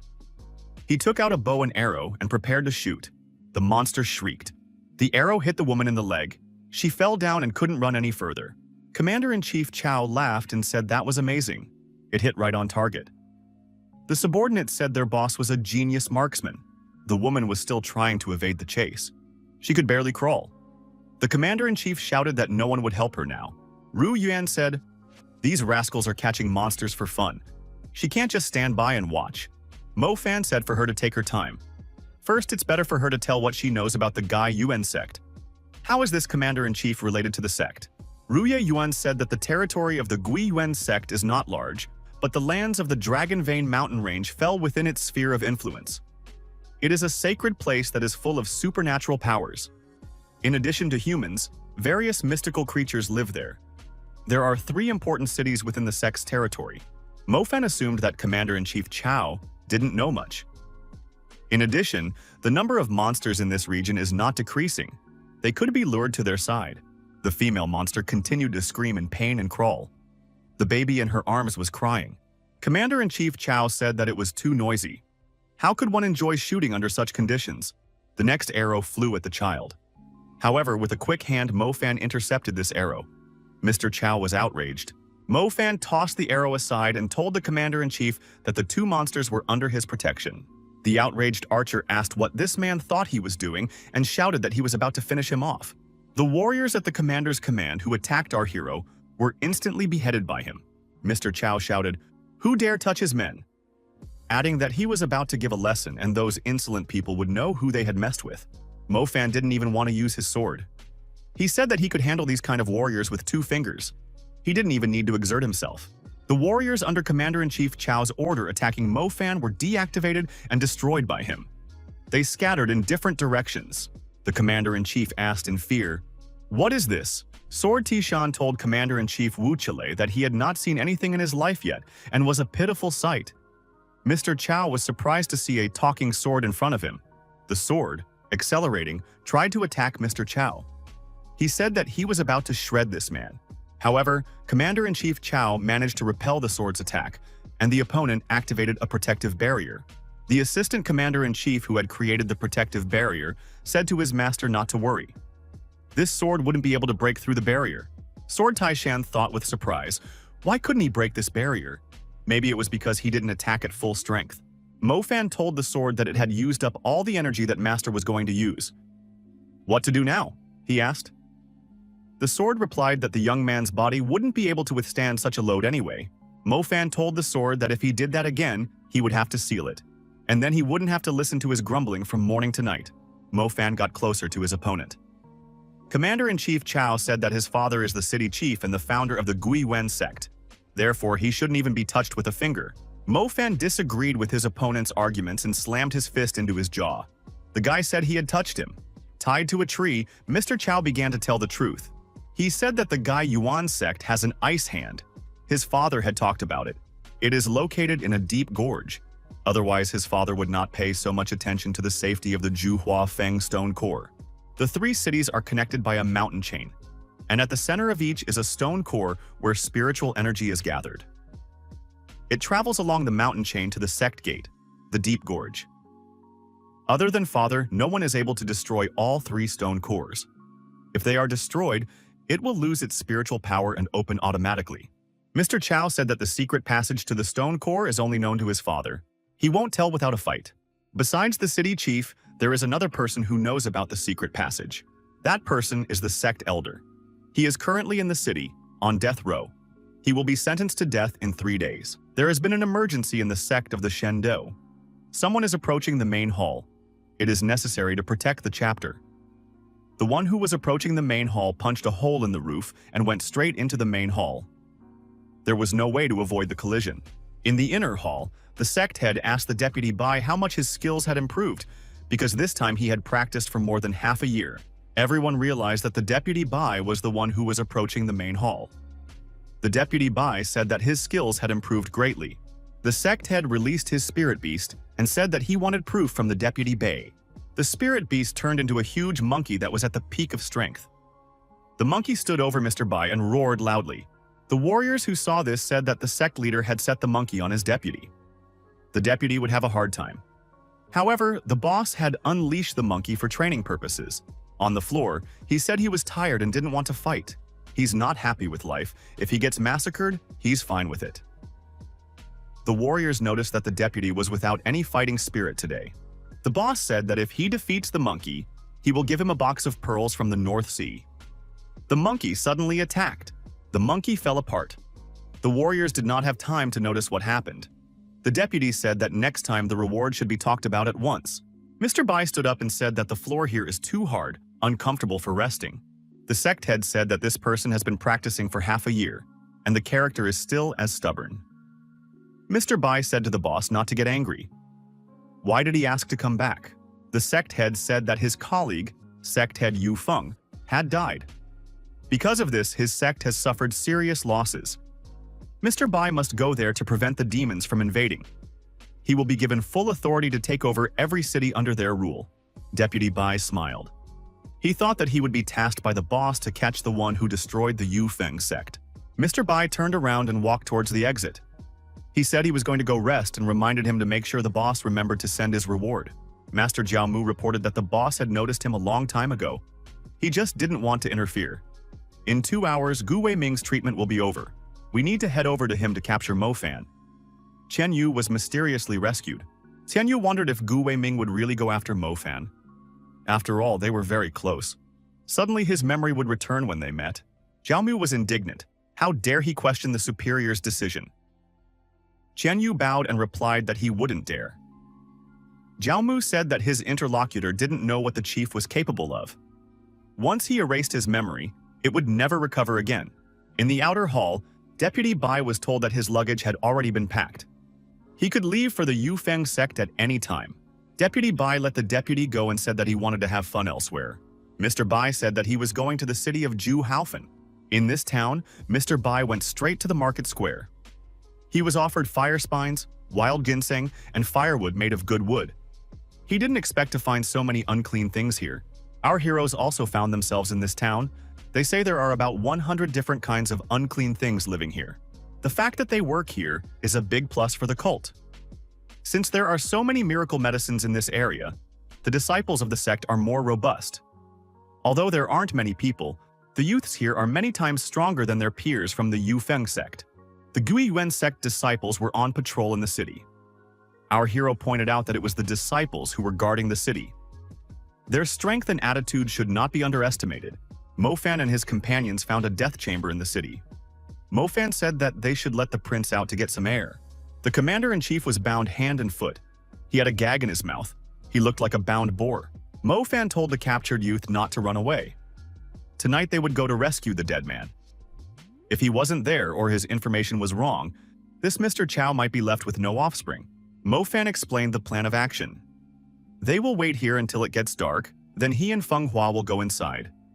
Ru Heyuan will stay outside and watch over the captive. Feng Hua said that she would not do what the young man said. When night came, under the cover of darkness, Mofan and his companion went to the death row. The guy said that Feng Hua should eat the fries quickly, otherwise they might be detected by the smell. Mr. Chow smiled. After all, these fools didn't even realize that they were playing with fire. After all, there was a dangerous surprise waiting for them there. The fat man tried to cut the ropes and said he would show them. They would realize what it meant to be in a torturous position. The entrance to the death row was guarded by 2 guards.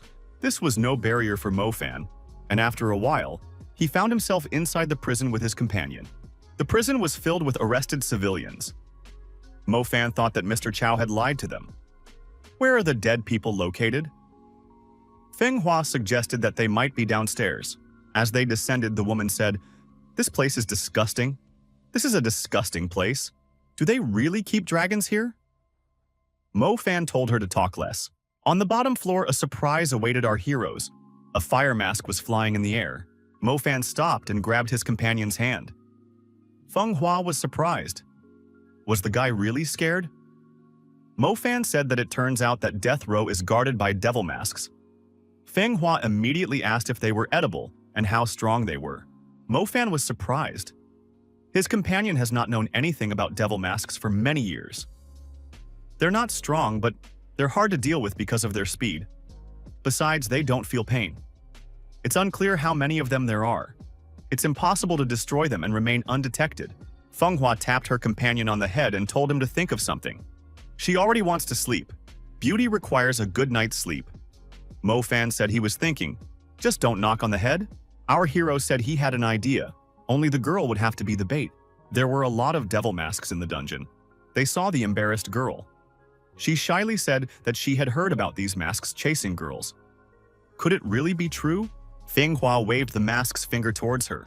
The girl heading towards the exit said for the masks to grab her completely if they wanted to.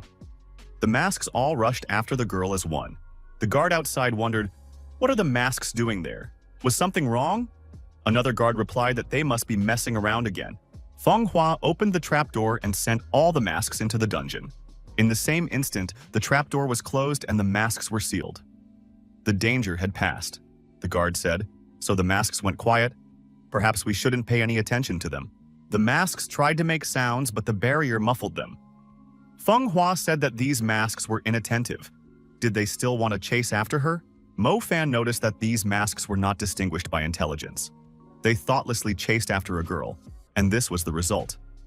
Have they never met a girl before? Feng Hua noticed that there was a crazy temperament lurking within her. Our heroes descended to the underground floor. Mofan sealed the stairway behind him. They needed to finish what they had started.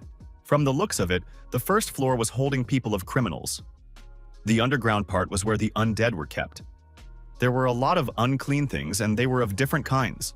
Mofan looked around the cells with the prisoners and concluded that indeed, there were many kinds of this uncleanness. After looking at all the cells, the guy scratched the back of his head. They still hadn't found the dead man. Were they too late? Suddenly, one of the prisoners asked. Were they looking for the head of the dead? He added that he knew where he was. This prisoner was the deputy BI. He said that he had one condition. He would have to let him out. Mofan was surprised. What in the world is there to see? There are even people who look like human beings. Feng Hua asked what kind of person he would be. The prisoner said that he was the most ordinary person. The girl asked what he had done if he ended up here with the uncleanness. The prisoner said that he had stolen the city chief's treasury. Mo Fan directed his energy charge at the bars of the cell and said that he could release this guy. However, he would not be responsible for his safety. Mo Fan pointed his sword directly at the bars. Tai Shan's sword cut through that grate like butter. Mr. Bai was surprised. He asked, "What is the name of this sword?" Mo Fan hid the sword and said that it was none of the guy's business. Now he must confess where the elder is. The prisoner said that there is a secret chamber behind the wall. One must tear it down and then the dead man will be found. Then it is necessary to get out of here as soon as possible, otherwise they might be captured. Feng Hua noticed that releasing a prisoner from the prison is easy. Mo Fan said that they should deal with the wall first. After destroying the wall with the devil sword, our hero said what he found. There was a prisoner behind the wall. It was an elder of the Dead Man clan. In a relaxed voice, he asked who they were. Mo Fan said that they had come to rescue the elder. They would discuss the rest later. The elder said that he didn't mind. The masks knocked on the defenses and tried to overcome the seal. A cracking sound could be heard. The seal was about to go. The demonic masks broke free and flew to restore order. Mo Fan was surprised at how these masks were able to do this. Elder of the family of the dead. Feng Hua said that the guy could rely on her. Feng Hua, using her energy charges, attacked the masks. Mr. Bai bounced aside out of fear. However, the masks flew through the girl's energy charges without getting hurt. Feng Hua wondered why there was no reaction. Mo Fan explained that the masks couldn't feel pain. The guards heard the noise and would be here soon. It was necessary to get out quickly. The dead clan elder was released from the ropes. Our heroes tried to leave the dead men's cell as quickly as possible. The freed Mr. Bai asked to go with Mo Fan. Mo Fan replied that he wasn't going to be a babysitter. Running outside, Mo Fan saw that Commander-in-Chief Chao had freed himself from the ropes and attacked Rui Yuan. Our hero asked the fatty if he realized what he was doing now. He'd better stay out of the way. Swinging his knife at the girl, he told the guy to stop talking. This is his father's property. They can't escape from here. It's strange that the devil masks didn't destroy them. Mo Fan put the dead clan elder on his feet and turned to the fatty. After all, he had time to hide and let the others know what they were doing here. Did he really have sawdust for brains? There were shouts in the distance. Someone reported that the prisoner had been released. The warden must be informed. Mr. Chao shouted that he needed help. The next moment, his mouth was sealed. Mo Fan hit Mr. Chao with all his might, with his fist on his forehead. He said that he had sworn to keep Rui Yuan safe. This guy had brought trouble on himself. Mr. Bai thought that this guy was very frisky. Feng Hua wondered why he was still here. The guard reported to the chief that the dead family elder had been released and his son was missing. The town chief said he knew and ordered the entire town to be sealed off.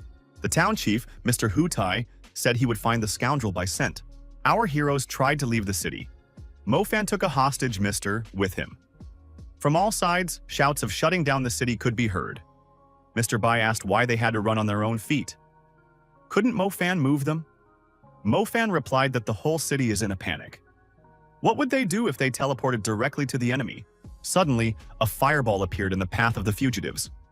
Mo Fan said to be cautious and summoned his demonic sword to help. The sword tried to deactivate this fireball, but there were many such fireballs. After the fireball attack, Mr. Chao shouted, "Did they really decide to threaten their master at the same time?"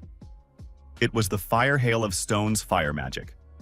Mo Fan assumed that the opponents were throwing stones with a catapult. Mr. Bai assumed that the fireballs were flying from the tower on the city wall. So it's not a catapult. The freed elder said that it is the city chief Hu Tai, nicknamed Iron Hand.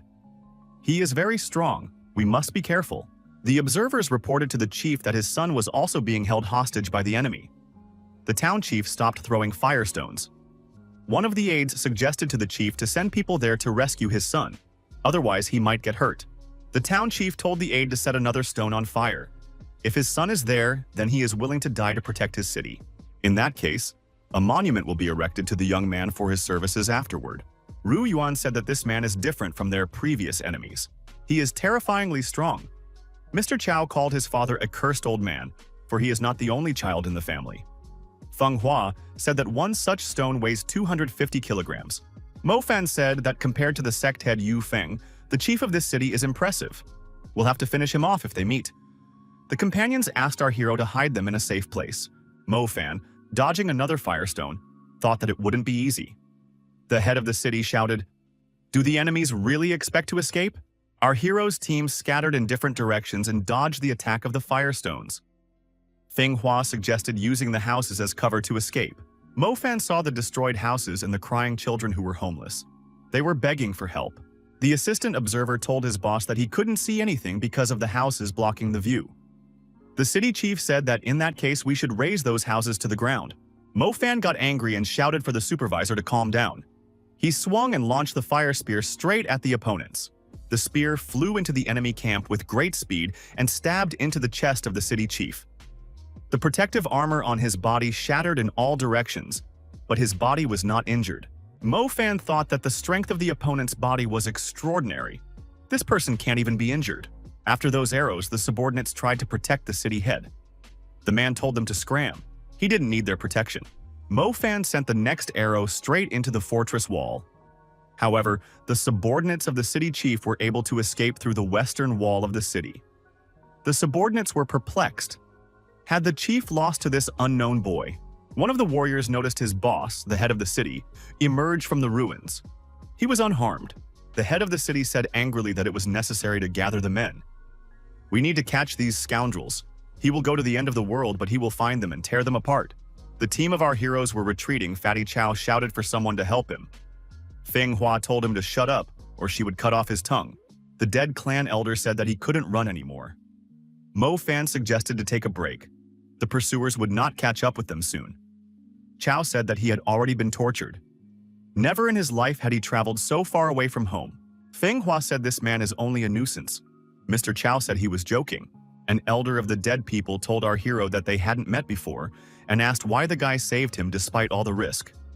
Mo-fan said that the elder had information about the location of the secret passage to the stone core of the city. The monster was surprised. "Is this guy really going to destroy it?" Chow asked in surprise. "Do they have any idea what will happen in such a case? They will make enemies not only in this city, but also in the entire Guiyuan sect." Ru Yuan stated that they needed to find shelter first, and then they would talk. "After all, it's not safe here." Mr. Bai said that they might be overheard here. Then they won't take the trouble. Mo-fan, Ru Yuan, and Feng Hua, without conspiring simultaneously, kicked this guy and said that he was just the right person to eavesdrop on them. Why did he discreetly attach himself to them? Ru Yuan said that this guy is a weirdo. We should get rid of him as soon as possible. Feng Hua added that if he found out their secret, we need to get rid of the witness. Bai said that he is in cahoots with them since he stole from the head of the city. Mo-fan said that now that he and this guy are getting to know each other better, it seems like they've met before. The dead clan elder said that if these people saved him, he would tell the stone core about the secret passage. But first they have to get to his village and take a break. After that, they would plan everything. The squad leader reported to the head of the town that the army was formed and they could depart at any time. However, almost the entire village of the dead had been destroyed. Those who survived are hiding in the forest and are unlikely to be found. The town chief said that they would set a fire not only there, but also in the mountains and force all the fugitives out. A subordinate came up to the chief and said that someone was asking for an audience with him. He said he was from the Shenda sect. The boss said there would be no audience. Let him go back where he came from. The guest said they are in an alliance. Is it necessary to greet them like this? The town chief said he guessed who came. Hutai said the dog who betrayed his master came to him. Did they really come to give him instructions? What was his town interested in the Shengda sect? Jiomu, which was him, said that the city leader was joking. Would he dare to give instructions? He hoped that Hutai had no intentions of leaving the city and chasing the boy, and he would stay to guard the city. Jiaomu said that that boy is wanted alive. His hunter would deal with him himself. The hunter was Master Gu Wei Ming, and he looked unusual. Our hero's expedition arrived at the dead men's hideout. Here, life went on as usual. The inhabitants were engaged in household chores. Feng Hua tried to regain her strength through meditation. Mr. Bai was trying to meet the local beauties. In the elders' quarters, the chief of general staff revealed the secret map and said that since they could dig well, he sent them to dig a secret passage. Afterward, to keep him safe, he ordered them to capture his kin. If it wasn't for these people, he wouldn't have met tomorrow. Ru Yuan said that there are a lot of passages on the map. one could easily get lost. The elder said that the entrance was at the chief's residence. The elder of the dead said that it was important to be able to enter the city. Right now, no fly can enter this city unnoticed. Fire crystals are used to protect the city. If they don't have enough spiritual energy, the necessary energy can be found in the warehouse. Because of this energy, newcomers cannot raise the crystals. The fire crystals are very powerful, so you can't miss them. But I should have no trouble tonight. The elder said the saboteurs might not be visible at night, but the smell might give them away. The city guards have wolves that can smell spies, and then the arrows and the wolves will rain down on them. There's no way to get to the city walls alive. In the air, Mo Fan will be a live target. Feng Hua, having recovered some of her energy, said that if they all went together, the wolves wouldn't realize which one was Mo Fan. Taking advantage of the commotion, the young man would be able to pass. Mo Fan looked at Feng Hua and said that she had grown considerably. Ruye Yuan remarked that the problem is that there are not many of them. It won't throw the wolves off the trail. Feng Hua said that there might not be many, but there are plenty of dead people here. We just need to keep them out of the enemy's sight. Mo Fan remarked that monsters can't be attracted. This matter only concerns them. Is it possible to force the dead to risk their lives? Feng Hua proceeded to debate. She said that if the monsters didn't fight back, they would be slowly slaughtered anyway. Mo Fan replied that maybe the Dead Man clan are all willless rags who can't fight back. The elder of the Dead Man clan said that they weren't so gutless. One of the warriors went up to the elder and brought Mr. Bai with him. He said that the man they brought in was doing something incomprehensible. Mr. Bai said he was just lost. The enraged warrior said that this type was in the bathhouse peeking at his wife washing herself. Mo Fan looked into Mr. Bai's eyes and said, "Does he even peep at dead people?" Bai said that these women's figures were good. The enraged warrior became even more enraged. He raised Mr. Bai above his head and said he was about to smash his head on the ground. The elder told this warrior to stop, for this fight had saved his life. The enraged warrior didn't listen to anyone and threw the insolent man to the ground. Mo Fan was able to intercept him and said that this man might still be useful to him. Bai thanked our hero for saving him. Mo Fan asked, "Were dead people always cowards? The people from this city robbed and killed them, and they did nothing. This man was only peeping, and for that, the warrior wants to destroy him." The warrior shouted out, challenging Mo Fan to a fight. He is not willing to tolerate insults. The elder said that this monster should not be so rude. After all, this man is his savior. Feng Hua was surprised. Does anyone here really have fortitude? Now was the opportunity to find out what the dead were capable of. The dead people began to flock to watch this spectacle. Their warrior Daman will fight a human. The warrior told his opponent not to forget their agreement. If he loses, he will kneel down and bow 3 times. Mo Fan said that if the monster lost, he would have to give up his wife. The dead man agreed and added that the man would not be able to defeat him. His beautiful wife would not be given to dirty people. The beautiful woman, hearing this, cried. Bai said that because of the lighting, he could not see the beauty's face. Feng Hua noticed that the woman was not wiping her tears but drooling. Dayman said that they will fight as equals, so the opponent should pull out his weapon. He said his weapon is his finger. Mr. Bai shouted for Daman to finish off his rival and protect his lover. Ru Yuan wondered, whose side was Bai on? Daman struck the first blow and told his opponent not to dare underestimate him. He would now turn his opponent into a flatbread. Mo Fan bounced to the side and asked if the guy had enough strength. The elder thought that it was not good. His warrior is like a buffalo in rage. Ru Yuan thought that this dead guy wasn't that strong and Mo Fan shouldn't fear anything. The elder said that his warrior might not be that strong, but his body is amazingly strong. His full strength punch is equal to half the strength of the head of Hu Tai City. Mo Fan thought that both Daman and Hu Tai are good at close combat, so it means that they can practice. Mo Fan said that in that case, he would try to use 30% of his strength and concentrate his energy in the form of defense. Dayman swung his weapon and said that he would destroy his opponent. However, after hitting his opponent, he was surprised why his stone hammer cracked. Dayman said that even without a weapon, he could handle it, and clenched his fists and moved towards his opponent again. Mo Fan stabbed his finger into the monster's forehead. The dead man shrieked and flew far back. The monster tribe was surprised. This man had defeated their best warrior with one finger. Mo Fan approached his opponent and said that he must now fulfill the agreement, kneel down and bow. Daman bowed and admitted that he had lost. He added that he would obey the young man in everything. Mo Fan said that in that case he would change his mind. he would not get his wife. Mo Fan added that Da Man should then destroy his wife. The defeated warrior couldn't believe his ears. Should he really destroy his wife? An elder intervened in the conversation and said that, out of respect for him, he was asking to stop. Da Man had admitted his mistake, so we should show him leniency. Mo Fan was surprised. What respect should he show the elder? He had saved the elder to find out about the secret passage to the stone core. Now the elder was of no value, no more useful than other dead people. Mo Fan laughed and said that he would now destroy this entire vile race. Feng Hua rejoiced. Finally, this guy remembered. She didn't have the strength to bear it anymore. Mo Fan walked up to the defeated opponent with furious eyes and asked, "Wasn't he just now so majestic?" Now he didn't even dare to look at him. Mo Fan pushed the warrior away and said that he must follow orders and destroy his wife. Da Man kneeled down and begged for his wife to be spared. Mo Fan wondered, why was this warrior crying? Did he not have the courage to destroy a woman? It turns out that he is a wimp. The guy said that everyone here is a coward. There are so many of them, and his kin are oppressed and they endure. They're waiting for their heads to be chopped off. They have no dignity left to continue to exist. All these dead people are trash. The woman with the child cried and said they just want a quiet life. Why did this man come here to lord it over them? Mo Fan replied that there was no place for weaklings in this world. The angry monsters said that they were not weak. A guy can destroy them, but he has no right to insult them. Their kind has a long and great history. The elder asked, "Does this guy really think they are spineless?"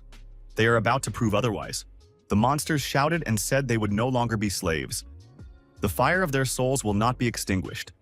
They will attack the city for the glory of their kind and wash away their shame. They need to restore their name.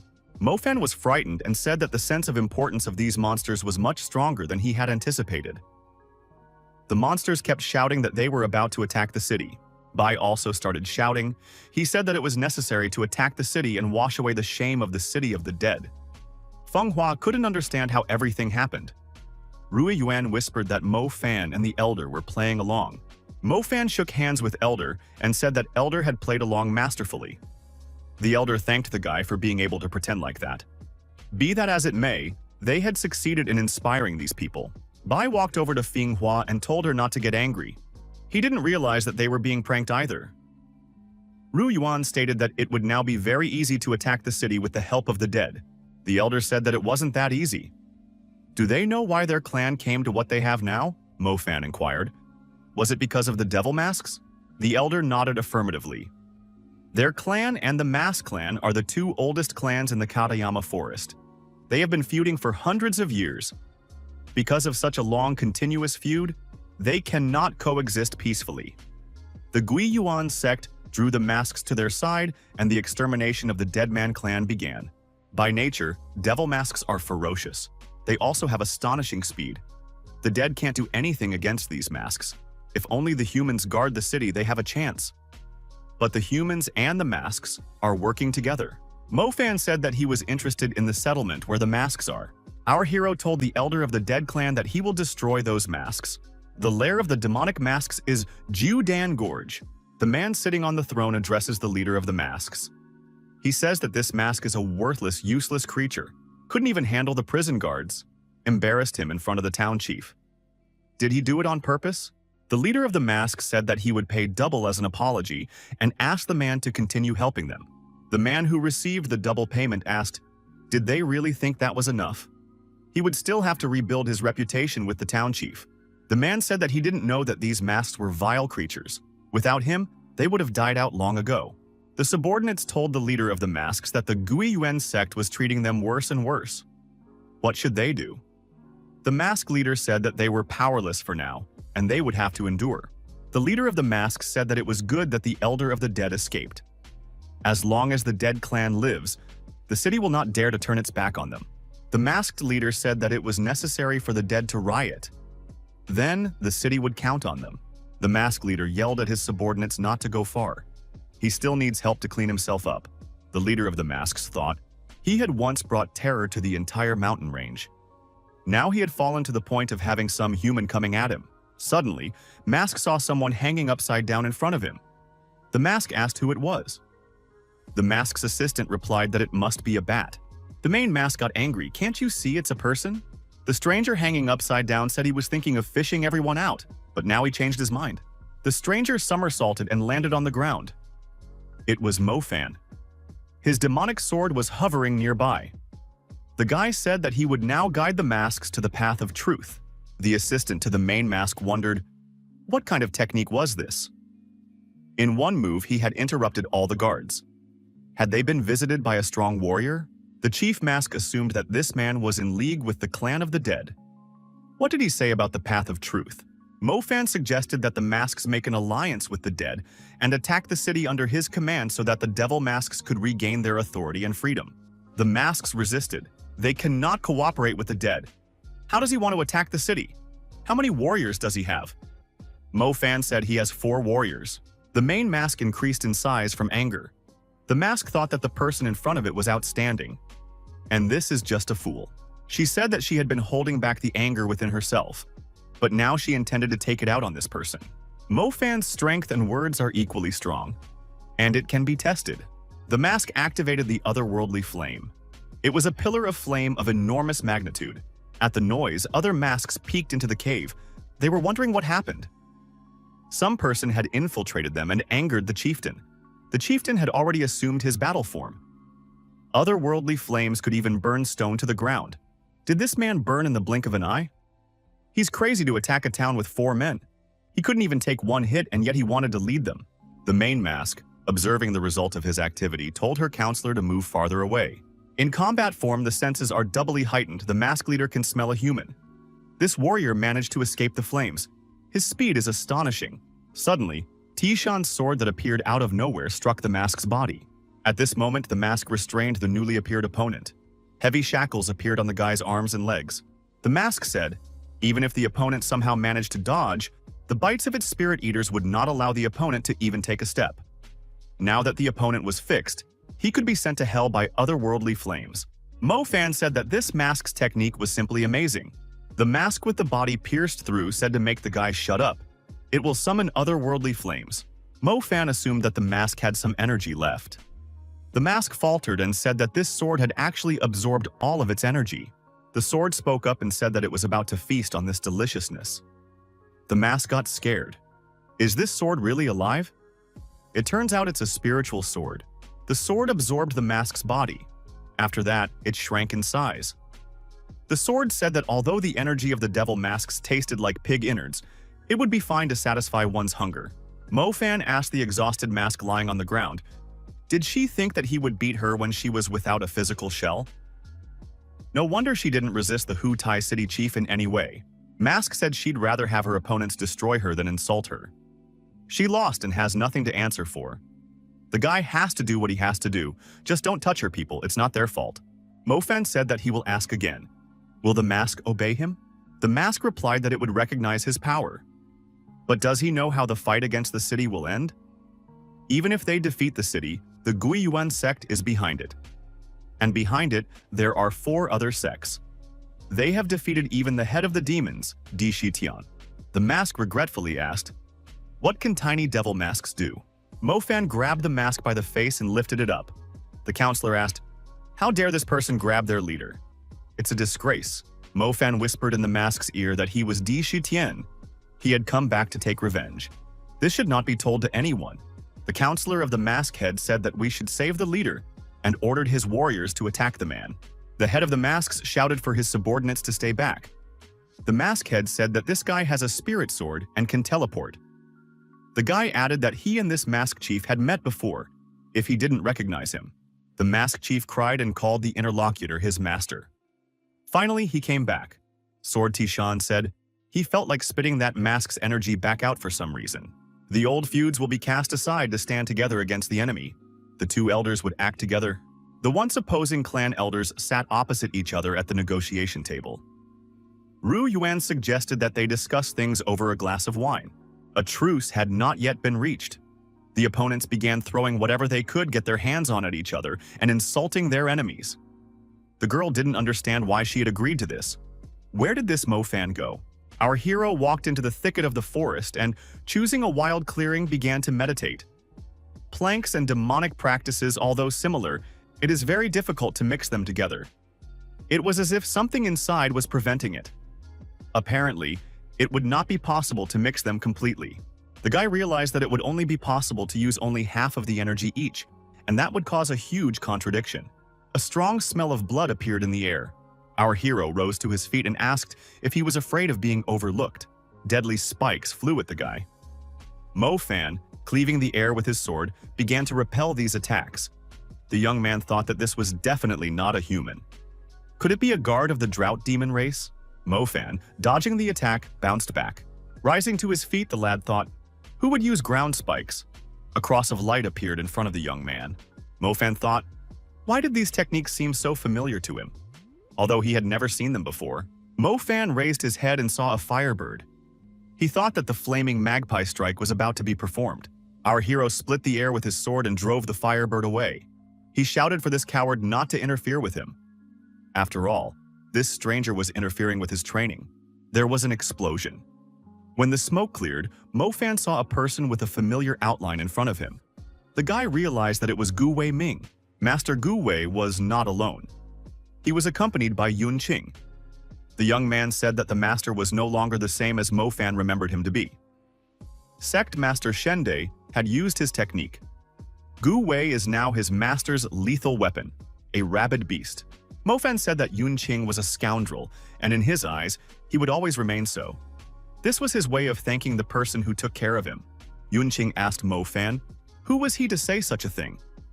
Today, he would do what all the sects had failed to do. Master Gu Wei rushed towards our hero to attack. The old man shouted that he was about to destroy Di Shutian. Mo Fan, using the demonic sword, repelled the old man's attack. The sword asked, why did the guy become a weakling? Mo Fan told the sword to shut up. Old man Gu doesn't know what he is doing at all. Besides, he has become much stronger than before. What did they do to him? Yun Qing can control him, probably with the whip he is holding in his hands. Mo Fan started circling around him, swinging his sword to prevent Master Gu Wei from getting close to him. Yun Qing noticed that his opponent had disappeared.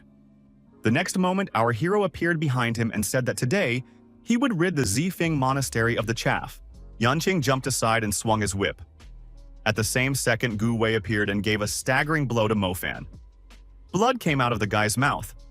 Mo Fan thought that this old man was too fast. Looks like he needs to deal with Yun Qing first. Mo Fan thought about how to do that. He would use his own weapons. First, using ground spikes will make him jump up. Once he was in the air, he wouldn't be able to dodge the light cross. Mo Fan tried to carry out what he had planned. Yun Qing thought that his opponent used the exact same techniques. This old man Gu Wei had taught the demon techniques that he had mastered all his life. Yun Qing was surprised. Did his opponent really have a Tushan sword in his hands? In the same second, the sword developed tremendous speed and pierced through Yun Qing. Mo Fan jumped up following the sword to Yun Qing and kicked him in the jaw. He added that a lowlife like this opponent wouldn't be able to defeat him. Our hero threw Yun Qing far back. In doing so, he intercepted his whip. Old man Gu Wei was approaching the guy. Mo Fan stretched forward his hand with his whip. Master Gu Wei stopped and froze in front of him. The guy said that was better. Mo Fan said for the old man to obey him first, and afterward, he would give him back his sanity. However, the old man landed a powerful punch with the young man's fist on his chest. Mo Fan wondered, why did this happen? After all, no one had forced the old man to attack him. Suddenly, a loud laughter was heard. An elder appeared in front of Master Gu Wei and said that he hadn't seen Di Shutian in a long time. The Shenda sect wasn't remarkable, but its current master, Xuan Huang, had inherited a great treasure, after which his strength increased and he became the strongest in the celestial realm. The training methods of this sect are kept secret. Part of them consist of demonic techniques. The elder said that the 5 sects were unable to get rid of Di Shutian. But that was even better. The elder added that only he would get this guy now. At this, Master Gu grew to an incredible size. This came from the large amount of energy. The young man thought that his body might not be able to withstand it. Master Gu Wei opened his mouth, and a powerful deadly flame emerged from it. It was the Jasper fire. Mo Fan dodged this flame and jumped up to the old man from the other side. He thought that the old man might die if he expended so much energy. Our hero put his arms around the old man's neck and covered his mouth, thus stopping the flow of flames. He squeezed his hands and told the master to rest. Master Gue began to gasp for breath. Guy told him not to resist or he was about to faint. There would be time to think how to save him.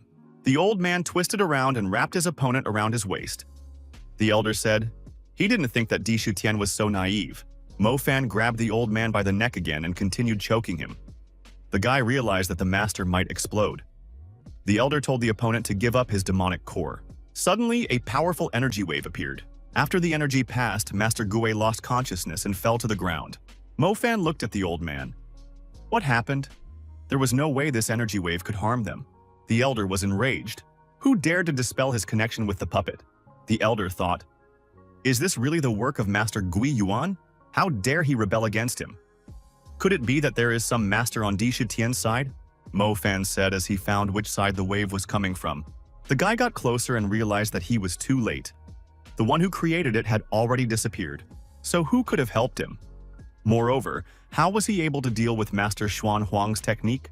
Yun Qing came to his senses and tried to carry Master Gue to safety. He lifted him up and said that he was a useless old man. Yun Qing lifted his head and saw a demonic sword hanging in the air in front of him. Mo Fan was also nearby and asked, does this guy really think he can just escape like this? That's pretty naive of him. Yun Qing said that if Mo Fan destroyed him, then the old man would also die. To clear his mind, Jiao Mu gave him a medicine that he is now addicted to. The old man needs to take it every hour, or else he will start getting weaker until he dies. Mo Fan told his opponent that it's just a demonic technique. Yun Qing said that the young man is not stupid if he understood everything. Mo Fan should let him go, or else things would end badly. Our hero had a different opinion. His demonic sword had severed one arm and a leg from his opponent. Mo Fan said that one arm and leg would be enough for this guy to reach the city. Yun Qing screamed in pain. He said Di Shutian will wait, and one day he will make him suffer 100 times more. Our hero told Yun Qing to tell the city head Hu Tai and Jiao Mu that they can already say goodbye to their relatives. In 3 days, he will strip each of his enemies of their heads. Bai said that was cruel. They had a little argument and Mo Fan stripped his opponent of his arm and leg. Mo Fan turned around, but no one was there anymore. Sword asked, should he really look for that person? The guy said, no need for now. They have better things to do. Our hero said there was a need to gather a squad and prepare to storm the city. In the chambers of the city, Chief Hu Tai Yun Qing is being helped to move around. Jiao Mu told the aides to take care of his wounds and heal him. Hu Tai said that his guards should return to the city. The man caught their attention but didn't capture anyone. Jiao Mu said, for the head of Hu Tai to be patient. They too are wary of the enemy. It's important to strengthen the patrol now so that in 3 days the enemies won't be able to take everyone by surprise. Hu Tai said that no one can take him by surprise. His city is impregnable. Anyone who tries to attack it will be destroyed. Jiao Mu was surprised. Why did his rival tell him when he was coming? Was it to lower the soldiers' vigilance and use a smoke bomb? So he's already confident that he'll just take over the city. Most likely, Mo Fan wants them to think that he will attack in 3 days while he himself can attack at any time.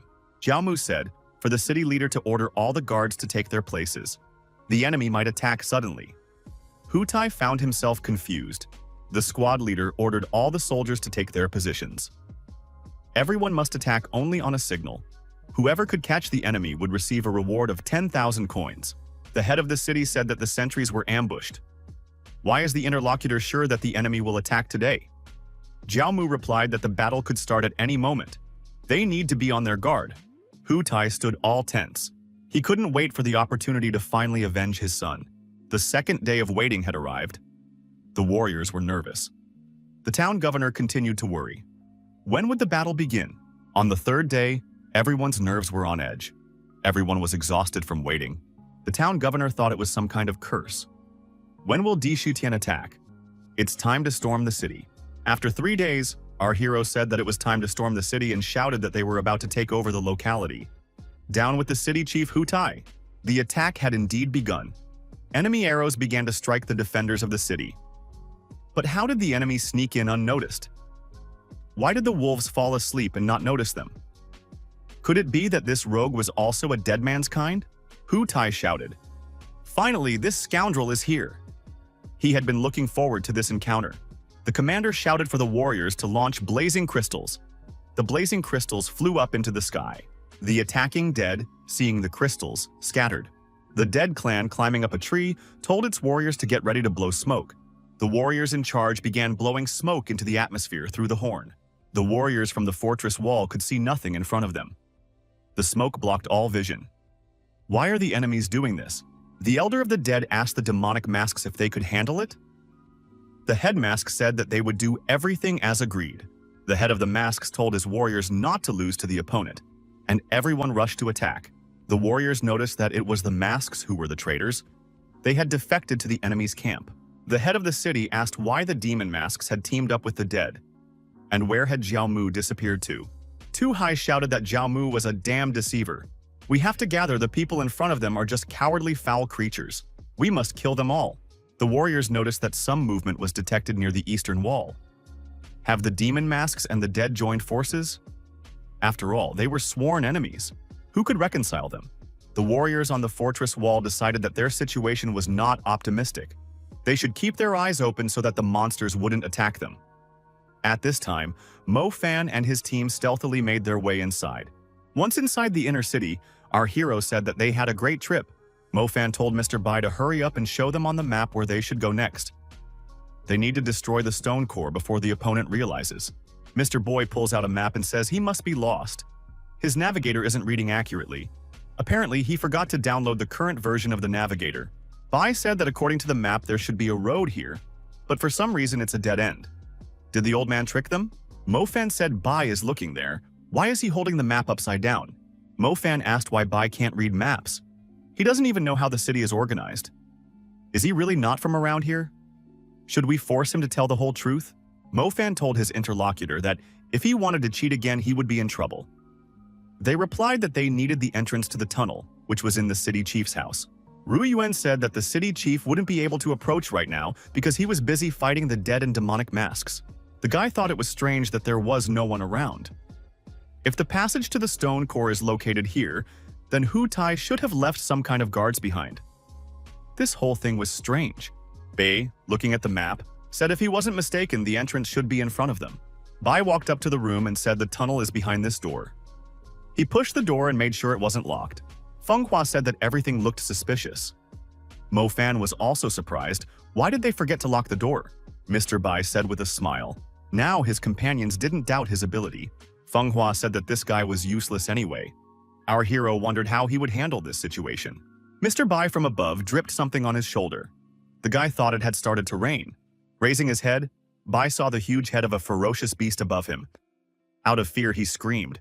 Ru Yuan said, if this guy shouted so loudly, someone would definitely hear them. Mo Fan agreed that this guy was useless. Bai fell to the ground and pretended to be dead. The huge beast sniffed at him. Mo Fan, thrusting his sword forward, rushed forward to attack. It wasn't surprising that there were no sentries here after all. There was a demonic beast here. The beast turned its head. Mo Fan jumped back and ran up to the girls. Feng Hua was surprised. Was he really scared of a single monster? Mo Fan assumed that it was a rare legendary beast, but he wasn't completely sure. To top it all off, this animal appeared to be on a chain. It had white fur on its forehead and pointed ears, and a red mane.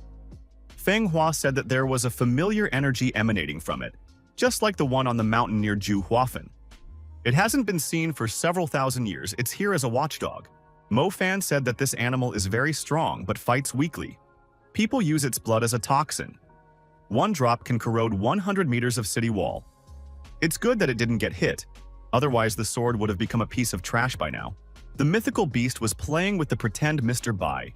It was rolling him around on the floor from one paw to the other. Our heroes didn't know what to do. The beast was blocking the passage. They wouldn't go any further. Mo Fan thought that there must be some way around the cuts. However, this beast was strong and ferocious. It could chew through a pillar with a single bite. It shouldn't be teased. Mo Fan stepped in front of the beast and said hello. He told the beast not to worry. The guy swung his fist, putting a lot of energy into it, and prepared to strike. The blow was powerful. The beast roared. The chains that were restraining the beast broke. Mo Fan thought that it took skill to strike so hard, but not to the point of bleeding. No one could compare to him in this. The soul of the beast left the body. As expected, the tunnel passage was behind him. Bai told our hero that he was his patron god and asked that they never part. Mo Fan declared that he didn't need a henchman. Feng Hua determined that the door was made of pure steel. We should look for another entrance. Mo Fan grabbed the door handle and told everyone to move away. Suddenly, the muscles on his arm increased significantly. The guy ripped that door off its hinges in one move. Everyone was pleasantly surprised. Just outside the door, a deep pit appeared in front of our heroes. Mo Fan said that it was not an obstacle. The guy said that they should go down and asked if anyone would follow him. Ru Yuan said that the guy's hand was possessed by a demon. Why is it so huge? Mo Fan replied that it was a demonic technique, explosive chaos, strengthening the muscles in certain parts of the body. Bai wondered, could it really be possible to strengthen muscles anywhere? Our hero's arm returned to its previous state. Without thinking, he jumped into the pit. The companions followed their leader. Guy said that Hu Tai was sure that the beast would be enough as a defense. There were no more guards in the tunnel. Ru Yuan remarked that caution still wouldn't hurt. Our heroes saw a bright red glow at the end of the tunnel. It was clear that the exit was that way. Ru Yuan said that this was the stone core. It was a huge core that was the heart of the mountain range. Some of the travelers heard a beating. It was indeed the heart of the mountain range. Mo Fan pushed off and jumped higher while holding his sword in his hand. No wonder this heart was able to nourish all the creatures in this area. Mo Fan climbed onto this heart and swung his sword. He said that he would personally apologize to everyone later. Suddenly, the automation went off. Feng Hua said that it was the defense of the stone core that triggered. Mo Fan noticed that the circle the core was in resembled the seal of 1,000 rings. We should get off of it soon. Our travelers noticed that the circle started to shrink. What's wrong with this magic circle? Mo Fan realized that this circle was specially placed for him. The guy told Jiao Mo to stop hiding and come out. Jiao Mo came out of hiding and said with a smile, "Do they still remember his name? Do they like the technique they taught him?" Jiao Mo was very pleased with himself. He had succeeded after all. He was able to create the seal of 1,000 rings. Jiao Mo shouted that he had succeeded. The master praised his apprentice and said that it was not bad. He did it in 3 days. This young man is very gifted. Jiao Mo said that the seal of 1,000 rings cannot be broken. It has chaos energy inside, and once you get inside, you can't get out. Jiao Mo said that he didn't expect to use this technique, but after thinking about it, he realized that only with this technique could Mo Fan be defeated. Jiao Mo added that Mo Fan's companions didn't interest him at all, but if they got caught in the seal, they would be good for something. Jiao Mo saw Mr. Bai and wondered where he had met him before. Bai thought it was an ambush. He didn't think to run into this guy right here. Jiao Mo turned his attention to Mo Fan. He asked, wasn't it enough for his opponent to have already done enough damage? Had he also decided to destroy as well? Mo Fan said that he had treated Jiao Mo well. Why exactly did he choose to repay the kindness? Jiao Mo said that everyone knew that he was talented and that he was the best, but no one wanted to make him their successor. Even though he had served faithfully, they wanted him to remain a mere servant forever. Mo Fan was surprised to think, did Jiao Mo really want to be one of them? Jiao Mo said that there was no need to pretend. He had hinted at it more than once. Mo Fan said that he really didn't have a clue. Ru Yuan thought that Mo Fan was purposely pissing that guy off. Jiao Mo said that everyone was just jealous of his talent. Mo Fan was afraid that Jiao Mo would beat him. Mo Fan asked his opponent to calm down. There could have been a simple misunderstanding. Why not clear things up now? Ru Yuan asked why Jiao Mo didn't directly ask to be put in another position. Jiao Mo said that he didn't ask because he knew the answer. Everyone probably thought he was evil, but it was just an excuse. Mo Fan said that it wasn't true. Demons are not hypocritical. They are just like the members of the 5 sects. Why would they think he was evil? He was weak and couldn't stand up to the 5 sects, so he couldn't be allowed to become the successor. Jiao Mo asked, was that really why the demon chief refused to train him in demonic techniques? After all, it was simply because of envy of his talents. Mo Fan asked, does the guy himself believe what he is saying? After all, he was praising him to encourage him. Mo Fan added, as for the 1,000 ring seal, he had learned it in an hour. It took his opponent 3 days and 3 nights. I had to feel sorry for him since he was already an adult, but for some reason, he believed in his own strength. Feng Hua was counting on Mo Fan to set things straight, but the truth turned out to be even more ruthless. Jiao Mo angrily said that Mo Fan was about to die, but he was still trying to insult him. Di Shitian wouldn't be able to fool him now. Jiao Mo directed his energy to the core and activated the accelerated compression mode. He shouted that his opponent was about to die. The magic circle was getting smaller and smaller. It was necessary to think of a way to get out of here. Mo Fan tried to realize a dash. The seal was strong, and there was no way to break through. The circle continued to get smaller and smaller. Jiao Mo continued to laugh and said that his opponent was completely brain-dead after being reborn. The seal of 1,000 rings could wreak havoc on spiritual power. Mo Fan said that his rival has a point. He can sense how unstable the energy is in the body. Ru Yuan asked, "What are they going to do?" Mo Fan took out a demonic sword and said that he would try to use this weapon. Jiao Mo laughed and kept saying that the sword wouldn't help him.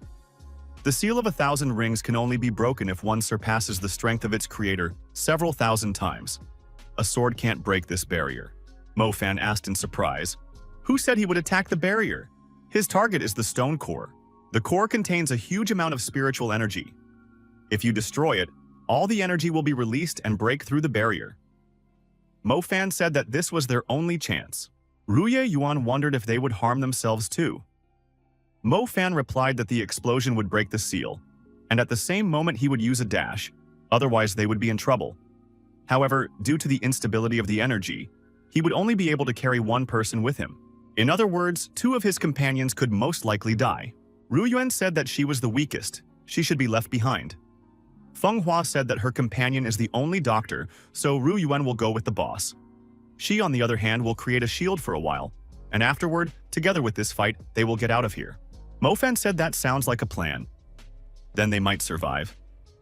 Feng Hua stated that then they act according to the plan. Mo Fan announced that he was starting and sent his sword to destroy the core. Bai burst into tears.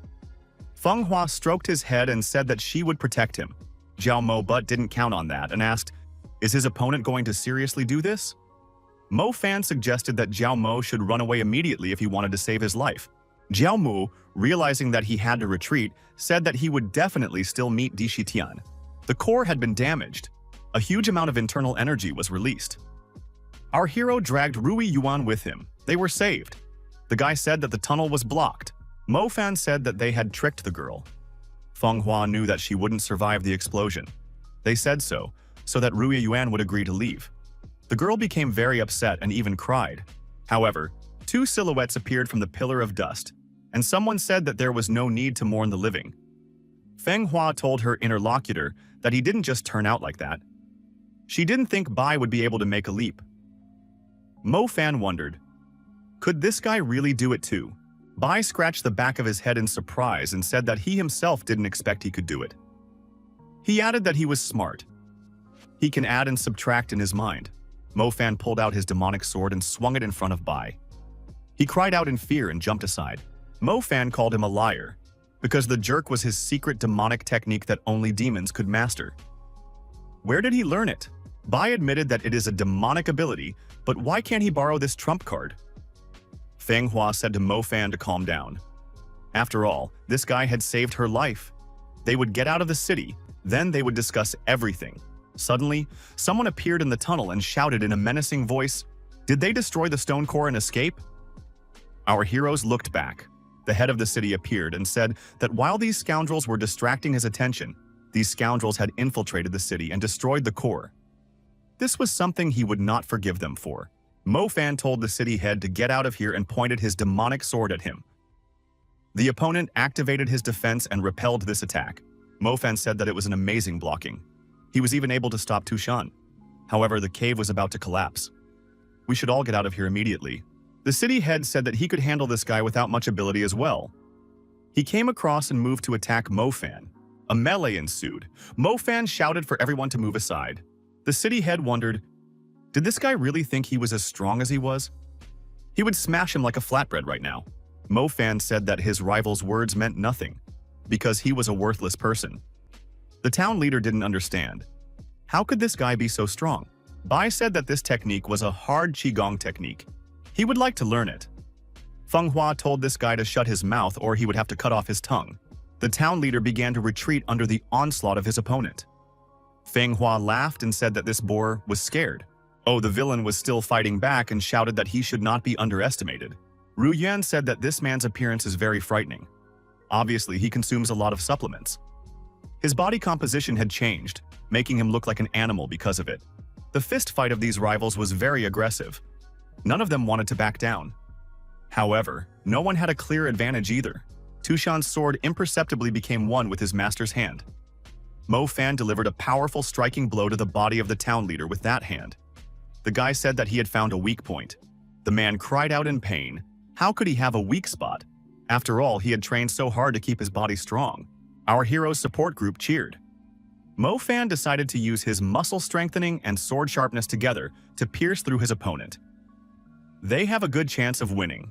However, our hero's opponent was not going to give up. He raised his huge fists high up and declared that he was about to finally destroy this guy. However, nothing saved the town leader. Mo Fan continued to strike his opponent's body with great speed, like Neo from the Matrix. After dealing with the town leader, Mo Fan turned to Bai and said that he would be next. Bai was startled and said he didn't know what to do since he was just learning. Mo Fan grabbed Bai by the scruff of the neck and asked, "Does this guy really want to betray him?" Bai said that he is not Mo Fan, not a dog. Could it be that the guy is just afraid of destroying an innocent man? Mo Fan thought that there was no truth in Bai's words. If he wasn't destroyed, they might run into trouble. Bai, frightened, hid behind Feng Hua's back and said that he made the leap subconsciously. He doesn't know how it came out. Feng Hua said she couldn't protect him for long and that Bai should explain everything. Bai said that's right, he has amnesia. Feng Hua said that if it's amnesia, then we need to fix the problem. 3 minutes passed. She asked why would he lie down on the lap like that? Is she really going to cut everything out of his memory? Feng Hua said, don't let him move or she will cut off the extra. Feng Hua said that she would use the dragon skill magical chain research to restore his memory. His experience would be clearly shown to her. Bai said it's costly. Feng Hua said for Bai to hold his breath and don't move. And there was nothing to be afraid of. The woman wanted to use the dragon skill to bring back her memory, but something went wrong. A strange swirling appeared in the sky and lightning bolts formed. Feng Hua said that this guy had not lost his memory, but it was blocked. It is impossible to enter the memory realm. This kind of magic is available to few people. Mo Fan said that he wouldn't be able to help with his current strength. The opponent is higher in strength than him. Be that as it may, if this guy has too many secrets in him, it could work out to their advantage or against them. Mo Fan said that he doesn't have time to take care of this as well for now. They have to wait for the memory to naturally return. Besides, they should get out of here as soon as possible. Mo Fan grabbed the town leader's leg and dragged him to the side. When asked by the girls what he was doing, the guy replied that this person might still be useful to them. Mr. Bai thought, even dragons can't hide this seal. It seems he can only count on himself. Mo Fan and his friends made their way to the surface. The city was shrouded in flames. The warriors searched for their commander. After the assault, he disappeared. Some of the defenders of the city saw their commander lying defeated and showing no signs of life. Everyone was frightened. Mo Fan appeared on the city wall and said that if the soldiers did not want to die, they should lay down their arms and surrender. Otherwise, they would suffer the fate of the town governor. Tired and wounded on the battlefield, the warriors thought that they could not defeat such an enemy, because he had even defeated their town governor. In the end, the rebels won. The Dead Clan and the Demonic Mask Clan celebrated the victory. Thanks to the destruction of the town commander, they were able to break the will of the opponents. If not for that, many deaths were expected. Ruya Yuan told her companion that she had invited people to search the entire city, but she didn't find Master Gu and Yun Qingyang. Mo Fan said that the wounded warriors should be sent to the doctor quickly. It seems that Master Gu has also disappeared. Feng Hua said that we have to think of what to do next. She cannot sit idly by. The stone core was destroyed, and Gui Yuanzhen couldn't stay indifferent. There were 2 cities behind them. It was a fierce battle. The Iron League of 3 cities left Huanyuan City and Vatican City, and the 2 cities of Ju Huafeng formed an interdependent triangle. At the Council of War, the question was asked, which city would Gui Yuanzong focus on defending? But this was something no one knew. Mo Fan asked which city the sect master had more contact with on weekdays. The Dead Clan elder said that sect master Gui Yuanzong claimed that the real hidden shadow man never left the headquarters. It was so mysterious that no one knew what he looked like. Jiao Mo, who was hurt and injured in the explosion, was having trouble moving around the city. The young man thought that he must not make any more mistakes. At the Gai Yuanzong headquarters, the sect head asked when it was Shen Desong's dog's turn to point out his return to the Yuanzong. The sect head said that his interlocutor's master didn't belong there. Destroying him now would be easier than squashing an ant. Jiao said that it was because he was offended. He asked the sect head to hear him so that he could learn his merit in destroying demons and heal him. When Mo Fan destroyed the stone core, the shockwave hit him and damaged his internal organs. The sect head wondered if he should sympathize with his interlocutor. The elder added for this guy to go back and find his master. The guards pushed Jiao outside the gate and told him to leave and not come back. Their lord has no time to waste on this guy. The angry young man said that when his wounds were healed, he would come here for revenge. Suddenly, a messenger arrived swiftly in Hongyun City. He was interested in the city's Lord Ma. The envoy reported that the rebels had stormed into Ju City the day before and destroyed the stone core. The sovereign urged the city to take strict precautions and make no mistakes. The man said that he is 10 years older than the young lord. However, the latter looks arrogant. The city head, Mr. Ma Guobao, said that the youth knows nothing about martial arts. The city head said that he will go to the Vatican. His city has received intelligence. A battle is coming, and we should support them. The mayor said the Almighty is on his side. He'll fight the rebels until he wins. In front of the volcanic crater, he said that we must get rid of the unrest, and then the winner will be rewarded. The town leader asked how much energy was left in the core. There was a plant inside the core, and it was all stored in the crater of an active volcano. The subordinate said that the Tianxin herb was strong. Yesterday, they introduced 50% of the spiritual power and the stone core, but it still couldn't be improved.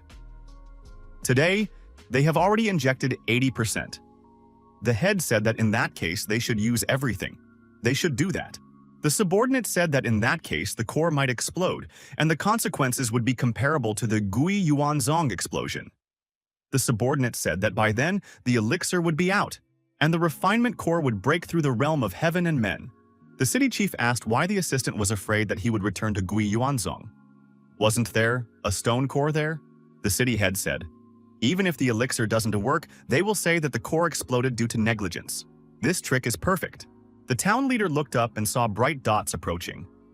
He asked what could it be? It was our heroes. Mo Fan asked if the core of the rock was under the magma. Feng Hua said, the perfect plan suddenly appeared, the sword, and destroyed everyone. Mo Fan said that if he charged the sword, he could destroy the core with one blow.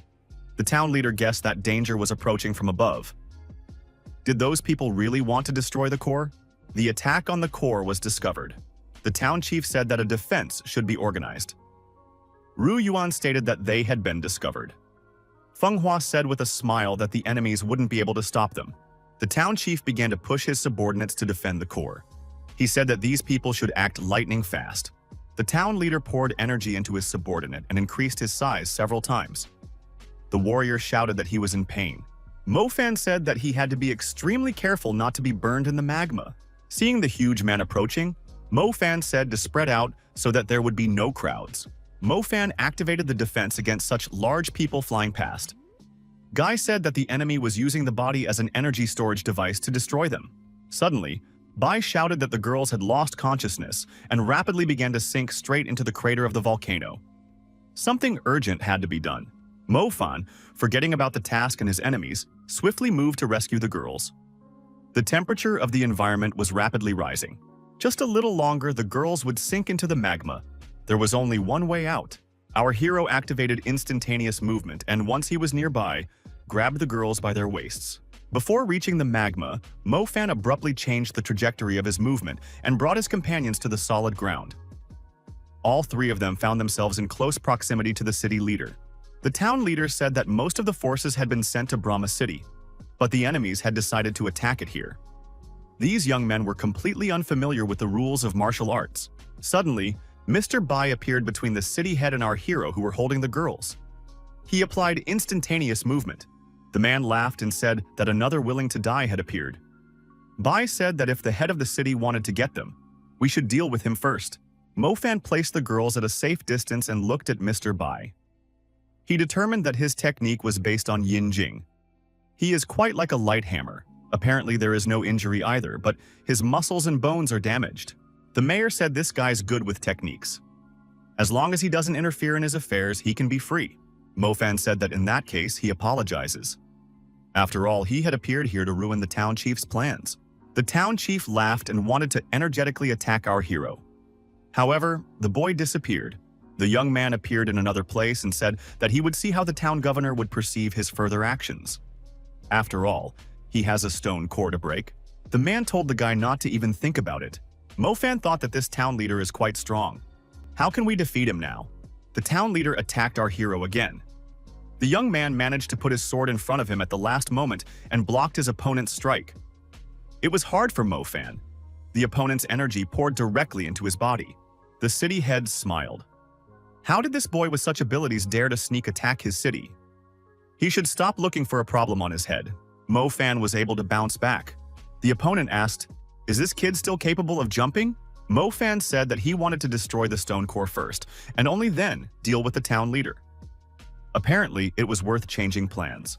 Our hero channeled his inner energy directly at the town leader. The man called Mofan a young fool. Does he really think that this heavy thing called a sword can hurt him even a little? He could block this sword with his bare hands. Mofan said that if the opponent overcomes strength with gentleness, then he will use the explosion to suppress that femininity. The town leader thought that it had taken him a great deal of time and effort to be able to make the elixir. The ultimate purpose of the stone core was to provide energy to the furnace, not to be destroyed for nothing. The attacking youth said that no one would stop him. If the old man stood in his way, then he would die. Bai, sitting with the girls to the side, thought that as long as the elixir was perfect, could the stone core be passed to them? Mofan fought against the city head with his sword. The fight was stronger than the previous ones. After a while, there was a dinner party at the ruler's manor. The city cordially welcomed Mofan and his group to get to know each other and lead their city. The city head laughed and said that the stream rushed to the Dragon King's temple, and the family had no idea that the core had already been destroyed. The city head and Mofan drank and snacked together. Ruya Yuan said that she didn't understand why these people started calling each other brothers. Mofan said that his elder brother was really lucky. He was able to find a beautiful treasure. And now that the elixir is in their hands, he wants to express his sincere congratulations. The city head said that it is quite difficult to prepare the elixir. Infusing all the energy of the stone core might not work. It's really difficult. The city leader added that he is seriously worried about his little brother. A drop in the wind energy level would definitely raise the ruler's suspicion. Could the brother rush to the Vatican to hold the Viceroy Lord back?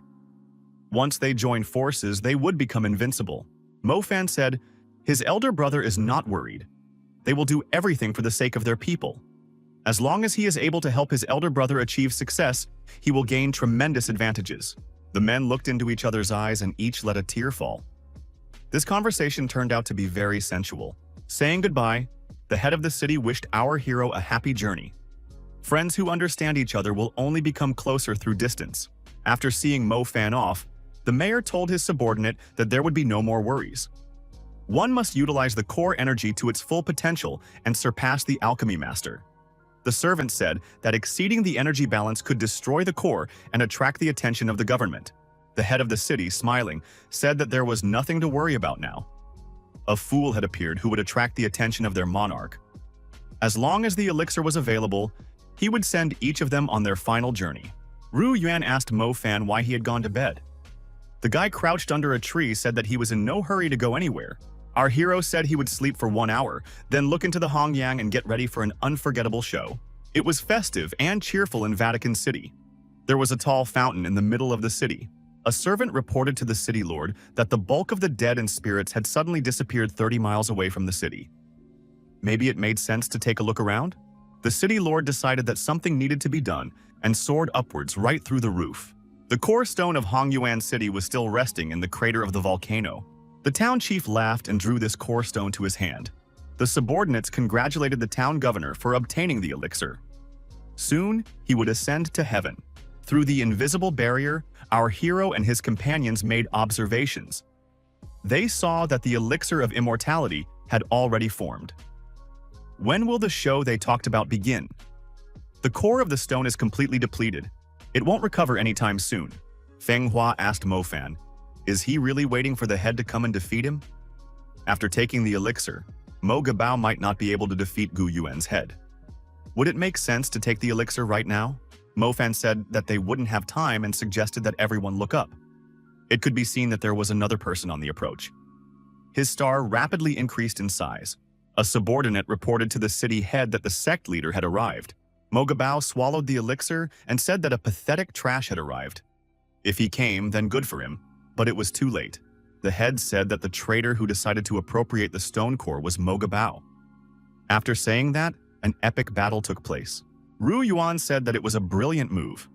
Feng Hua said that it was rumored that the head only wore closed clothes, so it was impossible to see him.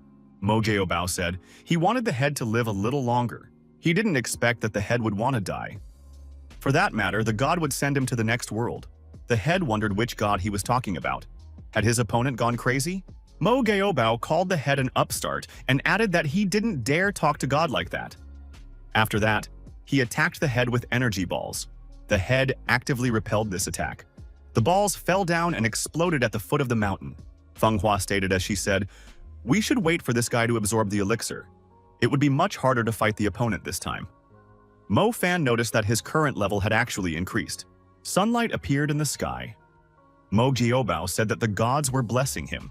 Mo Fan noticed that he had become a god. Even the heavens opened their eyes to him. This is a good omen. Feng Hua said it's the opposite of bad. Mo Fan noticed that the immortality elixir has a fatal flaw, and he is still far away from being a true god. At this point, it all depends on Head Guanzong. The head asked, "Did his opponent really want to look at the clouds after destroying the core?" "He is definitely delusional." Mo Jiaobao said, "This is divine grace. He had just become a god. Now he was the most important person in the entire world." Chief Guanzong said he made a mistake when he put him as the city lord. Today, he will correct that mistake. Mo Jiaobao said that it was too presumptuous.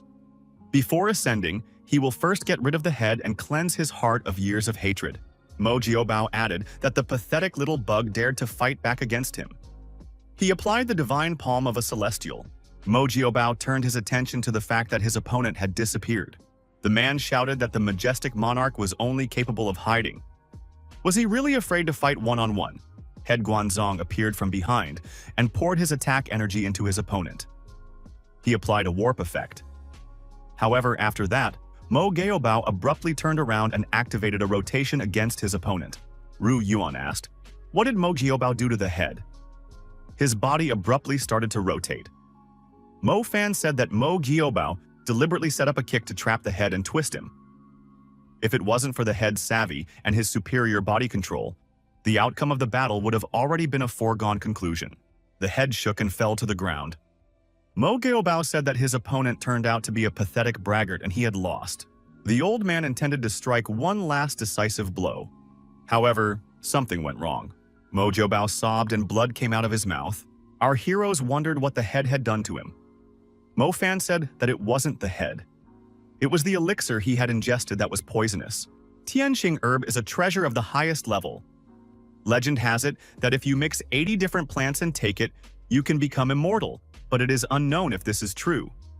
After this formula, the body starts to have an overabundance of qi energy, and then it leads to death. Ru Yuan said that her father studied magic plants, but he said that he had never seen a Tianxing plant. Feng Hua said, "No wonder this person won't become a god." Mo Fan said that he had never tasted the plant but had observed from the outside.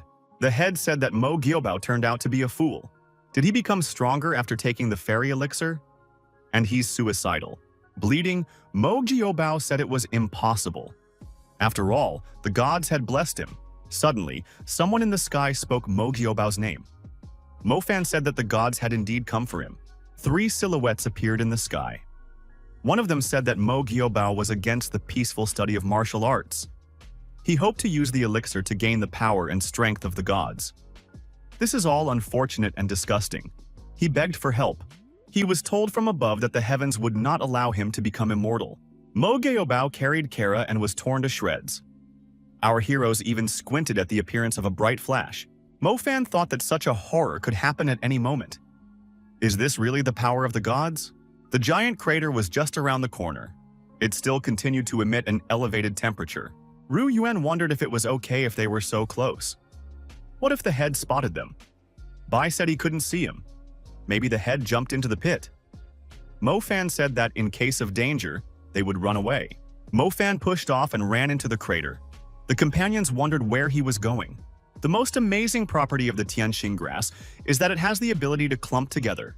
After waiting for so long and learning the strengths and weaknesses of the old head, It was time to take this herb away. Mofan jumped out of the crater with the herb in his hand and said that it was now time for them to go to Vatican City. Ruya Yuan asked, "Why does the guy need this herb? After all, he won't get stronger anyway." Mofan said Mo Jiobao couldn't do it, but that doesn't mean he can't either. Bai said that Mofan is his patron and that he doesn't want to break up. Mofan tried to get away from Bai's pursuit. Ru Yuan said for Feng Hua to hurry up because they were already leaving. Feng Hua thought that these rascals had imprisoned the deity in the mountains for many years. One day, the deity would reach the immortal realm and destroy them. 30 miles southwest of the Vatican, there is a small estate in the forest at the foot of the mountains. The head of the monster clan said that the Gui Yuan chapter's troops would soon reach Erlangen. The head mask said that they should retreat soon. Mo Fan and his tireless team returned. The head of the monster clan rejoiced. Only one day had passed, and they had already returned with their mission accomplished. The mask asked if they had destroyed the city stone core. Mo Fan nodded in the affirmative and said that they were now holding their way to the Vatican. Mask said that the head of the Giyuan had received news of their attack on the city. Therefore, he immediately dispatched units to defend the city. There's a big fight going on between them, but they're holding up well. There's more important information. According to scouts, Gilwan left the Vatican unexpectedly last night. He returned at noon, but he looked injured, so he returned to his headquarters. Ru Yuan speculated that it was most likely because of that battle. Mo Fan noticed that of the important people, only the city's ENT remains. This is rare and a great opportunity. The head of the dead said that Lady Gayao, that's the name of the city lord, has average strength and dealing with her would be easy. Mo Fan decided to seize the opportunity presented to him and sweep Vatican City of its enemies. Dead men and demonic masks must lead Guyuan's troops away from the city so that there is a chance to enter the city. The estate of the head of Vatican City, the guards were discussing the events of the day before in the evening. Their comrades had been outside the city all day, but they hadn't even caught a shadow of the rebels. Looking out of hiding, Mo Fan said that according to the intelligence, the Vatican City stone core was surrounded by a protective barrier, and only Miss Ji Yao had the key. We should split up and search for the town leader and meet in an hour. Our heroes scattered in different directions. Mo Fan said that Feng Hua follows him but keeps his distance. Running past, Mo Fan looked back and thought that these bourgeois would not live in such a shabby house. Seeing a rich manor in the distance, the guy thought that the head of the city was definitely there. Mo Fan stealthily entered the grounds of the manor. The courtyard was empty. There were guards near the main doors. One guard said that they might fly in if the madam saw their clothes disheveled. Mo Fan stealthily passed these guards and made his way inside. He decided to interrogate the head of the city. It would be more effective that way. The doors in the room opened, and the city head appeared in front of our hero. Mo Fan pounced on the girl and knocked her to the floor. He told her not to utter a word. The guy said that he was warning her. She must behave calmly and not make any sound. Otherwise, he knows 100 ways to harass her. Mo Fan looked at the ancestor and thought that she wasn't afraid of him at all. Judging from the blush on her cheeks, she even started fantasizing something to herself. When the passion subsided, the girl asked, "Was the guy really looking for Miss Gi Yao?" "She is not here." After tying the girl to a chair, our hero continued the interrogation. He asked where the head of the city was. If the girl didn't tell him, he would hurt her. In response, the girl only laughed. The girl said that now everything depends on the young man. Will she tell him anything? Mo Fan thought that this girl had made crazy demands. This was the first time he had encountered such a thing. The captive girl asked what was the matter, or was she not good enough? Mo Fan said to his interlocutor not to be too naive. He once had 3,000 women in his harem. Mo Fan thought that his ethics would never allow his goals to be put on the line for the sake of his own flesh. However, he was running out of time. Our hero thought, what will be, will be. After all, he is in a very favorable position. He would have to sacrifice himself to a woman's embrace. Mo Fan told the girl that if she retracted her words in a moment, she would experience something much worse than death. The woman replied that she was all in anticipation. Mo Fan jumped with overexcitement and said that nothing could stop him now. In the courtyard, the girls and Bai met and exchanged impressions. No one was able to locate the town leader. Suddenly, everyone heard a loud scream. It was Mo Fan's voice. Had something happened to him? All three of them rushed towards the direction where the scream came from. The young men rushed into the room and opened their mouths in surprise at what they saw. In the middle of the room stood a half-naked girl. Sitting on the floor with his backside facing the opposite direction from her, Mo Fan was pacing. Moreover, he was doing so in an accelerated manner. Ruo Yuan wondered what happened. Had he been injured? Mo Fan stated that down there is this, without lifting a finger up. Mo Fan said that there is a transvestite in front of them. The girl replied that there is no need to make a big deal out of a fly. Bai said that couldn't be true. How can such a beautiful girl be a man? Feng Hua said she should make sure again. The guards rushed into the room saying that they should protect the head of the city. Bai asked, "Is it really Mrs. Gay Yao in front of them?" The town head asked, "After all, don't they really want to destroy the core of the stone?" If that's the case, then it all depends on this guy's behavior. Mo Fan put his fists forward and said that he was about to tear this guy into a British flag.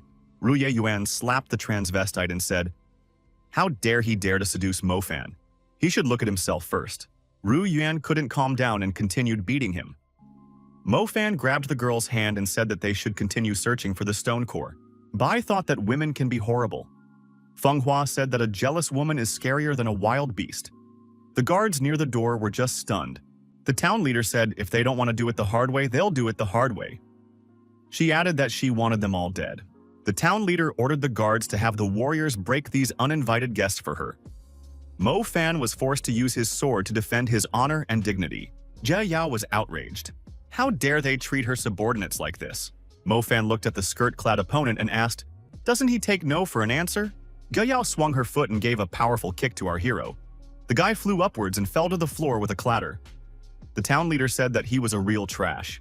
Ruo Yuan stood up for her boss and started vigorously attacking the man in the skirt. Mo Fan continued to lie on the floor. Feng Hua was holding back the onslaught of the guards at this time. Jie Yao jumped on top of Mr. Bai's head with a scream. The landing was unfortunate. The young man bulged his eyes but didn't have time to say anything. Feng Hua said, "This is just horrible." After a while, everyone in this hall looked hurt. Feng Hua, who looked the best, said that it was time to tell the location of the stone core. Jie Yao, saying that Madam would still come back and take revenge on them, ran out of the room. Feng Hua, while seeing this person off with a glance, thought, "How did this transvestite manage to rise to the head of the city?" One of the servants showed the travelers the core stone of Vatican City. This was the purpose of the journey. Mo Fan thanked the servant and said that he had done well. Bai said that the core should belong to him. After all, he had made an effort to chase away the head of the Vatican City. Feng Hua said that Bai should wash his core first. Mo Fan said that the destruction of the core should be delayed, otherwise they would disturb the old man head. He seems to have figured out a way for them to blow the place up. Head Guanzong sat on his throne.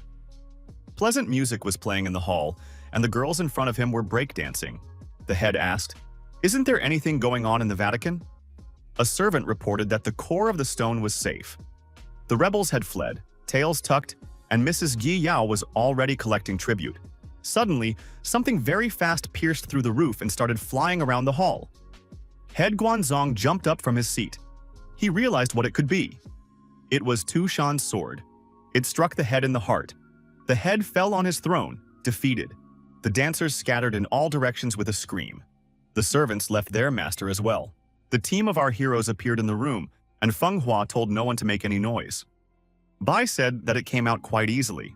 Mo Fan and Ruo Yuan spectacularly appeared through the hole in the roof following the sword. One of the remaining guards begged not to be destroyed and was pardoned. Mo Fan retrieved the sword from the head's body and pointed it towards the servant. The fellow said that he had one question. "Where is the core of the stone?" Suddenly, glass domes descended from above. Mo Fan managed to jump to the side. One dome descended on the spot where the guy had just stood. Underneath the other dome was Ruo Yuan. Bai and Feng Hua were trapped in the same trap. There was no way to get out of there. Guyao, who appeared nearby, tried to skin her face. The woman said that this guy turned out to be quite fast. He didn't get caught after all. Mo Fan asked in surprise, "Was it really her again?" He added that he had never believed that it could be so simple. He is always ready for any kind of trick. Bai said that there was no point for the transvestite to attack them. After all, its head is already dead. Who is he going to fight for? Mo Fan said to Bai not to be stupid. That person is the real hidden shadow person, the head of Gu Yuan. Bai was terribly surprised. "Is Gei Yao really the real head?" Feng Hua asked. "Then who is the guy they just destroyed?" Mo Fan replied that it was just a pawn to temporarily let dust in his eyes. He played his part in the play to the end. Ge Yao was secretly the ruler of the Vatican. She could take it easy and keep everything under control. Ge Yao laughed and said that she had been in hiding for many years and didn't even know many city lords by sight. I didn't think this guy would guess right away. This is worthy for a former demon king. Mo Fan snatched his sword and said that he had pitied her and Ma Jiaobao for too long. They spread various rumors to trap them. Ge Yao planned to destroy them all in the Vatican, but she didn't expect things to go wrong.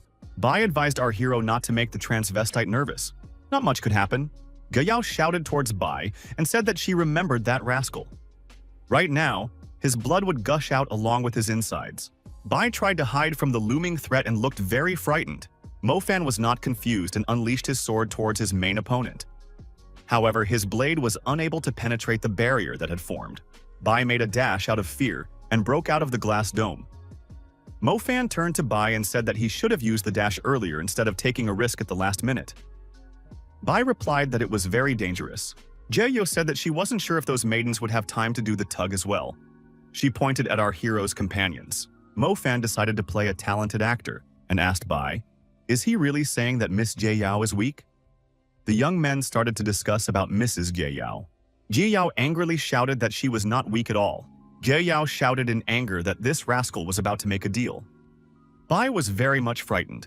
Jie Yao decided to pounce on this guy and said that she would destroy him first. Mo Fan approached the dome that Ru Yuan was under and said that there was a profit from this guy after all. Attracting the attention of enemies is clearly his calling. After Ru Yuan was free, our hero came to Feng Hua's rescue. The woman said it was time to release her, and this Bai is about to be finished. Jaeyo said, since this guy got free on his own, then she would let her play with him to her heart's content. Bai shouted with fright that she should play with other people but not him. Mo Fan said that he hadn't seen such a refined technique in a long time. The range of her attack is very high. This guy won't be easy to defeat. Ge Yao thanked and said that her opponent is not easy to defeat either. Mo Fan and Ge Yao looked into each other's eyes and decided to fight one-on-one. Mo Fan thought he had a chance, and with sword in hand, he rushed forward to attack. However, his opponent had activated the space warp and the sword couldn't even touch her. Mo Fan, moving to the other side, couldn't understand what was happening. Ge Yao said that this guy couldn't survive. Mo Fan decided to release his inner qi. Those watching from the side saw a huge explosion. Because of the spreading smoke and bright flames, it was unclear who had survived. Jie Yao jumped aside and thought, is this blade really capable of self-destruction?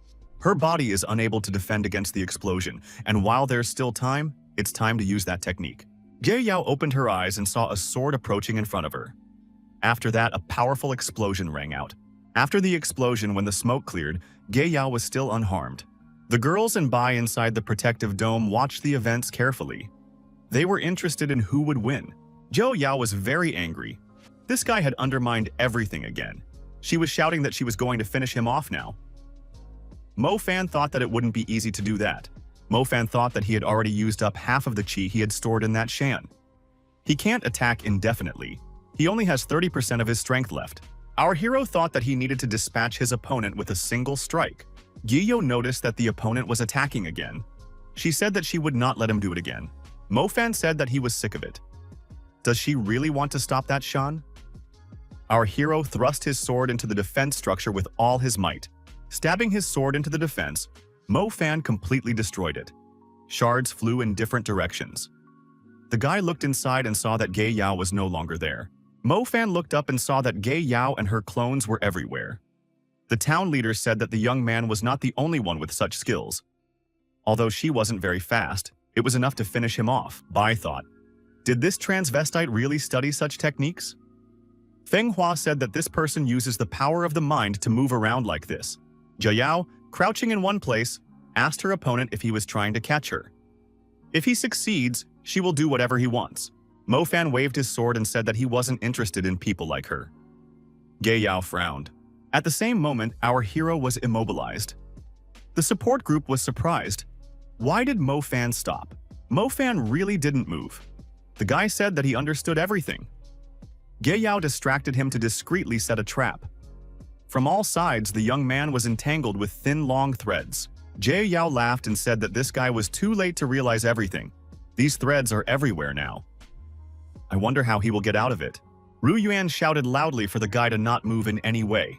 Guianzong's real key was a silk array that had been lost many years ago. When she fought against Ma Guabao, he watched without interfering. Unexpectedly, she was so stubborn that she didn't use this power until the last. Jie Yao continued to laugh and told the guy to look at his leg. The townswoman added that she had learned this from Shen Mu. Ge Yao ironically remarked that this was the end of Emperor Di Shitian. She would break every bone in his body. The ends of the threads Ge Yao held in her hand, meaning she could control them. Ru Yuan closed her eyes in fear and cried out. Bai shouted, "Did she really break the boss's bones?" Jie Yao continued to laugh. She added that she never thought that the head of the demons, Emperor Di Shitian, would die like this. However, she didn't have to laugh for long. Our hero suddenly disappeared. A hole in the ground appeared where he was standing. Mo Fan had indeed managed to escape. Ye Yao angrily said that her opponent was underestimating her. How could he break the true Qi thread array and escape? At the site of the escape, there was a pool of blood near the hole in the ground. Ru Yuan said that the guy's left arm was injured. Bai suggested running away immediately. Jie Yao was ready to lash out with anger. She put her hands up and shouted menacingly for everyone to get out of here. Mr. Bai and the girls were really scared. On all sides, huge pillars were growing out of the ground. Mo Fan suddenly appeared and told his friends to hold on to him tighter. His left arm was indeed partially severed. Jie Yao angrily shouted for no one to try to escape. The transvestite was furious and serious. Jie Yao decided that she would get all these people under control as soon as possible. How did they try to escape from here? Ru Yuan saw the guy's injury and said that she would stop the bleeding now. Mo Fan stated that they shouldn't stay here. They should get out right now. Bai held a glowing orb in his hand and asked if it was like Zhu Huafencheng's stone core. Feng Hua replied that they were not so unlucky. After following this path, they would be able to find the last stone core. Bai said that the question was which path they were going to follow. Feng Hua asked him not to touch her. Looking deep into the tunnel, Mo Fan said that it seems to him that they should take this path. This path beckons him. After a few minutes, among our heroes, the tunnel was no more. However, an opening appeared at the top of the tunnel. Ge Yao descended into the tunnel through this opening and was surprised to see that these people had actually taken this path. Ge Yao sent her demonic beast after the fleeing people. The three monsters rushed in pursuit. Our heroes ran away with all their legs. Rong Yuan said that she could see 3 circles of obstacles ahead. To overcome the obstacle, Mo Fan sent Tu Shan's sword ahead of him. However, the sword crashing into the obstacle made it clear that there was no puncture here. In an attempt to prevent her opponents from escaping, Ge Yao decided to influence the dragon's scales. Feng Hua sprang into action. The woman tried to use her inner resources to crack the defense. She tensed up and shouted for this obstacle to open. Ceasing her efforts, Feng Hua said that this thing was very powerful. Although her true key is no longer what it used to be, her dragon scale armor is the strongest defense against heavenly thunder. The talking sword said that in front of them were 3 ghostly obstacles of ancient gods guarding the tomb. They would repel any attack and bring it back double in size. Feng Hua noticed that the ancient god's plan had died long ago, and with it, the secret of the formation was lost. How could it have appeared in the Gi Yuan clan? Mo Fan speculated that townhead Ji Yao found the tomb of the ancient gods and stole the formation. She was the only one who could break it. Looking deep into the tunnel where they came from, Mo Fan said that something was approaching them. Bai saw the glowing eyes and said that the creature was scaring him. When the creature ran closer, Bai shouted that it was a black dog. Mo Fan stated that it was a hellhound. Although these animals are fragile, they are extremely agile, and true QI will be sucked out if the dog can bite them. It is necessary to stop it. Sword Tushan said for the humans to leave this matter to him. He resolutely rushed out to attack the demonic dogs. Feng Hua told everyone to prepare for battle. Mo Fan declared that they would fight shoulder to shoulder. Ru Yuan adopted a fighting stance and said that she wouldn't make any mistakes. Mo Fan asked the girl, did she really learn self-defense in school? Ru Yuan replied that she would actually use simple defense techniques. Sword Tushan asked a strange question. He wondered why the demon lord always brought a bottle of fuel with him. This fuel often helps. Ge Yao, who appeared nearby, wondered, were these little rascals scared of her 3 ghostly obstacles? The sword in her hand said that if it hadn't run out of true ki, Ge Yao wouldn't have been able to catch it. The town leader said that they still had a lot of time to play around. Mo Fan said that they are not going to give up. That's all he can think about. Right now, a lot will depend on Rui Yuan. The girl used her school skills to create an earth wall and said that she can handle the dark hellhound, but she can to stop Gei Yao. Mofen said she doesn't want the girl to stop her. She wants Gei Yao to be destroyed.